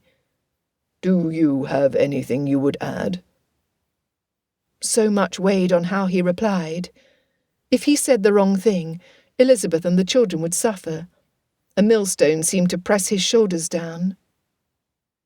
Uttering a quick, silent prayer for the wisdom to voice his thoughts in a way that would protect the children, he said, "Your Honour, Lord Chancellor, in a spirit of fairness, you should know that ours will not be the only petition for the children. My understanding is that Charles Bingley's other sister, Lady Caroline Armstrong, and her husband, Lord Malcolm Armstrong, intend to claim Bingley's son and Bingley's estate as their right. They have no interest in Bingley's firstborn, Miss Clara." Darcy knew from experience that honesty and honour did not always prevail. He gambled. Yet had he said nothing about Lord Armstrong, it would not have done him any favours, making him appear a coward to the Chancellor. Without a doubt, the Lord Chancellor was equally stalwart. He would not appreciate anyone seeking loopholes or shortcuts to the law, or to what was morally right. Darcy hoped. The Lord Chancellor leaned back in his chair, as from the corner of Darcy's eye, he watched his cousin and uncle spin in their seats to look at him, confusion and horror lining their faces. Only Mr. Sutton remained calm. Hurst's fists pounded on the wooden arms as he hissed, "Blast you, Darcy! What on God's good earth do you hope to gain by bringing them up? You've just lost the case for both of us." Darcy ignored his outburst. "Lord Chancellor, since your initial questions to Mr. Hurst and myself clearly reveal your interest in the children, I beg that you would give attention to adjusting my position. My amendment is that for a period of 1 year and 6 months, or until they are both weaned, both Charles Alexander Bingley II and Clara Jane Bingley remain in my nursery, where Mrs. Darcy and I can oversee their health and development. Mr. and Mrs. Hurst, along with Lord and Lady Armstrong, will be welcome to see the children, under my supervision, until that period expires. During that same period, if it pleases you, an order can be written by you stating that Lord Armstrong, Mr. Hurst, and I would be named as trustees for all assets owned by Mr. Bingley, which is to be managed for the benefit of said children. At the end of 18 months, or when they are weaned, we will return with the children to your office to seek your decision for permanent guardianship." Lord Hendricks turned away, looking out the window. Tapping the fingers of both hands together under his chin, the Chancellor appeared to be saying a prayer, the corner of his mouth pulled low. Darcy said a string of prayers of his own. To lose the children would rip his new family apart. How would Elizabeth ever be able to get past her grief? It would be worse than losing her sister all over again. And what of him? For a certainty, his initial reason for travelling to Netherfield Park, in response to Bingley's letter, was to be of assistance to a friend. Upon discovering that his arrival was too late, one look at Elizabeth tenderly caressing each child was all it took to cement in his mind and heart that the twins belonged with them, that it was not just Elizabeth he wanted as his wife. He wanted and needed them all, together, forever. Alongside Darcy, Richard fidgeted in his chair. His uncle rubbed his fingers back and forth over his mouth. Measuring his breaths, Darcy knew what he had to do to maintain an appearance of calm. Many times, since his father died, he was confronted by those who viewed him as untested by virtue of his youth. The majority of those times, it was a harsh lesson for those who opposed Darcy to learn that he was immovable. Finally, after an interminable length, Lord Hendricks turned to face them. Before he could begin his decision, a loud tap sounded at the door. Without waiting for a reply, Lord Armstrong strolled in, followed by a man Darcy assumed was his attorney. "Robert, it's been almost a week since we dined at Hendricks Manor. I do hope your wife and sons are healthy and well." Shrugging off his hat and greatcoat, Armstrong tossed them over the corner of Hurst's chair, paying no attention to the seated man. Also ignored was Lord Matlock, a slight that deserved a reckoning. Darcy barely kept from groaning. The situation was even worse than his worst imaginings. The Chancellor and Lord Armstrong were not mere acquaintances. The two men were friends. Armstrong's attorney lifted his chin, gloating. After the lawyer placed his file on Lord Chancellor's desk, Armstrong leaned over the surface, placing both hands on the edge. "Now that I'm here, a proper decision can be made. Lady Armstrong, her maid and a nurse are waiting in the carriage. Upon your word, we shall retrieve the boy from Darcy, bringing him to my home where he belongs. Under my guardianship and trusteeship, both the lad and his estate will prosper. Just sign here." He pointed to the bottom of the document, at the top of the opened file. When Lord Hendricks smiled at the man in front of him, Darcy nearly vomited.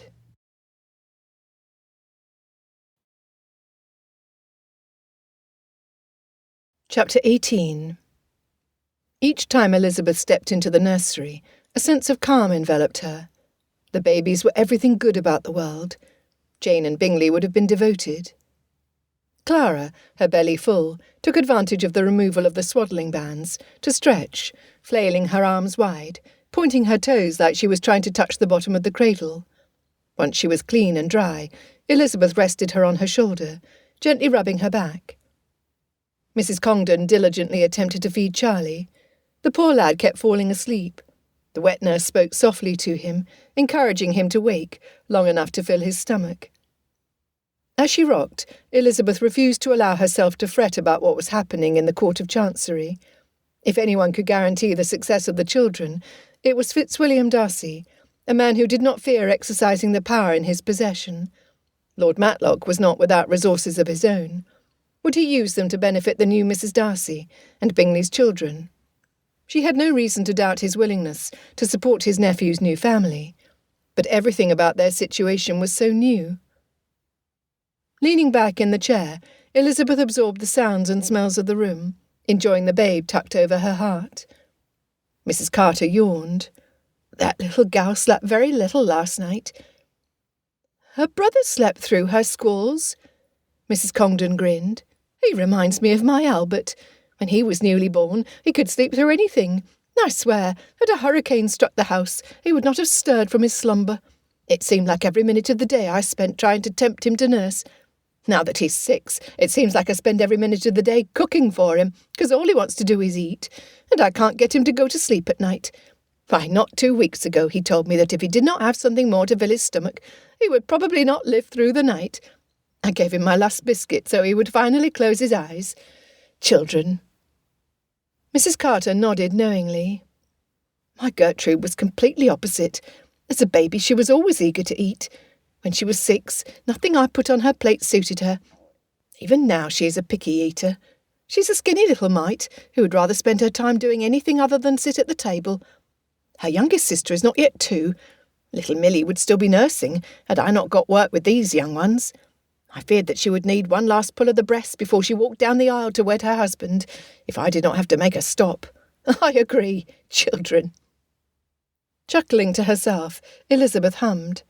Soon enough, Clara rested heavily against her, her breathing steady. Charlie sneezed, spraying milk all over the front of Mrs. Congdon, who brushed it off without pause. Contentment surged through Elizabeth. She did not need to nurse the baby, to have it permanently attached to her heart. No, these 2 women were proof that the parentage of a child mattered not when it came to love. Hugging Clara closer, she knew that these twins were hers to care for, love and nurture. Please, dear Lord, help Darcy be successful at Chancery on this day. Elizabeth knew from the second her husband entered the room that the news was terrible. Her husband, her poor husband, looked like he battled gladiators in the Roman Colosseum during the few hours he was gone. While his stance was resolute, his eyes, those dark sapphire orbs, radiated powerlessness and devastation, even as his words sought to reassure her that the war was not yet over. He stroked Clara's cheek before resting his hand on her shoulder. All I can say is that Lord Robert Hendricks has some love for little ones, since I was able to plead for at least a short period, due to Charlie's fragile health. He gave us 30 days. As soon as they are up, we are to deliver the lad to Lord and Lady Armstrong. He refused to accept an appeal. 30 days? That is all we have until we hand Charlie over to a life without us. Elizabeth barely kept from shrieking. Tell me, Fitzwilliam, how a man such as the Lord Chancellor can be worked upon. For if it is money he wants, give him the whole of Bingley's fortune and guarantee that he grants us the children instead of sacrificing their happiness at the altar of Lord and Lady Armstrong's selfishness, or at the least allow us to appeal. His hand dropped to his side before he replied. Hurst arrived with his own petition before we did. What? How can that be? Elizabeth thought back to the weeks she spent in their company. Gilbert and Louisa Hurst were the epitome of self-indulgence. They rarely put themselves out in conversation or social activities, unless it was at their own suggestion. Even pleasant Mr. Bingley and sweet Jane had little convivial to say about them. Mr. Hurst cannot truly want the children, since he and Louisa made no effort at all to see them, despite knowing of their existence. I know that it has only been a day or 2 since they learned of Jane's passing, but where have they been? They want money, nothing more. Agreed. But Fitzwilliam, the Lord Chancellor does not understand. Charlie cannot leave the nursery. 30 days is not enough time. Even your physician said it would be hazardous for him to be in the cold wintry air. Darcy rubbed the back of his neck. I know. When I used the same argument, it was thrown back at me that we chose to bring Charlie from Hertfordshire to London in that same cold air. According to Lord Armstrong's attorney, we carelessly endangered him. This cannot be happening. Elizabeth felt like a hammer hit her chest, yet she still had plenty of fight left. Then let us depart immediately for New York or Philadelphia, the city of brotherly love. With a name like that, it would be a great place for a brother and sister to grow. Or what of a warm climate, like Italy or Gibraltar? There is no French presence there, as far as I'm aware, is there? The Colonel would know, I'm sure. Why, I cannot imagine that it would take that much effort to relocate for the next 14 years, would it? He slowly shook his head. The thought must have crossed Lord Armstrong's mind, since he clearly stated that should we pursue that course, he would have a warrant for my arrest on the grounds of kidnapping. Besides, think of how hard the journey would be for the twins, especially Charlie. I know, she groaned. You are correct, but I cannot help but seek alternatives. I do understand, since I feel the same. Dropping into the chair across from hers, he said, When I asked Lord Armstrong why he wore no black band on his sleeve, he claimed that one was not due to a brother-in-law closely tied to trade, someone so far from his elevated rank that he was undeserving of respect. His hypocrisy at denouncing the parents while attempting to claim their son was sickening. Elizabeth gasped. How dare he? Yes, he dared, Elizabeth. I protested vehemently. It was my uncle who brought to the Chancellor's attention how this attitude towards Charlie's parents was not fitting, since the babe deserved to know the sort of people who gave birth to him. How did he respond? Your uncle has a higher rank as an earl. Surely both Lord Hendricks and Lord Armstrong listened. Darcy leaned his head back on the chair. They did not. Lord Armstrong made it perfectly clear that he had no intention of raising Charlie to be his ward. Rather, he would treat him in every way as his son. Even though his title will not pass on to an adopted child, the lands and accounts not tied to the barony will go to Charlie. This appeased the Chancellor enough that he let the matter go. As frustrated as she knew her husband to be, Elizabeth barely kept her voice in check. The children are happy here. For the most part, they both nurse and sleep well. They are warm and cared for by a multitude who put their needs above their own. Slapping her palms on the arms of her chair, she stood. I know what we need to do. Send cook to Chancery. She will wield her rolling pin, setting the Lord Chancellor, Lord Armstrong, and, God forbid, Mr. Hurst straight. She caught the smile that briefly appeared on Darcy's face, before he frowned. Lord Armstrong came prepared. Some of Wickham's typical lies painted me in a negative light. My uncle and cousin were quick to defend me, adding verifiable reports of Wickham's offences against the Darcy family and crimes against our neighbours. How did Lord Armstrong respond when his prime witness had his feet knocked out from underneath him? In truth, he cared not. Such was his arrogance. Darcy sneered. Elizabeth, men such as George Wickham and Malcolm Armstrong are unprincipled. They will do or say anything to promote their cause, to win their point. We cannot use scruples against them. Fitzwilliam, then let us seek higher ground. She held out her hand to him, waiting until his palm touched hers, then said, I will not lie or try to deceive you in how I feel. Not today, not tomorrow, not ever. Although I did not know much about you at the time, I entered our marriage to protect these children from harm. Since the ceremony, I am entirely convinced that you are the sort of gentleman who places the care of those under his authority as your highest priority. We have 30 days, thanks to your efforts, to come up with a plan to unseat Lord Armstrong from his position of control.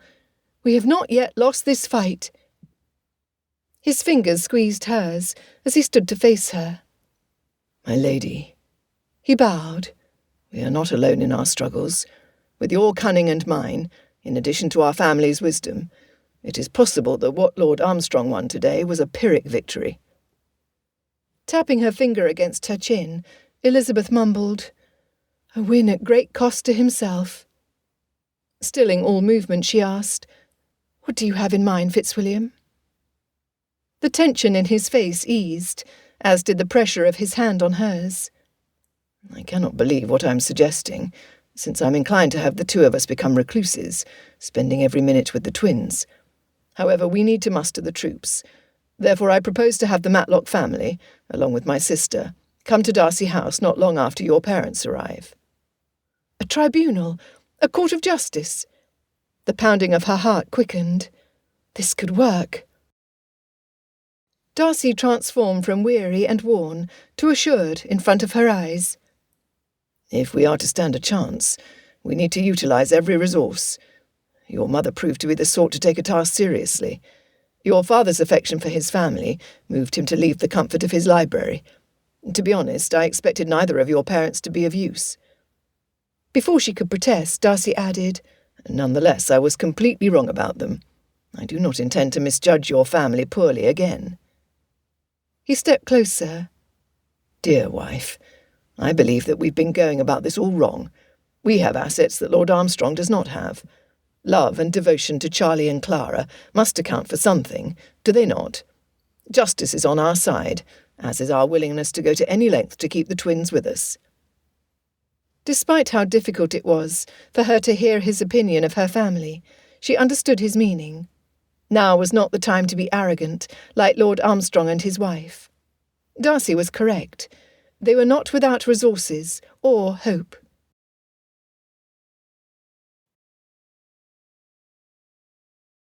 Chapter 19. Mr. and Mrs. Bennet and their 3 daughters arrived late that afternoon. Mrs. Bennet, after complimenting Darcy on the stateliness of his house, intended to go straight to the nursery, as did her husband. The housekeeper showed Miss Mary quietly to her room. Miss Kitty and Miss Lydia insisted that they be allowed to go to the shops and make calls on Darcy's wealthy neighbours as soon as they could change into their best day gowns. Elizabeth quickly put a stop to their nonsense. "In case you have forgotten, Lydia, we are in mourning for dear Jane and Bingley. There will be no social calls for the next 6 months." Lydia stomped her foot, her lower lip in a pout. Miss Kitty said, "I told you they would not let us, Lydia." Darcy was amazed at the ease with which his wife dealt with her sisters. Each day that he was in her presence, he marvelled at his good fortune. Elizabeth suggested, "Lydia, Kitty, we shall need you to join us when the Fitzwilliam family arrives to discuss how to keep Jane's twins. It would help if you were well rested and prepared to participate." "Us?" Darcy did not dare laugh at the shock on the girls' faces. "You two are essential. I know of no other young ladies who better understand the power of the spoken word." Miss Kitty seemed to bounce on her toes. "Oh, we do we not?" "Indeed," Elizabeth said, then sent them to their rooms with a maid. God in heaven, how I admire her spirit.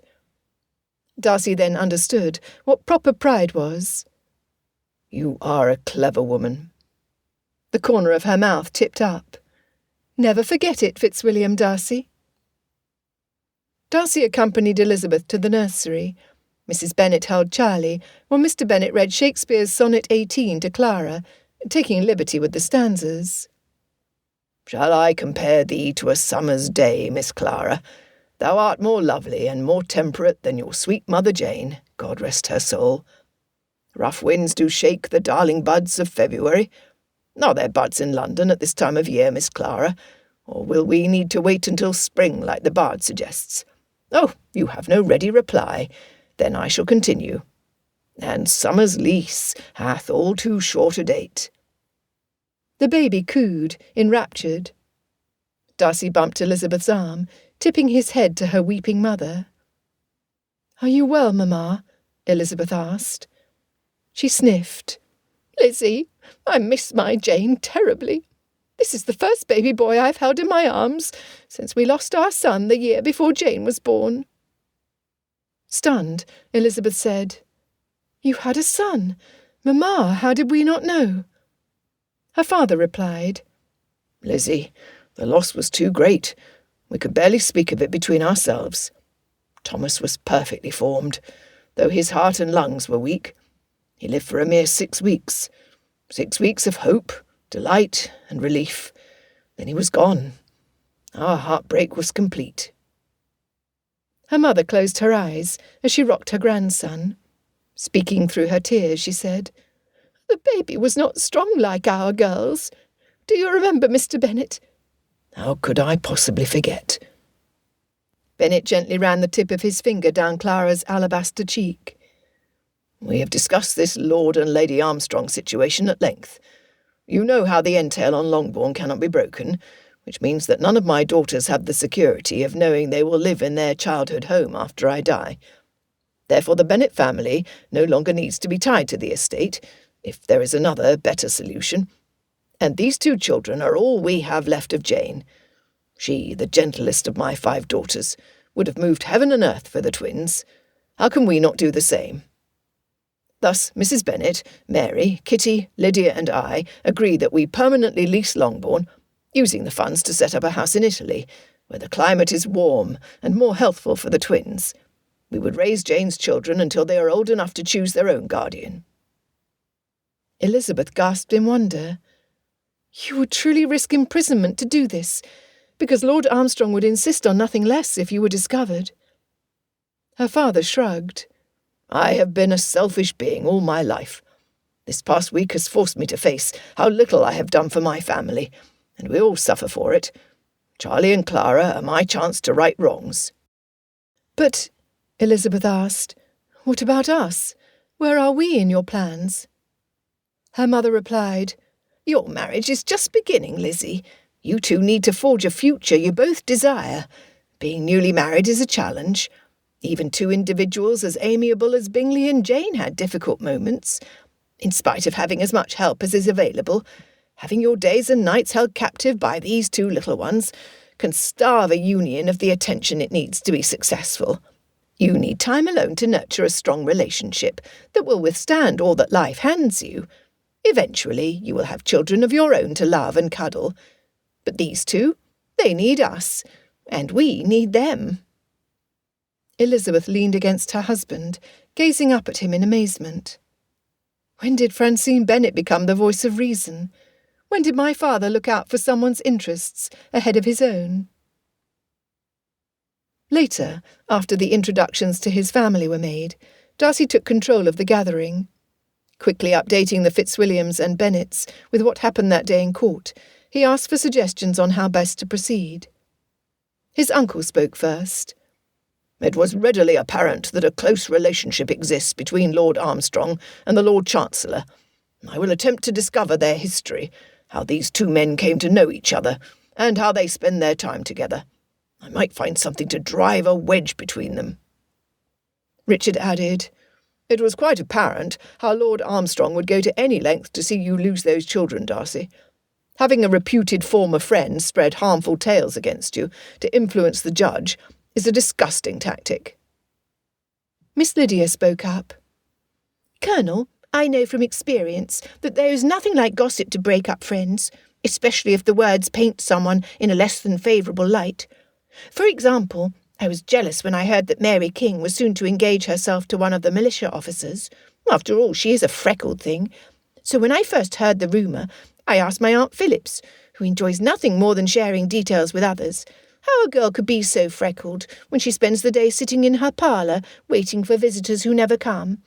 Well, the result was that none of the neighbouring ladies wanted to be seen in Mary King's parlour, since they did not want to be singled out by visiting a lady that no one apparently admired. Miss King was so distraught that nobody celebrated her upcoming engagement that she left Meryton, leaving the officer behind." "Lydia!" Elizabeth burned with humiliation. What would Darcy's family think of hers? Oh, that was unkind. Tilting her head to the side, Lydia said, "True enough, Lizzie. However, the process works. For was this not what Lord Armstrong hoped to do with your former friend? Use him to fabricate lies about Mr. Darcy? Why shouldn't the same be done to Lord Armstrong?" Elizabeth replied sternly, "Because we do not lie, Lydia." Her youngest sister harumphed. "Well, if you ask me, which apparently no one will, it works." Darcy's aunt, Lady Matlock, a leading lady of the upper 10,000, said, "She is correct. More than one person has been shunned, based on a careless whisper. I understand from my husband that 3 accusations would prevent Lord Armstrong's petition from going through. It is public knowledge that he has not been accused or arrested for a crime, nor is he an atheist, for no one sings hymns as regularly, loudly and poorly as he does at church. This leaves us with the potential of his being egregiously immoral. It would take little to start a tale that would condemn him, though it leaves a bad taste in my mouth at doing so. I would hate it if someone did the same to me or my loved ones, yet it happens frequently in our set. Miss Lydia loudly whispered, I'm not sure what egregiously immoral is, but it sounds delicious. Do you know what they're speaking of? Miss Kitty shook her head vigorously. Mr. Bennet stood and approached his youngest. While I thank you for offering an effective suggestion, Lydia, I believe you can return to your chambers to rest from the journey. But Papa! The 2 girls wailed. Mr. Bennet arched his brow, increasing Darcy's respect for the man. Once the girls bid his lordship and her ladyship good night, giggled at Richard, and the door closed, Darcy reminded those remaining that he would not lower himself to the level of Armstrong. Georgiana, if you would prefer, you are welcome to spend time with the babies in the nursery, or practice in the music room. Unlike Elizabeth's sisters, Georgiana was painfully timid, so her response shocked him. I would like to remain, brother, for I suspect that this friend Lord Armstrong is using is George Wickham. If Lord Armstrong knows of my eager participation in Wickham's plan to elope with me and steal my fortune, I must know how I can best protect myself from blackmail. Georgiana! Darcy and Richard spoke at once. Her unexpected boldness fled from her like an early morning mist in the summer's heat. Her shoulders drooped as she laced her fingers together. Georgiana started to cry. I beg your pardon. Should I go? I should never have come. Now everyone here is aware of how close I came to ruination. Elizabeth quickly came to her aid. Miss Darcy, I am grateful to you for sharing your experience. This serves as a reminder that we are not the only ones with something to lose if we are not cautious in our dealings with Lord Armstrong. This means that we cannot fight like for like. We will not use harmful gossip to our advantage, for we would not live easily with ourselves if we did. If he had not admitted it to himself already, Darcy would have been convinced that at that moment he would have fallen permanently and undeniably in love with his wife.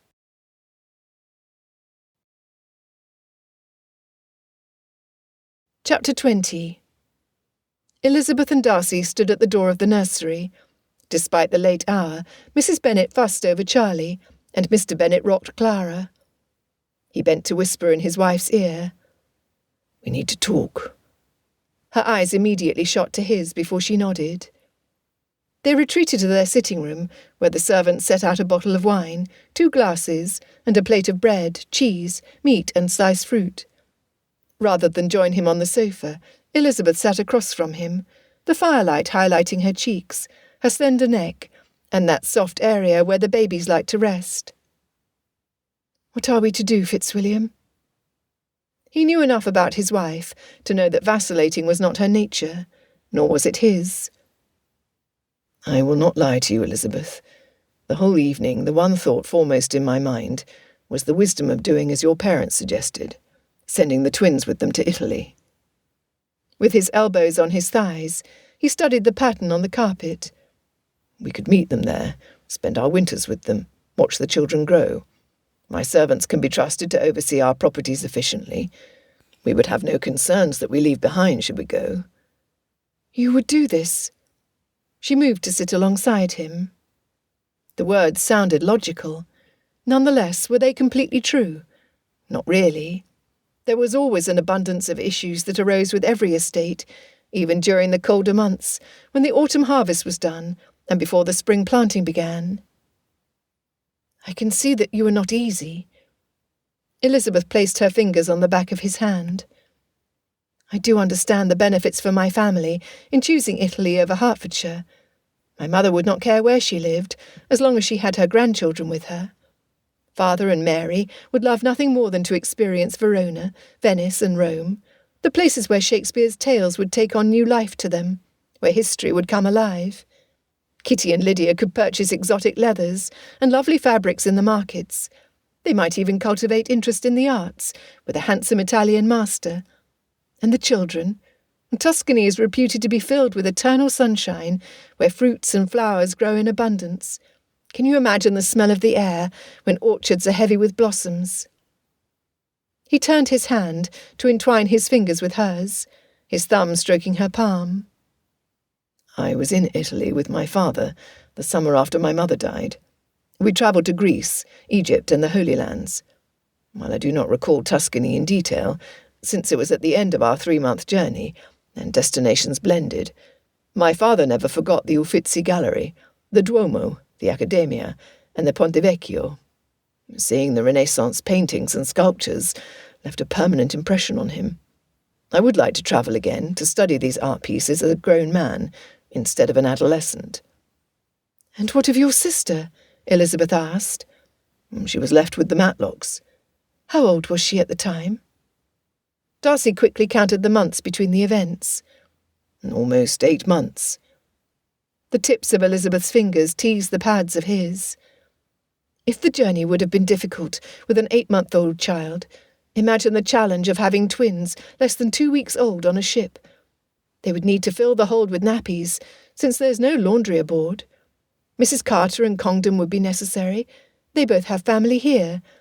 Additionally, there would be no time to arrange lodgings in advance. Neither of my parents has stepped on foreign soil, so they would not know how to go about securing a place to live. My father is the only one of the 5 of them who speaks Italian. Yet it is academic Italian he reads in books, not the type spoken on the streets of a city.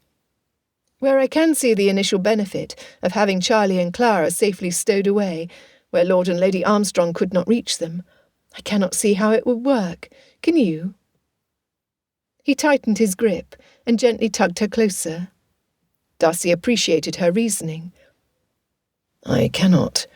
With that said, we may not have a choice. If what I suspect is true, my uncle will discover a tight-knit bond between the Prince Regent, the Lord Chancellor, and Armstrong. Even with my uncle's support, we are not able to insist on having our way. This is a unique situation for me. Until now, the Darcy name and fortune have guaranteed me the advantage. With these individuals, I cannot rely on what has always worked before. I need to think beyond my situation. Elizabeth chewed the corner of her lower lip, drawing Darcy's attention away from the discussion. Her next words pulled him back. Fitzwilliam, would it not be the course of wisdom to consider the suggestion of Lydia and your aunt? Females, even those highly born, have little power in comparison to their male family. Yet see how your aunt wields her influence to effect the changes she finds necessary to protect and advance her family. I'm not suggesting that she is in any way malicious in what she does, since I was introduced to her only today. Nevertheless, I watched you as she spoke. You respect her, do you not? Would her opinion be useful? Could she be right? Is this a viable possibility they should explore? He kissed her temple before replying. I loathe gossip, Elizabeth. It is one of the reasons that I'm uncomfortable when I'm among strangers. The talk that precedes my arrival at an event often exaggerates or minimises my income and even my connections. I have heard I was as rich as Croesus and as poor as a church mouse. I've also heard that the Darcy name comes from French royalty, and that my ancestors pillaged and stole the property that now makes up Pemberley. Until I learn to trust someone, how can I know if their expressed opinion is true, when so much claimed about me is blatantly false? She rested her head on his shoulder. Then we are at an impasse. Rubbing his free hand over his face, he reviewed their discussion. Nothing they considered so far would work. Yes, we are at an impasse. The pain of his admission was plainly written on his face, his furrowed brow, the muscles of his jaw taut. She cupped his cheek, his attention riveted on her. Fitzwilliam, the day has been long and fraught with agitation. We may not find the answer to how we can keep Charlie and Clara away from the Armstrongs today, but we have many intelligent minds seeking a solution. And we have 29 days remaining to meet again and again to discuss options. I would ask that in the meantime we devote each minute to being a family. Should your sister be willing, could we have her here with us instead of with your aunt and uncle? She is a perceptive girl with exceptional courage, who would set the best example for Kitty, Lydia, and even Mary. We will need the love and support of everyone to see this matter to its finish." Elizabeth was disappointed when Darcy rose, turning away from her. Was he offended at the idea that Miss Georgiana Darcy would be in the same room with her younger sisters, like the tarnish of Hertfordshire would rub off on someone who was Grosvenor Square? Her ire flared into an inferno. How dare he? Poking at the coals in the fireplace, he did not answer right away. Finally, he turned to look at her. "Elizabeth, we cannot minimise the damage that Wickham could do. I believe that he will not demean Georgiana by speaking of her near ruin, since he knows Richard will run him through at the first opportunity. Nonetheless, he would not hesitate to smear my name in the gutter. Having my sister and your family under our roof means that they would grievously feel any damage to my reputation." "Oh!" Her anger fled. His reply not only demonstrated his protection for his sister, that he included safeguarding her own family increased her respect for him. "Your suggestion that we spend our time as a family, enjoying the babies as much as we are able, is valid." He swallowed, his hands flexing, something she noted that he did when he was anxious. "Your mother, well, she is correct in that we have each allowed our attention to the children to infringe on our getting to know each other better." He held up his hand. "Do not conclude that I resent any time that you or I spend with Charlie and Clara, for they are worthy of our attention. With that said, should we start to build a strong marriage, then very little could come between us. As the years go by, I hope that eventually you and I will always stand side by side through all joys and adversities, impenetrable by any outside force like Lord Armstrong. As it stands, we have no intimacy, and I'm not only speaking of the marriage bed. We are allowing our circumstances to control us, rather than controlling our circumstances. I do not believe this is for the best for any of us, including the twins." This time it was Elizabeth's turn to swallow. Standing slowly, she studied her husband's countenance. Everything about him shouted tension. His eyes, those mirrors into his soul, reflected his turmoil. She pressed her fingertips to her lips. It suddenly dawned on her that his uncertainty was not with his character. It was with her reaction, her response. When her mother said what she did in the nursery, Elizabeth saw the sense in her claims. There was no possible way Darcy and Elizabeth could draw closer when they were too distracted by the children. Heat flooded her cheeks at everything this closeness would mean. To be one flesh in the biblical sense meant doing everything typical married couples do. Could she follow through? Would she follow through? Simply put, yes, she would. She trusted him. She did not know how or why it happened, but she knew she admired and respected her husband with her whole heart and soul. Would taking this step give them more control? Would it set them on a path to the strong marriage he wanted? How could it not? Finally, she nodded, her eyes never looking away from him. He held out his hand, leaving her the choice of whether she would take it or not. She was not the sort to shrink away once the benefit of a task was explained to her.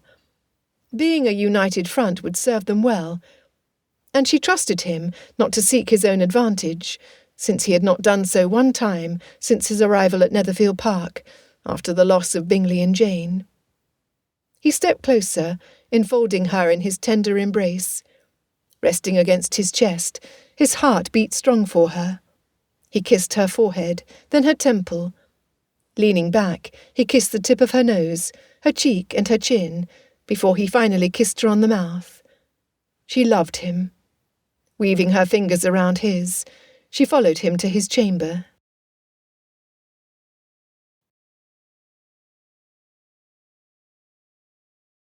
Chapter 21.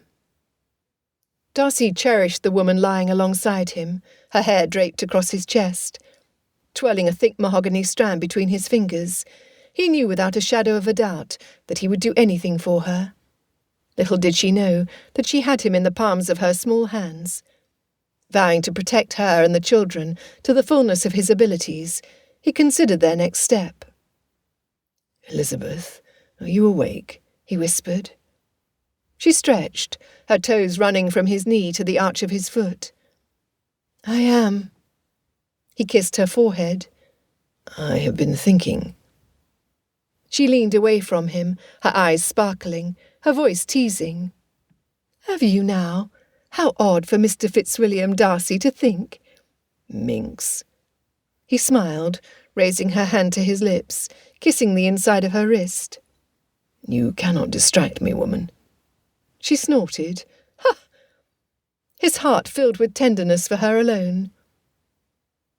"Elizabeth, what if we allow Lord Armstrong to believe that he has won, that all the trump cards are in his hand?"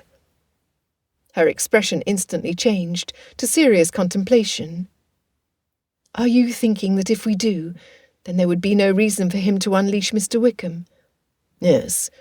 I'm not too proud to admit that my ability to keep Wickham from spreading rumours is non-existent, now that he is under the influence of Lord Armstrong.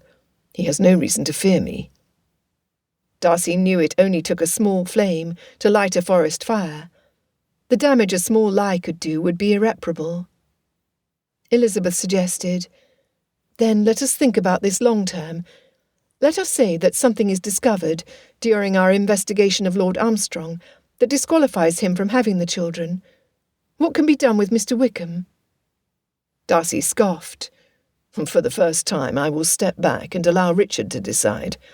My cousin's view of justice is black and white. The second Wickham attempted to coerce Georgiana into a carriage, heading to Gretna Green. He sealed his fate. I am confident that Richard will not kill him, but he will change Wickham's ability to utilise his good looks and charm in seeking his advantage at the cost to others." Elizabeth sat up, bringing the quilt with her, exposing Darcy's side to the cold.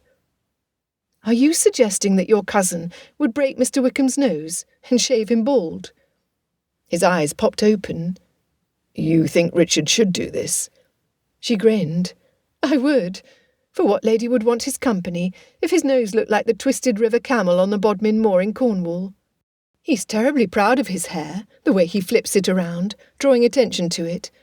And if his smile resembled one of the dark caves in the northern dales from no front teeth, well, he would lose all his charm." She returned next to him. "You should not worry that I would ever attempt to do the same to you, should you anger me, since I find that I enjoy being wed to a handsome man, a far more handsome man than I ever found Mr. Wickham to be." "I am relieved," he teased, while in the back of his mind, grateful never to feel her sense of justice against his person. In almost a whisper, she said, "What say we invite Lord and Lady Armstrong to Darcy House today, where they can see the twins?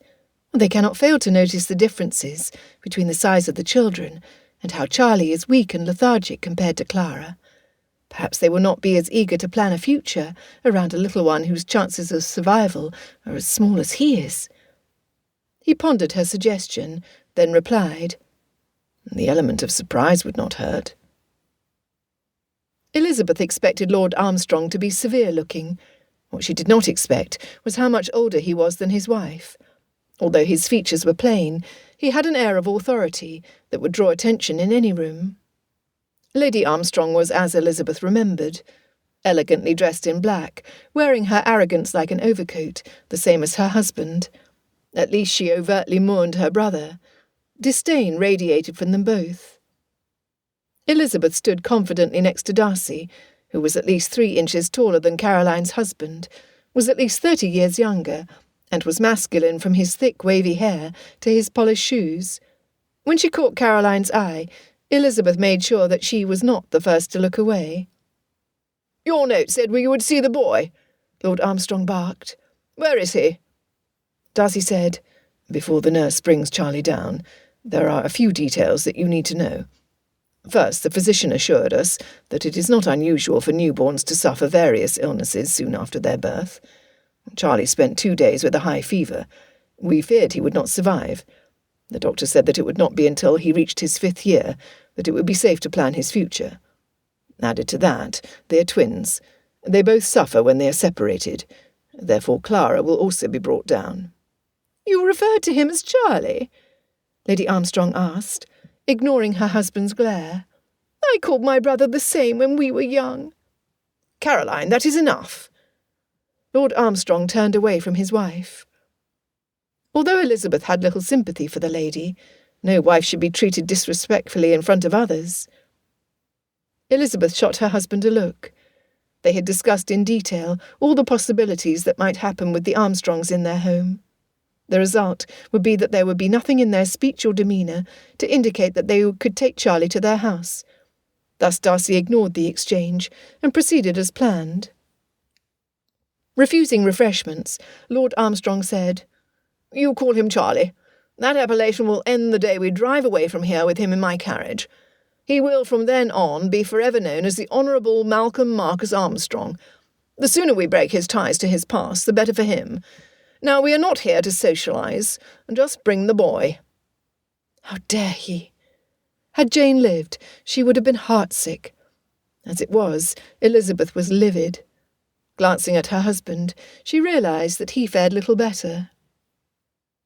Throughout the whole of the exchange, Caroline Armstrong remained motionless, her expression unchanged. How did she feel about her husband stealing the identity and heritage of her brother?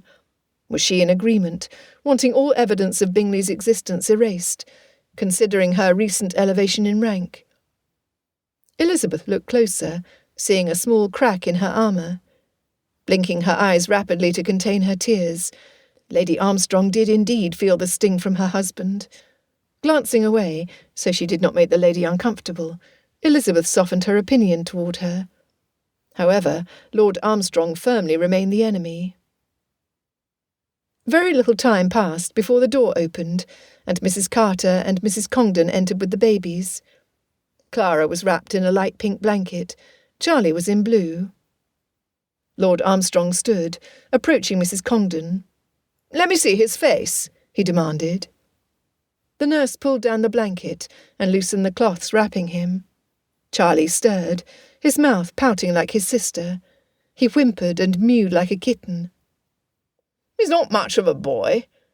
Lord Armstrong stepped back. "My wife will hold him." Caroline's reaction was not unexpected. If it was even possible, her body stiffened further. "I will observe him, but I am not prepared, my lord." Elizabeth moved to the nurse, taking the baby into her arms. Resting him on her shoulder, she demonstrated how to hold him safely, something Lady Armstrong apparently did not know how to do. Elizabeth waited, while a silent battle played between the lord and lady. Finally he commanded, "You will hold him, I insist. It is time you were good for something, Lady Armstrong." Elizabeth felt the man's insult to her core. To have a husband publicly demean his wife as worthless was not to be borne. Caroline lifted her chin even more, her eyes a death glare, as she stared at the man she wed, waiting for Elizabeth to bring the baby near. Carefully, Elizabeth placed Charlie against the lady's shoulder, moving Caroline's arms so they supported his head and body. Charlie must not have appreciated the rigidness of her wool garment, since he immediately drew back. The nurse came to her rescue, bringing a soft cloth to tuck between the babe and Lady Armstrong's pelisse. Apparently mollified, Lord Armstrong addressed Darcy. "I understand your invitation today means that you realise you've lost the fight. However, I'm not a man to go back on my word. You and your wife shall have your 30 days with the lad. From the moment he comes into my possession, you will have no more contact with him. He will be mine, to train for the position he will enjoy as an adult. He will no longer be a Bingley." Elizabeth studied Caroline. Her husband's words must have been a blow, yet she stood erect, her arms in the correct position, but her heart as distant from the boy as it was from her husband. Except, Lady Armstrong's eyes were so tortured that it hurt Elizabeth to look at them. When the lady's fingers began rubbing Charlie's back, Elizabeth knew in her heart that if Lady Armstrong's situation with her husband were less confrontational, she would allow herself to love the baby. After his initial view of Charlie, Lord Armstrong ignored his wife and child. He never once acknowledged Clara. Elizabeth was ready for them to leave. When Lady Armstrong startled, holding the baby precariously away from her, Elizabeth knew what had happened. Sure enough, a telltale damp stain appeared on her sleeve. Lady Armstrong held the baby out to Elizabeth. "Take him, please!" "No!" Lord Armstrong bellowed, making both babies cry. "Control yourself, Caroline. You will hold them until you are used to it." By then, Elizabeth had taken Lady Armstrong's choice away. Ignoring the Baron, instead of returning Charlie to Caroline, she handed him to Mrs. Congdon, directing both nurses to return the babies to their shared cradle. "You need to control your wife, Darcy. She oversteps, and you do nothing. I had not heard you were weak." Lord Armstrong sneered. "A real man knows how to keep his wife in her place." Darcy smiled at Elizabeth. "My wife's place is at my side. A real man cherishes and protects his wife. Only a weakling would treat her with scorn." "Ha!" Lord Armstrong grabbed Caroline's arm. "You know nothing. We will return in 29 days to take the boy." Lady Armstrong flinched, causing Elizabeth to worry at the force of her husband's hand. "Come, Caroline," Lord Armstrong commanded, in the same manner he would call his dog. Darcy, who would never tolerate the mistreatment of anyone in his house, said through clenched teeth, "For as long as we have Charlie in our home, he will be treated with kindness and respect. Your behaviour increases my reservations of your suitability to be his guardian. Until the court insists upon removing him from us, Charlie Bingley will be surrounded by family who love him. I bid you both good day." Lord Armstrong hissed, "You will rue the day you went up against me, Darcy. Once this is settled, and we have the boy, I will cut you publicly should you ever approach me." Darcy gestured to the open door. "As will I." Once the Armstrongs departed, Darcy reached for Elizabeth's hand. Her heart tore into tiny pieces at the idea of that man having control over little Charlie. She was revolted by his coldness, enraged by his selfishness, and devastated that the lad would be reared in a bitterly cold atmosphere. Unable to restrain her tears, she asked, her voice small in the grand room, "Is it really so bleak, so hopeless?" Darcy pulled her into his arms, holding her until she drew strength from him. When she pulled away, she saw that his eyes were on fire. "I refuse to believe any child would deserve the level of neglect they will face with either Lord or Lady Armstrong. Until something can be found out about them that would stop their petition for guardianship, I suggest that we arrange for your parents and sisters to leave with the twins in 24 days on the fastest ship in the fleet. That way they are long gone before the Armstrongs return to claim Charlie. The children will be protected." She rejoiced with his response. "Very well. Though if Papa and Mamma have discussed Italy with my sisters, their destination is no longer private. Anyone who wanted to know anything that was happening with Kitty would know all within a minute of asking. They mean well for the most part, but neither can control their tongues when they should keep silent. We must think of somewhere else that they can go, that will be good for all of them, and where we can travel each year for the next 14 years. Darcy bent to kiss her cheek, his grin mischievous. "I know exactly where it should be."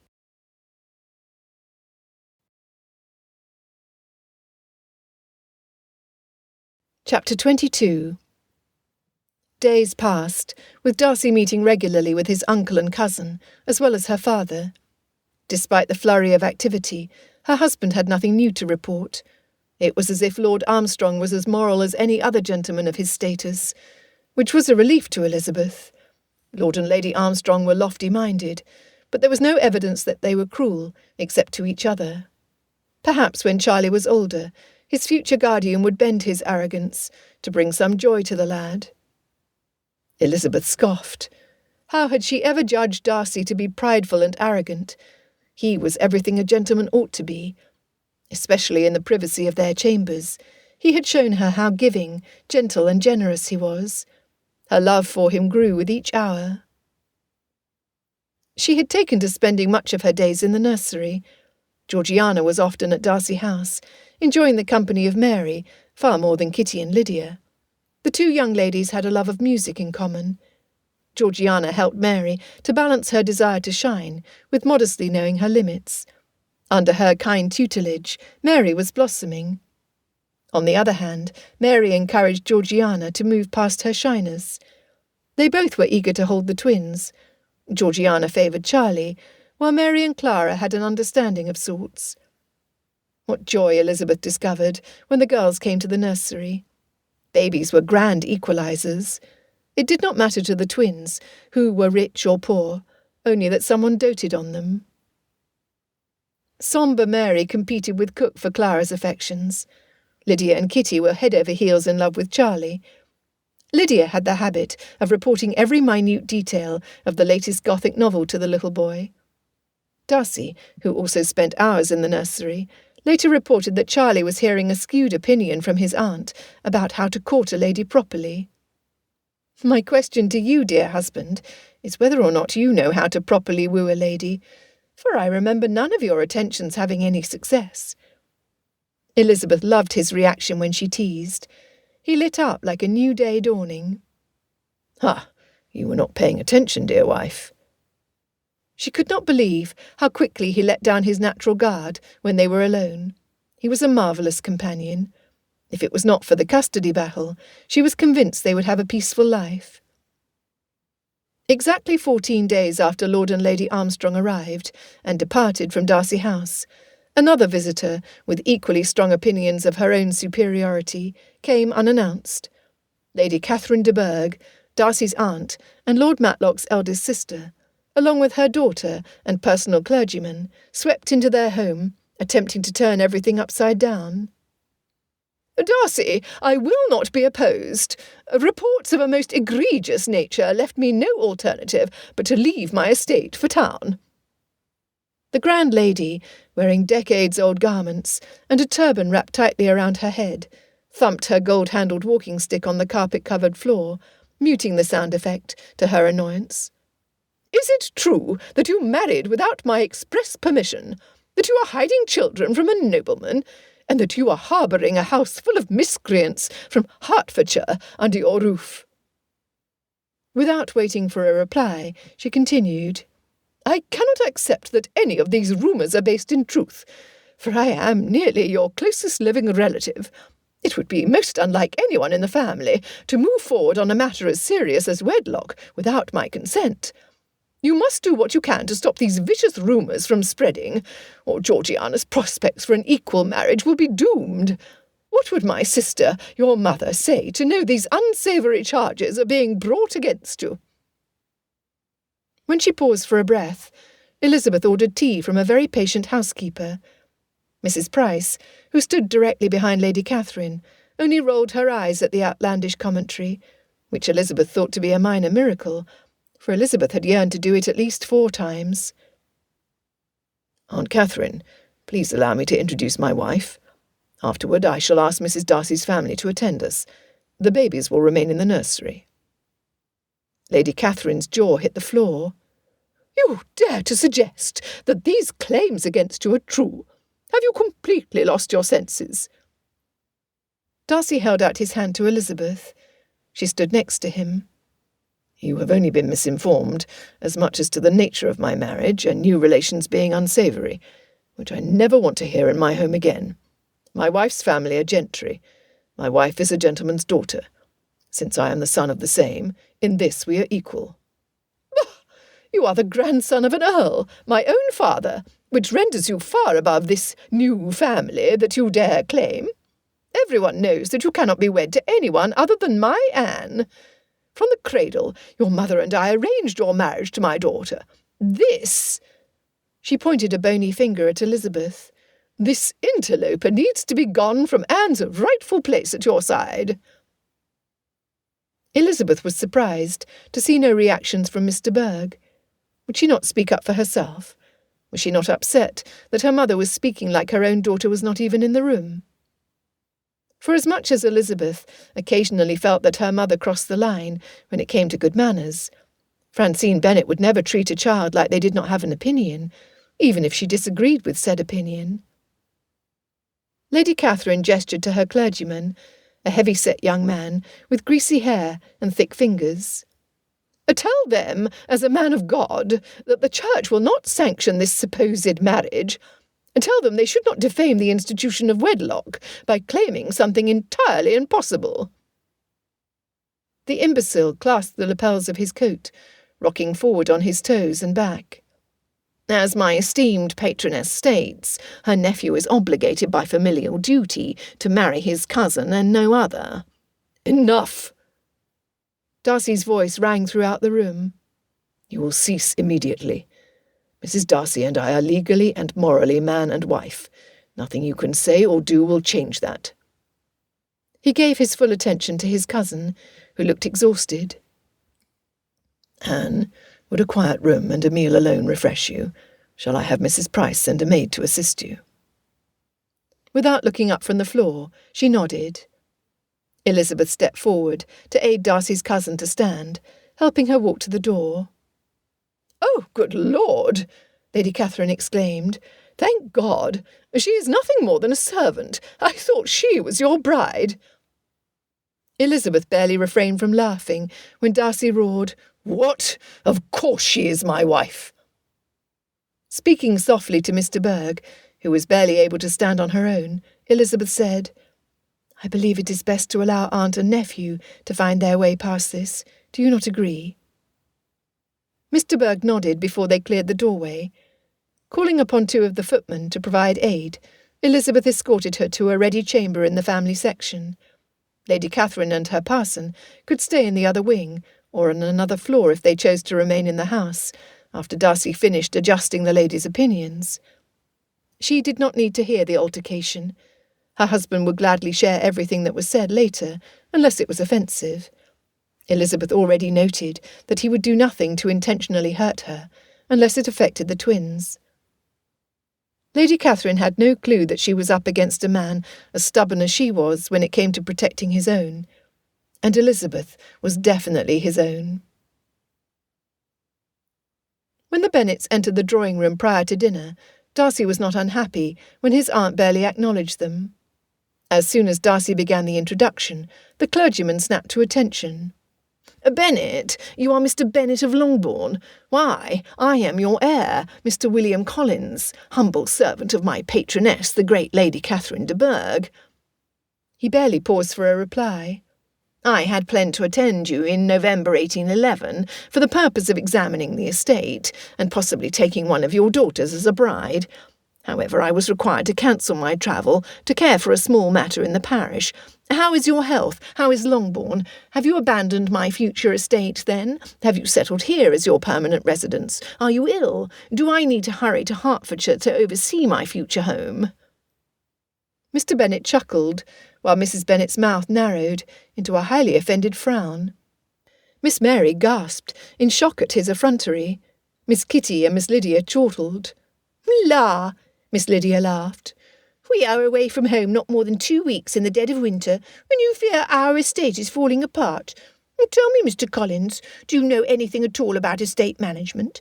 Why, I am but a young lady who has no interest in running a property, but even I know that most landowners are enjoying the season away from their holdings. Besides, has not your great patroness abandoned her estate to be here?" Darcy glanced at Mr. Bennet to see how he would respond.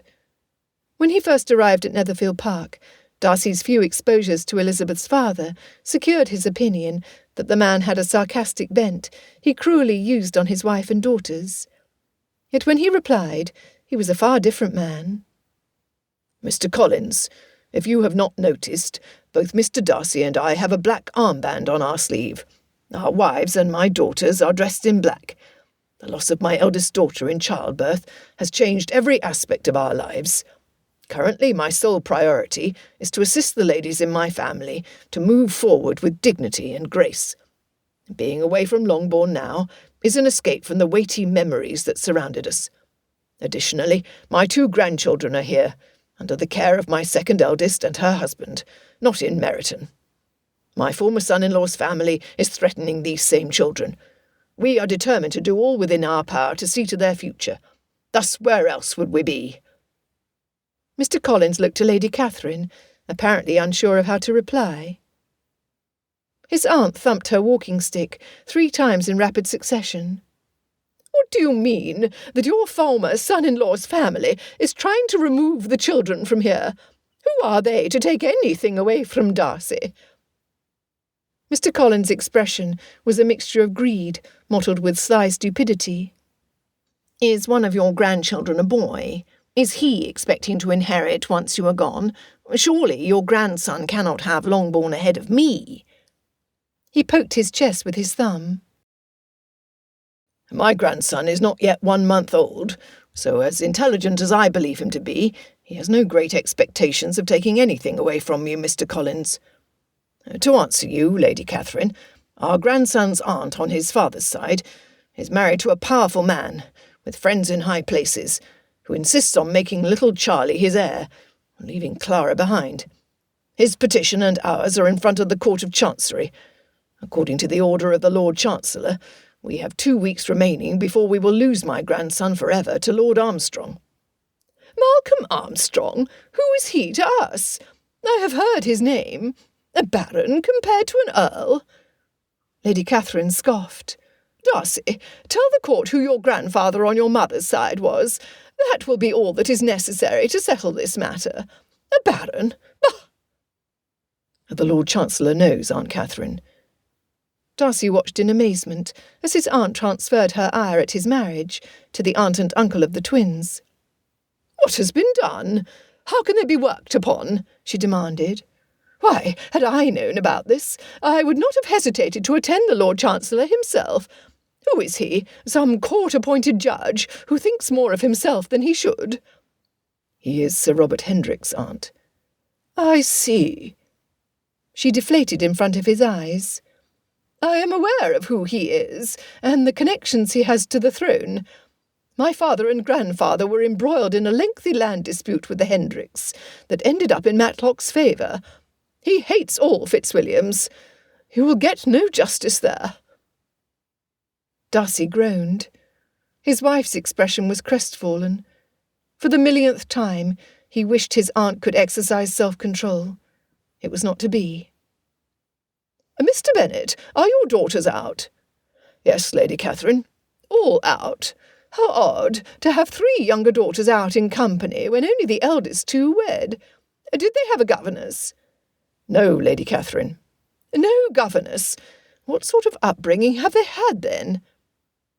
Without hesitation, his father-in-law answered, "The sort of upbringing that qualified my Jane to be married to a wealthy young man with a heart of gold, and my Elizabeth to your own nephew.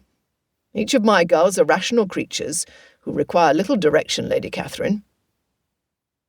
Darcy saw Miss Lydia elbow her sister Kitty.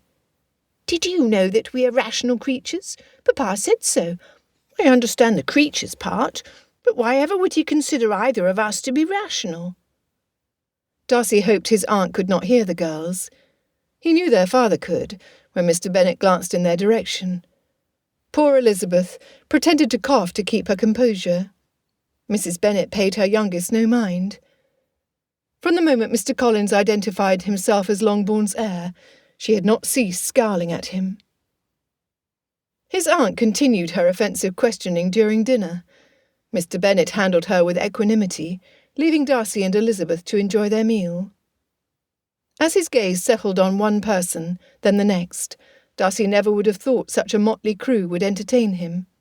Yet when Elizabeth reached under the table to clasp his hand in hers, he would have welcomed even the most distant Bennet cousin to his dining room. They were not a quiet group.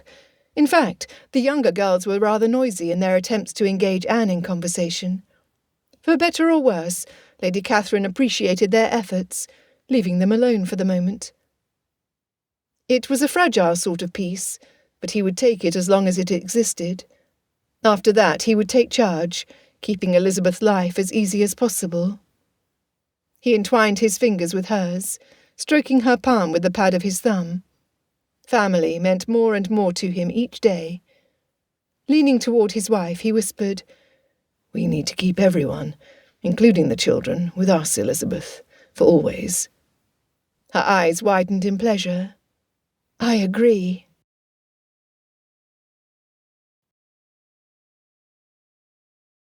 Chapter 23. Elizabeth appreciated Darcy's efforts to keep calm in the house. Instead of returning to her estate of Rosings Park in Kent, Lady Catherine became a fixture in the nursery, sharing her knowledge about child-rearing and every other subject under the sun with anyone and everyone, including the twins. Several times, Elizabeth was called upon to arbitrate an argument between her mother and Darcy's aunt. Mr. Collins took to following her father around, who spent inordinate amounts of time divided between the extensive library at Darcy House and Miss Clara in the nursery. One gentleman was welcomed in the room with the children, the other was not. When Georgiana visited, she spent the whole time avoiding her Aunt Catherine, as did Elizabeth's sisters. 24 days after the Lord Chancellor made his decision, Darcy requested Elizabeth to join him, her father, Lord Matlock, and Richard in his study. Once they entered, a footman was stationed outside, and the door was locked. Darcy addressed the group. "Gentlemen, Mrs. Darcy, we are gathered to make final arrangements for Bennet's journey to Charleston, South Carolina." Elizabeth was flummoxed. America? There had been no discussion in front of her about the subject.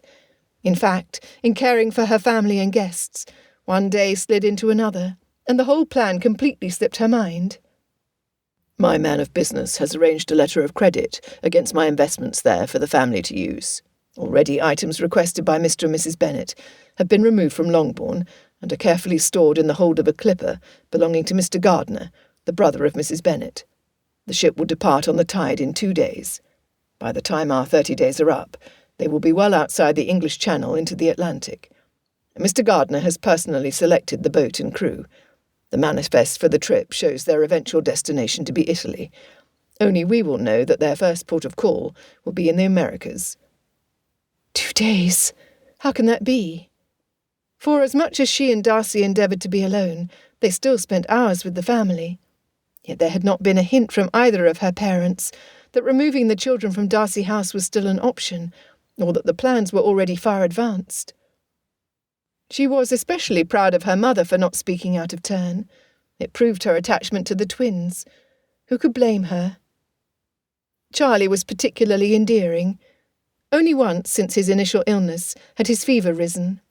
Darcy's doctor was called for reassurance. This time he quickly recovered. After all, between her mother and Lady Catherine, who knew everything about child-rearing, along with Mrs. Carter and Mrs. Congdon, the room was bursting with experts. Miss Clara favoured and held the hearts of Elizabeth's father, Darcy, Mary, Lady Catherine and cook. She basically ignored everyone else. Additionally, Anne de Bourgh and Georgiana were fixtures in the music room, along with Mary, Kitty and Lydia, who took it upon themselves to partner the others dancing like they were all attending Almack's. The separation would be difficult for every member of the household. Tears threatened. Brushing them away, Elizabeth refocused her attention on the conversation. Lord Matlock said, "As you suggested, Richard and I will meet you at the club every day this week, Darcy. I invited Lords Singleton and Harper for tomorrow. Once they tell their wives with whom they shared a meal, word will be around town that you are not hiding out, and that you have not kidnapped the babies and departed for an unknown port." The Colonel added, "Since we are close to the deadline, I am sorry to report that none of my men, who have been surreptitiously tailing Lord Armstrong, have discovered anything wrong, not even a visit to his mistress. An interesting side note is that he seems to have paid Wickham off, since the last I saw of the mongrel was him boarding a ship to Canada not 6 days ago. I've kept my men on the watch in case he changed his mind and returned. So far he is still at sea. Good riddance." "Aye." The men raised their glasses of brandy in relief. At least there was some good news. Tension still filled the room. Lord Matlock addressed her father. "Are you decided on this?" Setting aside his glass, Papa nodded. "Yes, my lord. Darcy will arrange for the lease of our property once the ship departs. Although I found pleasure in Longbourn, I never had any intention of leaving, and my wife and I are willing to make any changes necessary to protect Jane's children. In effect, we will be parents again. Or something you should know, our names will be entered on the ship's log as Mr. and Mrs. Benedick, from Shakespeare's Much Ado About Nothing. It is close enough to Bennet that there should be no mistake when someone addresses us." How could a person be happy and sad at the same time? The evidence of her father's good humour warred with his plans to separate everything connecting her to Jane. She yearned to be on the ship with her family, while at the same time she could never see herself leaving her husband alone. The painful truth was that her heart was being torn in two. Half would go with the twins and the rest of her family. The other half would stay in London. However, she knew exactly where her loyalty belonged. She would remain with the man she loved. 2 days later, on the morning the Bennets were scheduled to depart, a powerful storm hit London. High sustained winds toppled trees and tall shrubs in parks and gardens. Rain and hailstones poured from the heavens until you could barely see your hand in front of your face. Travel was impossible, especially via ship. Shops were closed. Even Darcy's appointment with Lord Matlock and the gossipers at his club was impossible. Darcy was grateful to have more time with the twins, but scared at the predicament they were in. Every minute drew them closer to Lord Armstrong's arrival. Fortunately, Lady Catherine, her daughter and Mr. Collins returned to Kent the day prior to the weather changing. The grand lady claimed that it would be a travesty for her to witness the babies being severed away from her favourite nephew and his wife by the Armstrongs. Whatever Lady Catherine's reasoning, it was much quieter in the house with them gone. The hours flew by as the deadline drew dangerously near. Nerves unravelled and tensions increased. For the first time in their marriage, Elizabeth's temper exploded, catching Darcy in its wake. His reaction was little better. "We are on the verge of losing everything that matters to me, Fitzwilliam." The softness of her tone was far more threatening to him than if she had shouted. "Tell me, husband, what will happen to us, to you and to me, when our world collapses tomorrow?" She flung her arms into the air. "I cannot imagine Lord Armstrong will allow raging winds and blinding snow to keep him from coming for Charlie. No, instead of being reasonable and waiting for the weather to improve, he will arrive in his stately carriage with his revolting arrogance to strip Jane's son away from me. And you will do what? Have you anything planned to stop him?" His wife bent double, her arms clasping her middle. "What am I to do? How can I survive this heartbreak?" Deeply troubled, Darcy wanted first to defend himself from her accusations. She knew that he poured his heart out to its last drop, coming to love the children dearly, to appreciate the affection of the Bennet family, and to cherish his wife beyond measure. Did Elizabeth appreciate none of it? Frustration almost brimmed over, until he spewed his anger, until she felt his suffering. Except he loved her. This woman, his wife, was everything to him. Despite their trials, she brought a level of joy into his life that he never hoped to receive.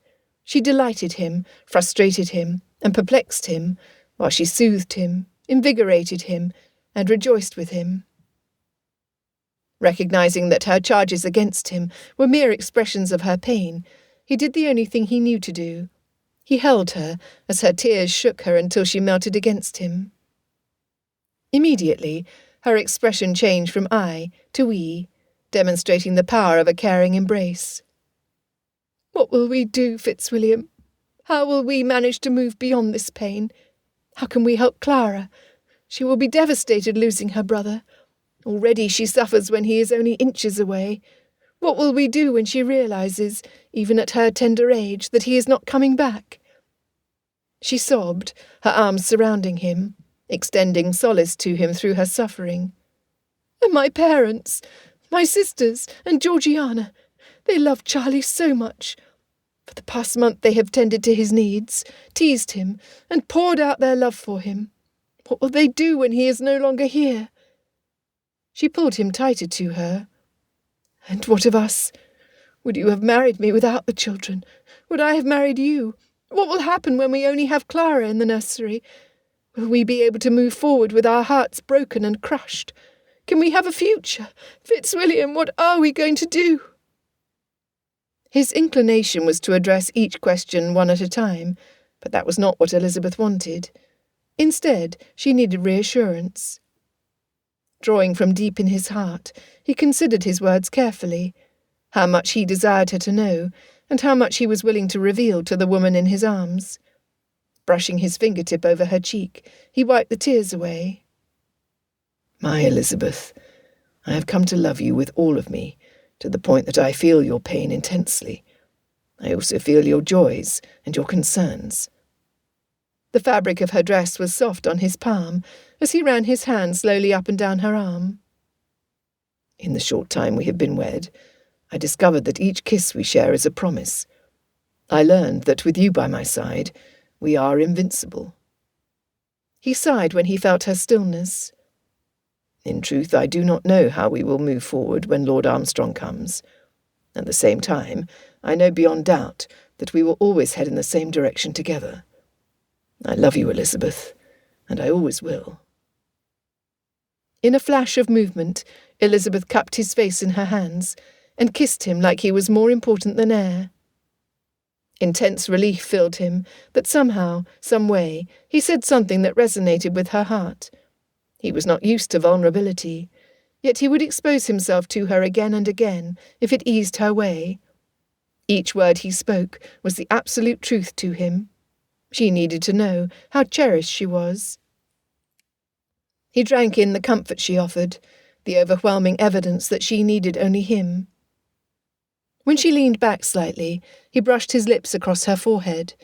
Her eyes were puffy, the skin of her face blotchy red, and her bottom lip swollen from his kiss. She never looked so beautiful. Finally she said, "I love you too, Fitzwilliam. I realised several weeks ago that Charlie was not the only male who held my heart in his hands." She exhaled as she leaned back into him, one hand rubbing his back, like he saw her do 100 times to Bingley's son. "You are correct that we will survive the separation, that in time we will thrive. I cannot imagine enduring without you, my husband. I promise you that I will make every effort, as I am confident you will as well, to be a family, a nucleus where Charlie can return when he is 14 if he is willing, and to see that Clara knows her value, as you have shown me mine. I love you, you dear, dear man." This time, when they kissed, they sealed their tender affection into something permanent and sweet, something everlasting, something forever.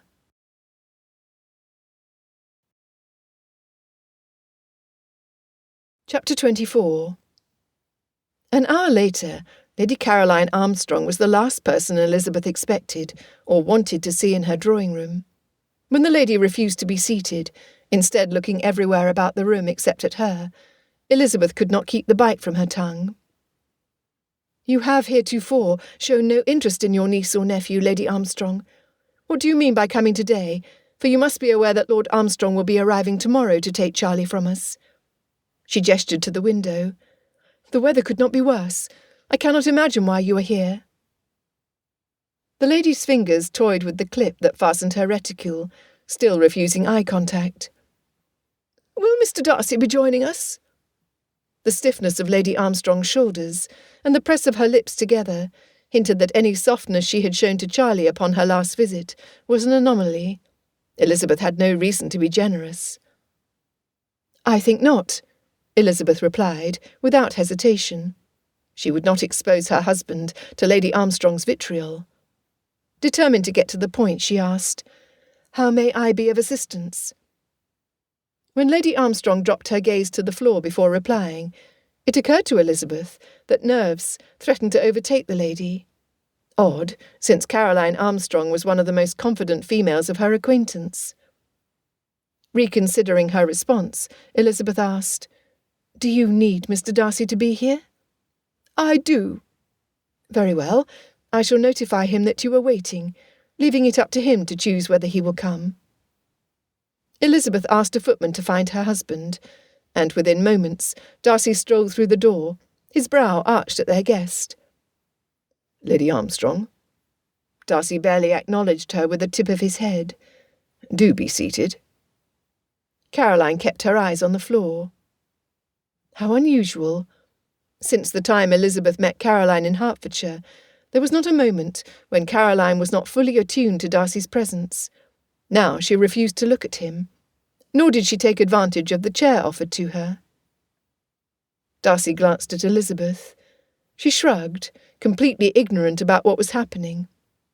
Lady Armstrong stammered, "I beg your pardon, the both of you, for I am not certain how to find my way." When neither Darcy nor Elizabeth offered help, Lady Armstrong opened her reticule, retrieving a small light blue leather journal. Bursting from inside the cover were scraps of tightly folded paper. Elizabeth gasped. She knew that book intimately, since she purchased it for her sister after Mr. Bingley abandoned Netherfield Park the day after the ball. Writing her thoughts and fears each evening before she retired soothed Jane.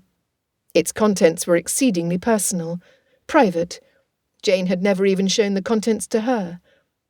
The accompanying pages must have been the love letters from Bingley that Jane saved. Elizabeth had forgotten all about them. Intensely angry, Elizabeth asked, "Why do you have Jane's journal, and how did you come to have it in your possession?"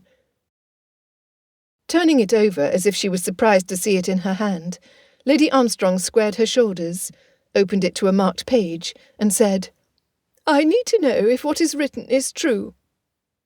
While Elizabeth seethed, Darcy said, "Read what you need to read, Lady Armstrong.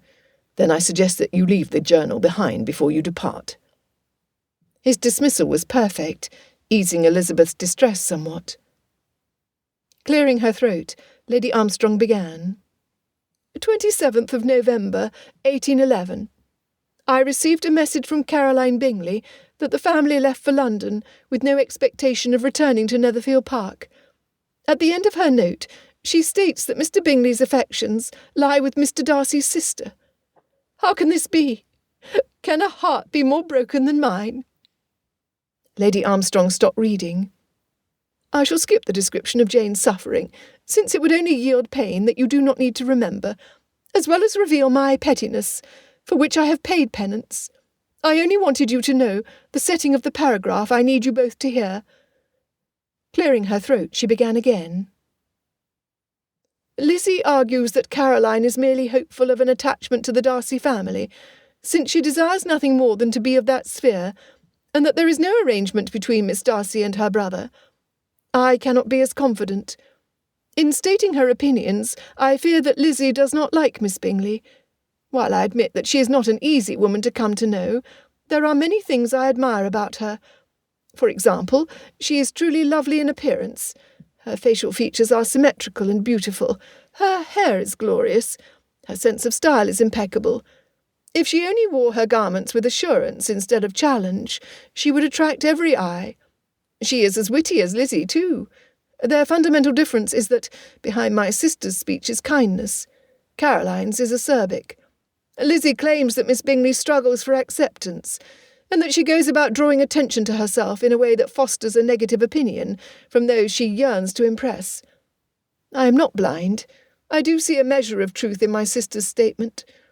Although I am not a student of human nature like Lizzie, I believe that Caroline would be happy if she could only learn contentment with her circumstances, instead of wishing for more. Her striving for society's approval has rendered her bitter, which is unfortunate. I wish she knew the joy of being pleased with whomever she is around, and with herself. She would be a wonderful friend to have, should she make this slight adjustment.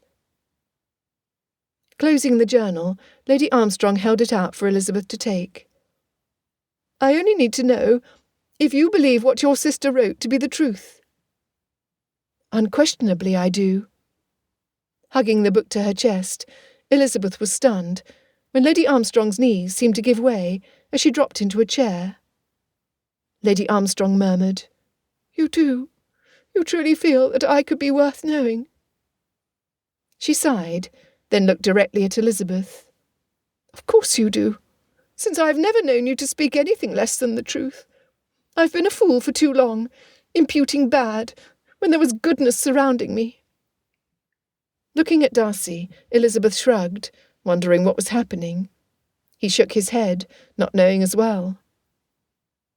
After a short while, Lady Armstrong looked up.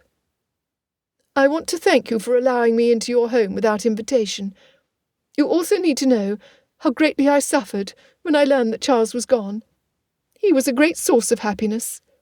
As you are aware, my brother had a way of seeing things in a positive light. When he died, my world went dark." She stood.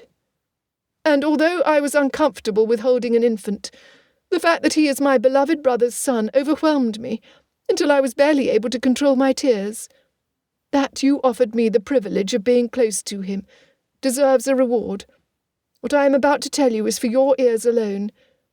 If my husband knew I was sharing private information, he would discard me without hesitation." Glancing at Darcy, Elizabeth moved alongside Lady Armstrong. Instead of distancing herself, their guest unexpectedly relaxed.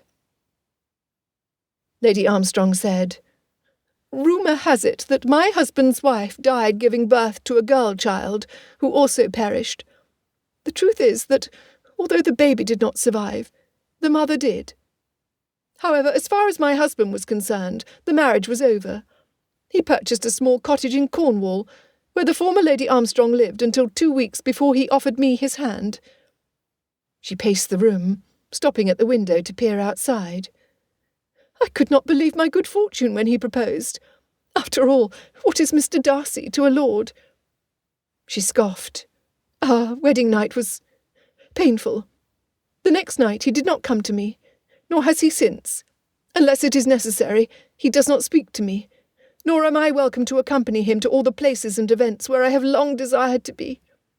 He is not hesitant to remind me that the only reason he selected me to be his bride was because I am from a lower sphere, so I would not hesitate to obey his strict orders, nor would I make demands upon him.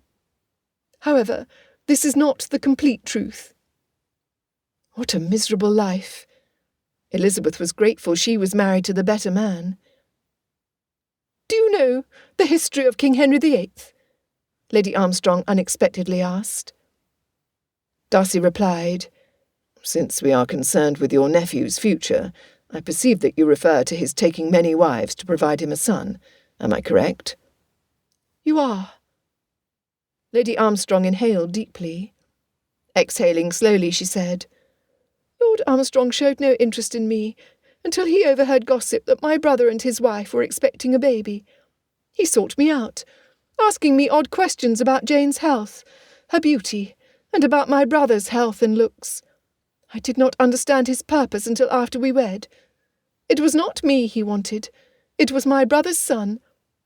Since Charles was almost completely unknown by my husband's friends, Lord Armstrong considered him easy prey." But Elizabeth was not able to put all the puzzle pieces together.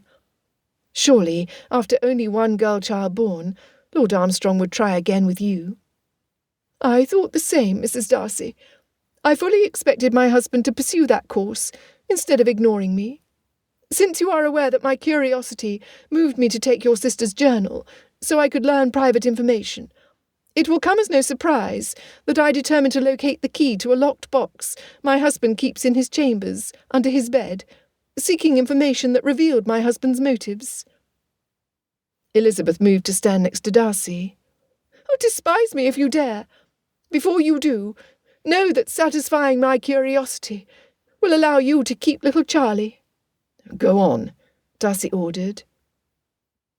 "I am not Lord Armstrong's second wife, nor am I his third or his fourth." As soon as the statement was uttered, Lady Armstrong rapidly shared the rest of her information. "Each woman either had a girl child or they had no child at all, not one son amongst any of them." Elizabeth's hand covered her mouth. She simply could not look away from Caroline. "I am telling you this for a reason. Being wed to a man like Lord Armstrong has revealed to me a life I knew nothing of, a life so depraved as to be unmentionable. Yet I must mention it to you now, since it will have a direct effect on the court's ruling. I cannot have my brother's innocent children exposed to my husband's hypocrisy." She inhaled deeply. "My husband's attorney and personal lackey, Mr. Burt, transacted certain business for his lordship." "We know of his mistress, Lady Armstrong," Darcy said. Mr. Burt's senior partner, my attorney, Mr. Sutton, showed me a ledger listing the transactions, the names, the directions, and the amounts paid. Since you would never consider breaking the law, Mr. Darcy, there would be no reason for you to question those directions. But if you examine them closely, you would see that only one is in England. Those names are not mistresses, but wives, none of whom he divorced. Instead, he arranged a pittance for each of them, transporting the lot to Canada. Elizabeth snapped her mouth closed, as the reality of Lady Armstrong's revelation stunned her to her core. She had never heard of such conduct. Even Darcy looked like someone hit him in the gut. Aloud, he said, "Bigamy would be considered egregious immorality. The penalty is imprisonment, branding, or transportation. The gossip alone would ruin Lord Armstrong." "Yes," Lady Armstrong smirked. "If the Lord Chancellor is made aware of this, then the petition for my husband to gain custody of my brother's son will immediately be denied. Lord Robert Hendricks cannot know of my husband's marital history, or he would have cut him long ago." As emotions swelled inside her, intense relief brought Elizabeth almost to her knees. "I cannot thank you enough for what you have done. Your niece and nephew are precious to us. We love them dearly. The thought of them being ripped away from us weighed on our hearts. You have given us hope, and given them a future together." Even though she wanted to jump and throw her hands into the air in celebration, she stopped to consider the lady in front of her. "Lady Armstrong, I think it will not go well for you when your husband discovers that we know his private affairs. He will wonder how we learned something he desperately needs to be kept hidden." "Lord Hendrick's close association with my husband will keep him quiet, since to ruin Malcolm would ruin him. As far as I am concerned, do not worry about me. I am used to looking out for myself. I will do nothing to indicate that I am anything more than a supportive wife. Away from him, I will do whatever is necessary to become the woman Jane Bingley thought I could be."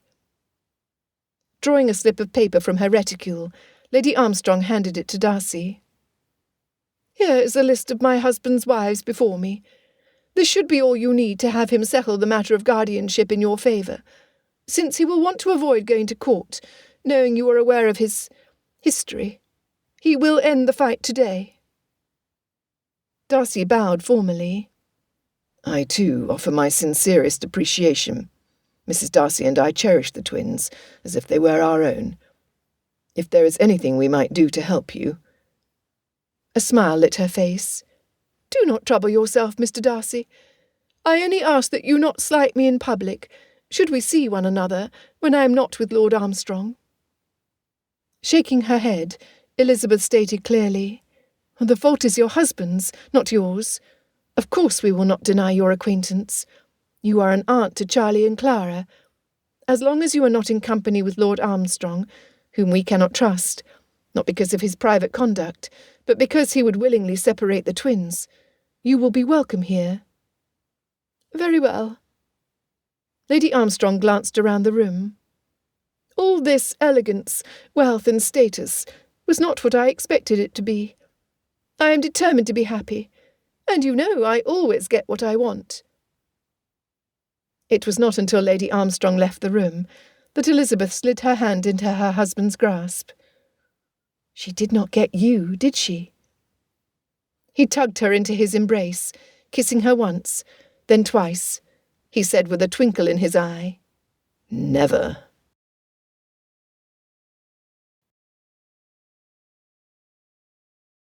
Chapter 25. Darcy wasted no time ordering his carriage to be ready. If Lady Armstrong's driver could make it through the storm, then so could he. After changing into his travelling clothes, he found Bennet in the library, reading aloud to Clara. Outside the window, snow flurries covered the shrubs that the windstorm had not toppled. The setting inside was cosy.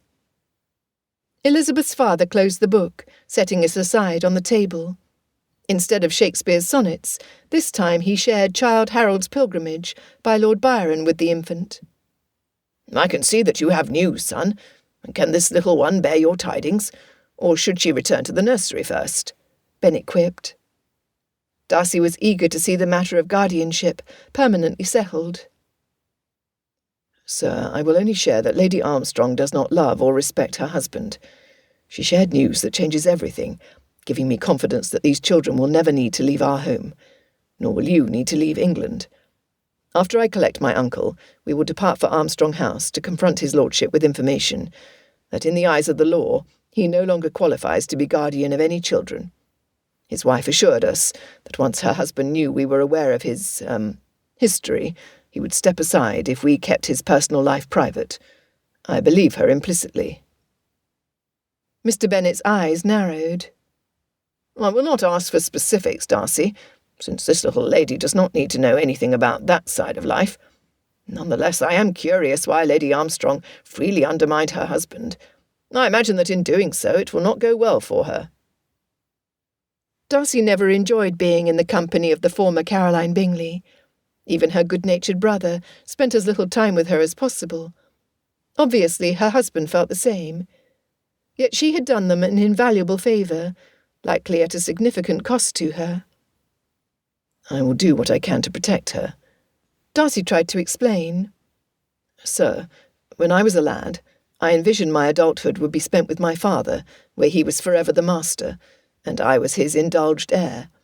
I spent hours imagining days filled with riding over hills and dales, flirting with lovely young ladies, and travelling to new and intriguing places. At night I expected to devour one book after another from our library. The picture in my mind was so clear that it was difficult to accept the opposite when the change occurred. One of my biggest challenges when I lost my father was accepting my new normal. For a long time I was bitter and angry that my life did not turn out close to what I expected. Such was my grief. Over time I was able to accept my new situation and move on. I expect that Lady Armstrong's disappointment in having her expectations pulled out from underneath her has left her bitter too. And angry, Bennet suggested. Yes, and angry. Being able to snap back at her jailer will give her a certain level of glee as she adjusts to her future, whatever that may be. Bennet nodded. How did my daughter accept the news? Just thinking of his wife's reaction warmed his insides.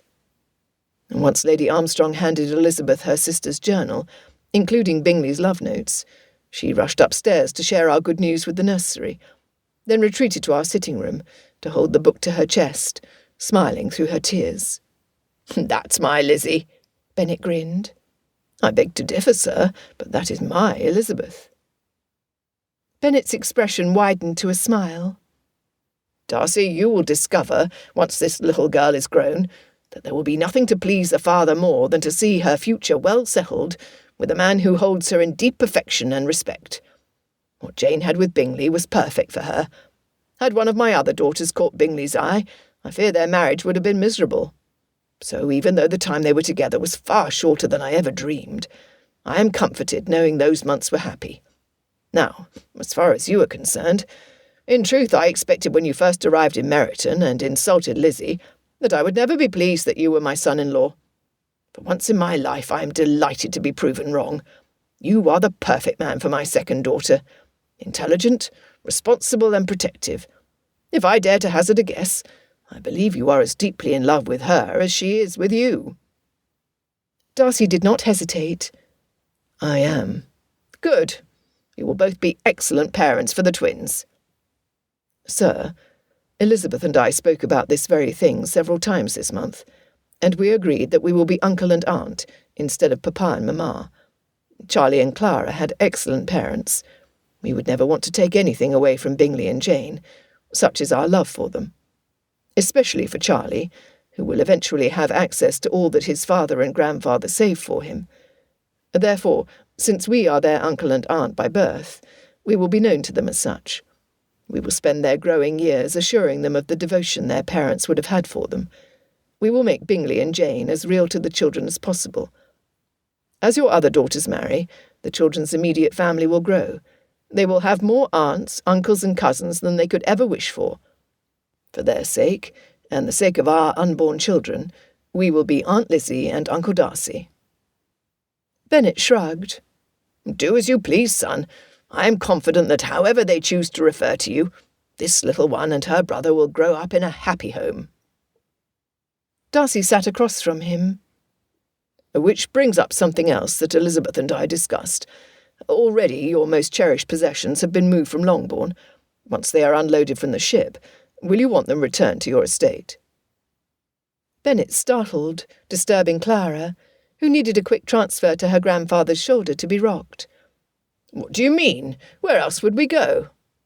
"You and your wife are under no obligation to follow our recommendation, of course, but we hope you will consider relocating to Derbyshire.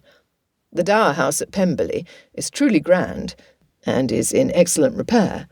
It is close enough to the main house that you could easily come and go when we entertain, or even join us daily. In this way you can have easy access to Charlie and Clara. When we come to town, you will be welcome to join us. We will provide masters for your younger daughters to broaden their education, prepare them for their eventual presentation, allow them a season, and provide a greater variety of prospective marriage partners. Mostly, these children will benefit from the kind attention of yourself and their grandmother. I have an excellent apprentice steward who could relocate to Longbourn, so the general tasks of managing an estate would be lifted from your shoulders." "You have caught me quite off guard, young man." Thomas Bennet frowned. "I am not much—" "Stop," Darcy interjected. "Stop right there. Before you denigrate yourself in any way, you need to consider the nature of your 2 eldest daughters, and the potential for the other 3. According to Elizabeth, she learned to comport herself correctly from her Aunt Gardiner, but her thirst for knowledge, her love of adventure, and the depth of her feelings come from you. She told me clearly that Jane's love of beautiful things came from your very own wife. No one who truly knew either of these women could disparage them for not possessing qualities that make them unique and interesting. As a grandfather, you were tireless with your attention to both children, but especially toward Clara. This will be critical to her, since males in our society are always feted and praised where females are not. Having a knowledgeable, respected gentleman who treats her like she is the most important lady on the planet will give her confidence in her value. Therefore do not ever, in my hearing, belittle your efforts at being a good father. I will not have it. Do you understand?" "I do." "Very well. I expect my carriage is ready." He stood and walked to the door. "Do consider our offer, and discuss it with your family. We are genuine in our desire to have you with us. At the same time, should you choose to return to Longbourn, we will also understand, supporting you however we can." Leaving Mr. Bennet to contemplate his future, Darcy exited his house, prepared to finish this business with Lord Armstrong. Lord Matlock was ready when Darcy arrived. "Richard did not understand why he was being excluded from our jaunt." His uncle pulled at the wrists of his leather gloves. "Since I had nothing to tell him, you should expect to provide an answer as soon as you return to Darcy House, because I cannot see him letting this go. You know him. He's like a dog with a bone when there is either a mystery or an entanglement about." "Uncle, we missed a step in our investigation. Not just you and me, but all of us." "What is this?" "Do you recall when I first met with Sutton and his legal team at Darcy House to consider how and when we should file a petition for guardianship?" At his uncle's nod, Darcy continued. "One of his attorneys, who specialises in chancery cases, gave a hearty defence of Lord Armstrong's character. He was immediately dismissed from doing business with me, although he retained his position with the law firm. Later, Sutton found a small journal in this attorney's possession, listing what looked like private transactions between Armstrong and his current and past mistresses.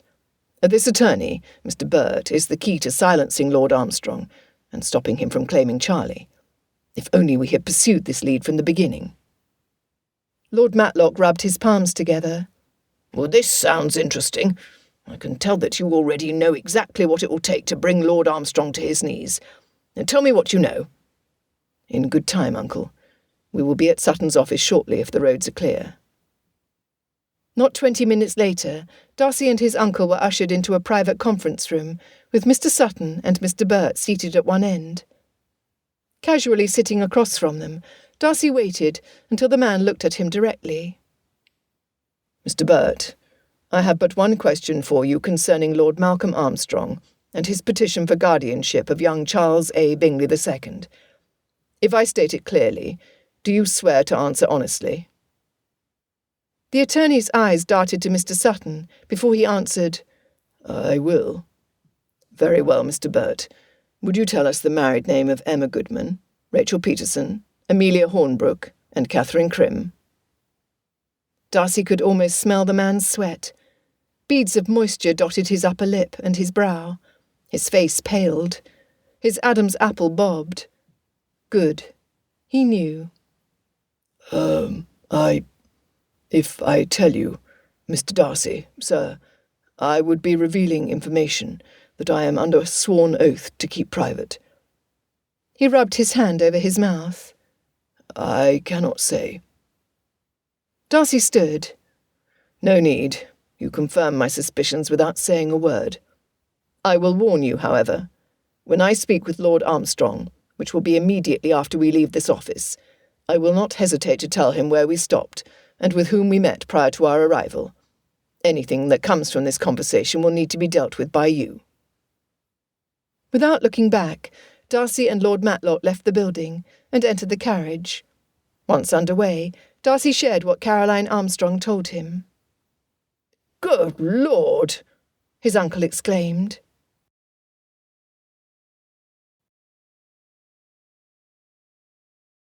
Chapter 26. The nursery was quiet since Charlie slept. Clara was still with her grandfather in the library. Likely the little lady slept too. "Come, Lizzie." Her mother gestured to the chair next to her. "Let us take these few quiet moments to speak." If the rumour were true that the American politician Benjamin Franklin designed the rocking chair, Elizabeth would forever praise him, for there was nothing like moving back and forth in time with her mother's matching chair. Every nursery should have at least two. "Are you well, Mamma?" Elizabeth had never seen her as serene. "Yes, daughter, for your father convinced me that Darcy has somehow arranged to keep the children here. We will not need to journey to the southern coast of America to protect them. For this I will be forever grateful to you for agreeing to marry him. You know, Lizzie, I fretted when your papa told me that you were to wed Mr. Darcy. Of course, I saw the sense in you following this course, but you have always been my most insistent child. You've always seen matters so clearly from your point of view." A point of view that has not always been correct, I admit. Elizabeth wondered at her mother's attitude. Why had she never displayed this reasonable, caring side of herself to the family? Not once since her arrival at Darcy House had she fussed or complained about her poor nerves or called for her salts. Instead, she rarely ventured from the nursery, insisting on quiet and calm. Her mamma chuckled. "You have always been so confident in your opinions. Do you recall when old Mr. Thorne's prize ram broke through the fencing to visit our ewes? Although his social calls increased the flock of long-born sheep by more than one healthy lamb, you thought he attacked our poor defenceless animals." "I was only 6. Elizabeth recalled how upset her father and Mr. Thorne had been when she picked up a staff and hit the ram, keeping him away from the ladies, as Mr. Thorne called them. "What about the time you argued with your father's former university tutor that the sun moved around the earth instead of the other way around? Because you watched the sun come up and go down almost every day, you fairly insisted that your opinion was based on science." Elizabeth scoffed. How could I possibly know that he was a professor of the subject at Cambridge? Besides, I had just lost my 2 front teeth when we had that discussion. I was horrified every time I lisped, which I did each time I uttered the words science and sun, which unfortunately I did often if I recall. Mamma patted Elizabeth's leg. "You had the most intriguing ideas for a young child. Jane used to ask me why your brain worked so differently from hers. I never had a good answer, I fear. However, you both shared the same large heart that tenderly looked out for others." She wiped the corner of her eye. "I miss my Jane dearly. Little Charlie's nose turns up at the tip just like Jane's did when she was a newborn. He is as calm as she was as a baby. Now, Miss Clara is very much like you in being confident that she already knows everything there is to know and that the world revolves around her. Gratefully, like you did with Jane, she is willing to share her throne with her brother. Mamma, is this what you think of me?" Elizabeth was flabbergasted. "Of course I do. If you were to ask your father, he would agree." She grinned. "Oh, do not get me wrong, Lizzie. For the most part, you grew out of being completely convinced that your way was the best, although I'd not thought you did until I watched you with your husband. Right now, you are both fighting shoulder to shoulder on the same side of a critical issue. Nevertheless, I foresee years and years where you will butt heads like that old ram when your opinions differ. It is obvious to all that you both have a passionate nature. Thus your battles will be spectacular." Unsettled and slightly anxious, Elizabeth considered her mother's words. Before she could express her concerns, her mamma added, "These battles will have little bearing on your happiness, though. The best part will be when you make up, convinced that peace is more important than disagreement. When you each set aside your viewpoint for the sake of the other, it is like weaving another thread that binds you two together. After a while, you just might find yourself deliberately provoking him, just to reconcile with a passionate kiss. I know that your father and I do." "What? Mamma, I would rather not think about you and Papa." Her mother's knowing smile made the muscles in Elizabeth's middle tighten. "Men like Darcy, whose expectations of himself, that he remains in control under any circumstance, are amazing when they finally allow themselves to be unrestrained. I see the way he is with the children. His love for them is complete. I now see the way he is with you too, Lizzie. He holds nothing back. Because of this, you are a blessed wife." "I am, Mamma." Elizabeth rocked her chair. "Just as I feel strongly, I love strongly. Fitzwilliam does as well. Because of this, I foresee a magnificent future, one we want to share with our families. His heart is big enough for all of us, Mamma." Again, her mother patted her thigh. "I know." Lord Armstrong kept Darcy and his uncle waiting for almost 30 minutes before a footman showed them to his study. The room was very much like the man, an imposing facade with little substance. His bookshelves were nearly as empty as Bingley's had been at Netherfield Park. A chessboard sat on a table in front of the window next to a roaring fire. A game was in progress. At a glance, Darcy saw how White could capture the Queen in 2 moves. Lord Armstrong offered them no courtesies. Darcy and Lord Matlock expected none. Instead, he remained standing behind his desk, the fingers of his right hand toyed with an unlit cigar. "Did you bring him?" Armstrong finally asked. "We did not, nor will we." Darcy felt the pull of his coat when his shoulders pressed back. "The decision from the Lord Chancellor is that the boy will be given to me no later than tomorrow. I do not suppose you're willing to sacrifice your reputation by trying to flout the court's orders." "I am not." Darcy stepped forward, knowing Armstrong would view it as an act of aggression. "Then why are you here?" Placing the cigar on the desktop, Armstrong crossed his arms, as if he were completely free of care. "What do you hope to gain? If you believe that I have changed my mind, I have not. If you are hoping for my sympathy, that your little wife will be heartbroken to have the boy taken from her, I have no sympathy." Lord Armstrong drew up to his full height, his voice stern. "The lad is mine. His fortune is mine. Anything to do with his past and future is mine to decide." He came around the desk to stand before Darcy. "You are wasting my time, the both of you. Come back when you have him. Or better yet, I shall have my carriage prepared to follow you to Darcy House, to retrieve the child now." Lord Armstrong's chin lifted, in the same attitude that his wife displayed upon her first arrival at Darcy House.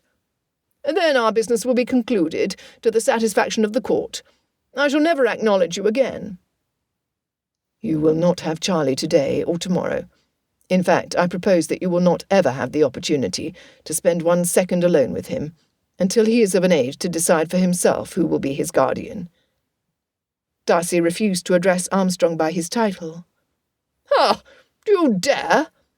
Armstrong sneered. "The most powerful man in the kingdom listens to me." He poked himself in the chest. Besides Prince George, I have at my beck and call a surfeit of dukes and earls, who would not hesitate to bring you to your knees, Darcy. You have no title. Your only claim is a kinship with the house of Matlock, a paltry earldom at best." He glanced at Darcy's uncle before continuing. "Your politics, your wealth, and your connections mean nothing. Only you and those who belong to you foolishly believe you have any authority in town. Anyone important knows differently." Darcy's lip twitched. Richard said it was one of his worst tells when he played cards, since it always meant he had the upper hand.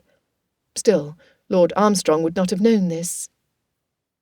He glanced at his uncle before he said, "Neither of us has any desire to remain here. However, before we leave, you might be interested to know the results of our investigation of you." Armstrong's face turned as red as a ripe tomato. His hands fisted at his sides. "My reputation is spotless." In as condescending a tone as was possible, Darcy said, "The salient point is the conclusion of our investigation, which was just confirmed immediately prior to our arrival." Armstrong blustered and fumed. "There is nothing to incriminate me. You can have found nothing more than a stranger needing a gift from your purse to tell whatever lies you asked of him." "You may have done this with Wickham. I do not work that way," Darcy replied calmly. "The person we spoke with has documentation, provided by you, to confirm the details of the charges of egregious immorality that will be brought against you." "What? What?" Lord Armstrong's body fairly shook from his anger. "The two of us spoke with Mr. Burt, an attorney at—" "I know where he works. What I wonder is what you think he could tell you that would keep the Court of Chancery from giving me the boy, for there is nothing in my past that would prevent me from being his guardian." Darcy arched his brow, but said nothing. In the same manner as Mr. Burt, Darcy could smell his sweat and see tiny beads of moisture gathered on Lord Armstrong's upper lip and forehead. Red splotches appeared above his expertly tied cravat. Lord Armstrong yelled, "I am not, nor have I ever been, a hardened criminal. I am a God-fearing man.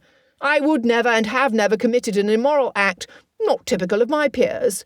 Therefore you are pushing against the wrong man, Darcy, hoping I will bow before your false claims. Well, I will not." He poked his index finger in Darcy's chest. "I will personally see that you pay for what you are attempting here today." Darcy grinned. "This is your last chance to give up any claims to Charles Alexander Bingley II, or we will take our charge against you directly to Lord Robert Hendricks." Armstrong turned away from them, throwing his hands into the air. "You are for Bedlam, if you think I'm concerned with anything you believe that you discovered. I have nothing to hide." Without invitation, Darcy and his uncle moved to the sofa and sat. Ignoring Armstrong, Darcy asked Hugh Fitzwilliam, "Tell me, uncle, what would happen if the House of Lords discovered that a baron in their midst was profligate?" His uncle shrugged. "Why, nothing, I suppose. There are too many who are recklessly extravagant and wasteful with government resources." Armstrong spun to face them. "This is what you are accusing me of? Are you mad?"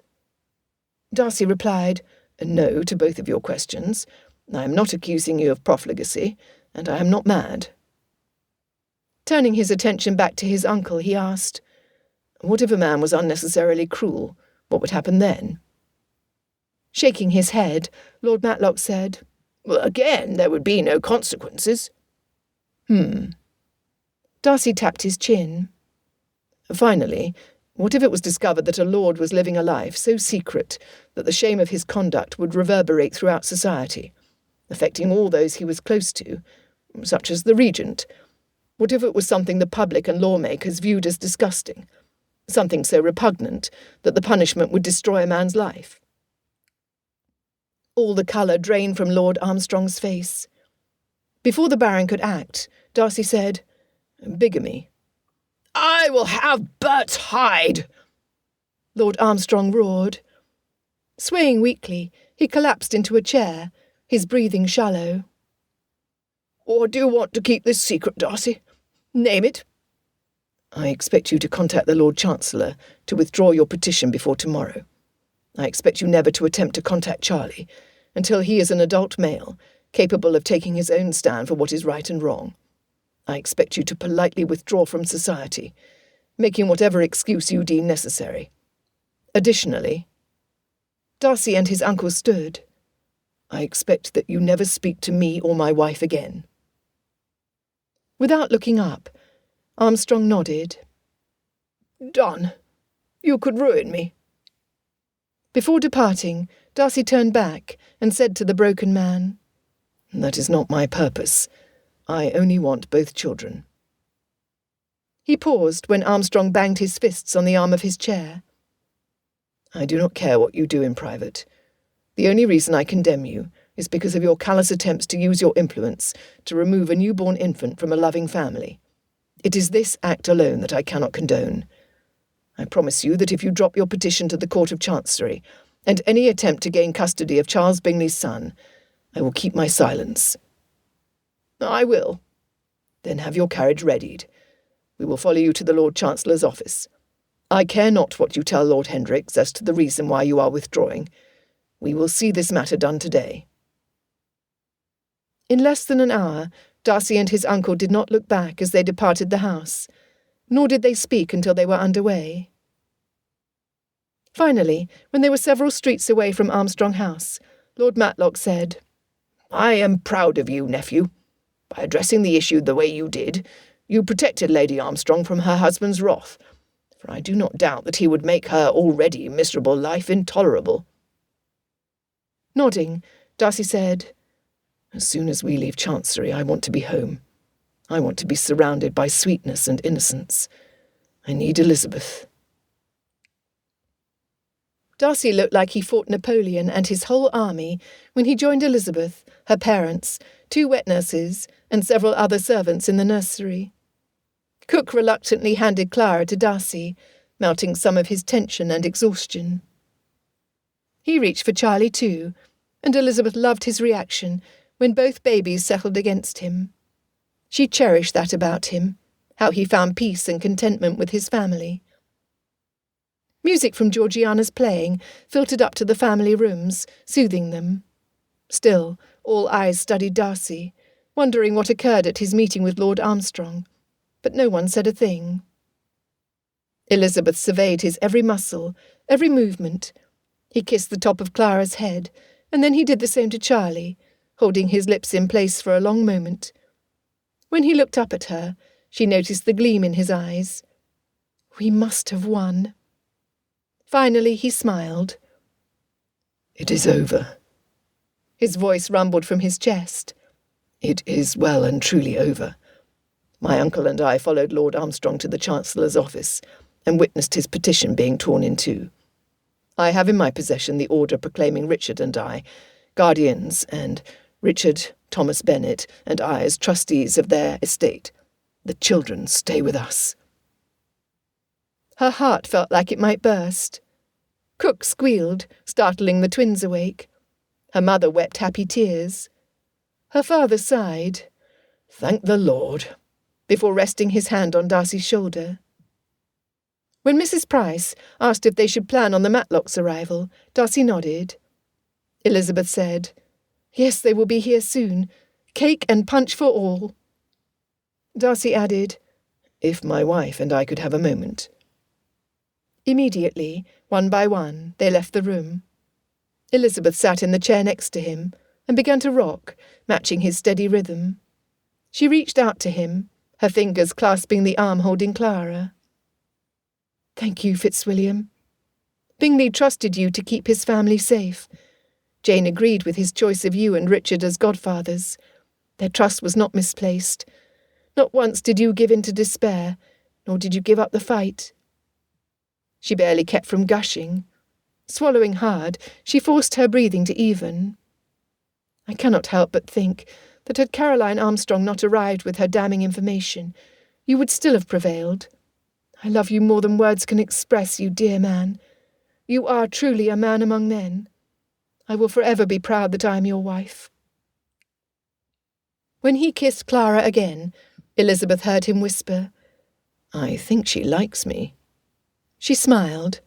"I most certainly do."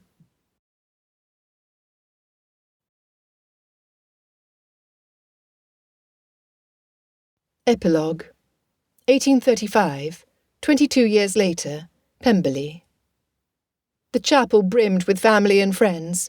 Elizabeth's parents, who lived at Pemberley's dower house since guardianship was granted to the Darcys, were surrounded by a multitude of grandchildren and one newborn great-granddaughter from Darcy and Elizabeth's eldest daughter Jane.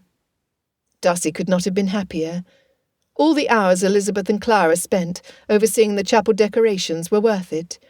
Everything was perfect, despite aged Lady Catherine's opinions, which directly contradicted anything Mrs. Bennet suggested.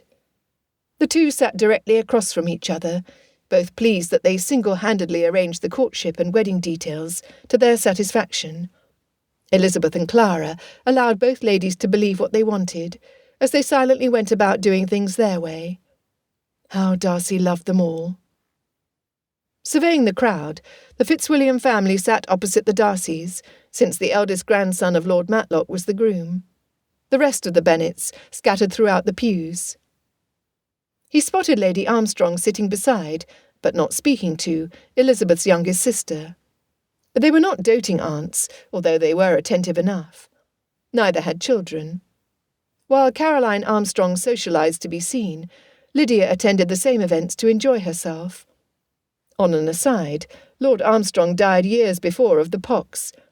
Lady Armstrong enjoyed being a widow, all the status, without the hassle of a man. Notably absent were the Hursts. Not once since they first appeared in front of the Lord Chancellor to petition for Charlie and Clara's guardianship had Gilbert or Louisa Hurst made an effort to see the children. Therefore it was an easy decision for Lord Hendricks to assign the position to Darcy. They were not missed. Charlie, who stood up with the groom, approached Darcy, waiting to escort the bride down the aisle. "Can you believe that Clara is getting married today?" Charlie asked. "Uncle, I do not know if I've thanked you and Aunt for your guidance and training. Clara and I, well, we suspect the life we would have had with the Armstrongs, or the Hursts, would have never measured up to what we had raised at Pemberley." Charlie was a handsome young man who looked remarkably like his father. "You owe us no thanks, Charlie. Your aunt and I are privileged to see you and Clara become the sort of people of whom your father and mother would be proud." His nephew fidgeted, a habit he was never quite able to break. "Uncle, do you know Miss Isabel Fitzwilliam? Well, of course you do, since she is soon to be Clara's sister-in-law." He rubbed his palms on the side of his trousers. "She is an angel, isn't she? And I was thinking how perfect it would be if Clara and I were to wed another brother and sister. Do you not think it is a perfect plan too?" Darcy chuckled to himself. Charlie Bingley was a good and amiable young man, who wore his heart on his sleeve. Clara, who was the grumpiest baby Darcy knew until his own son was born, had developed a kind gentleness that rivalled her mother's. "You had better escort your aunt to the front, nephew. Your sister is—" Darcy's jaw dropped, when first his wife and then his niece entered the chapel. Never had he seen such loveliness. His wife was the most stunning woman in the world, even after more than 2 decades of marriage. His little Clara looked almost identical to Jane Bingley. Where Darcy paid Jane little attention when they first met, since he only had eyes for Elizabeth, her daughter was stunning. His niece wrapped her hand around his elbow. "Are you ready, Uncle?" "No," he admitted, as his heart squeezed. "Uncle," she softly remonstrated, "he is a good man, you know he is." Patting her hand, Darcy stiffened his spine.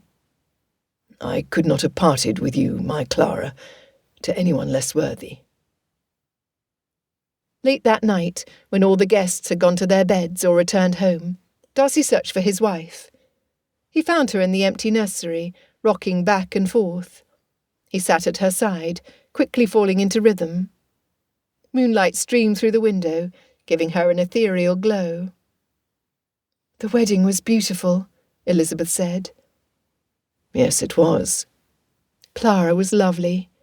"Almost as lovely as her aunt." She reached over, entwining her fingers with his. "Fitzwilliam, I was hoping our Jane and her family would remain at Pemberley instead of making the 10-mile journey to their estate. For as much as I enjoy spending time with our daughter, it is our granddaughter my arms yearn to hold. I wish she were here now." "I agree. Being a parent to our four, along with uncle to Charlie and Clara, is one of life's greatest privileges. But the joy of holding a grandchild is far beyond anything I could ever imagine." Her fingers tightened around his hand as they continued to rock. He noted that the only sound in the room was their chairs creaking against the wooden floors. No babies demanded to be fed. No toddlers were trying to sneak out of their beds. "This nursery is too quiet." Elizabeth stopped her chair. "Well, how diverting you should say so, dear husband." In the moonlight, he saw her hand rest on her middle. "Oh!" he gasped. Leaping from his chair, he lifted her into his arms and carried her directly to their chambers.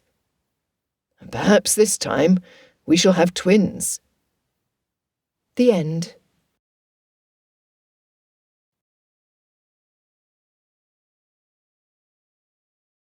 This has been Twins for Mr. Darcy, a Pride and Prejudice variation, The Misadventures of Darcy and Elizabeth, written by J. Dawn King, narrated by Stevie Zimmerman. Copyright 2024 by Joy D. King. Production copyright by Joy D. King.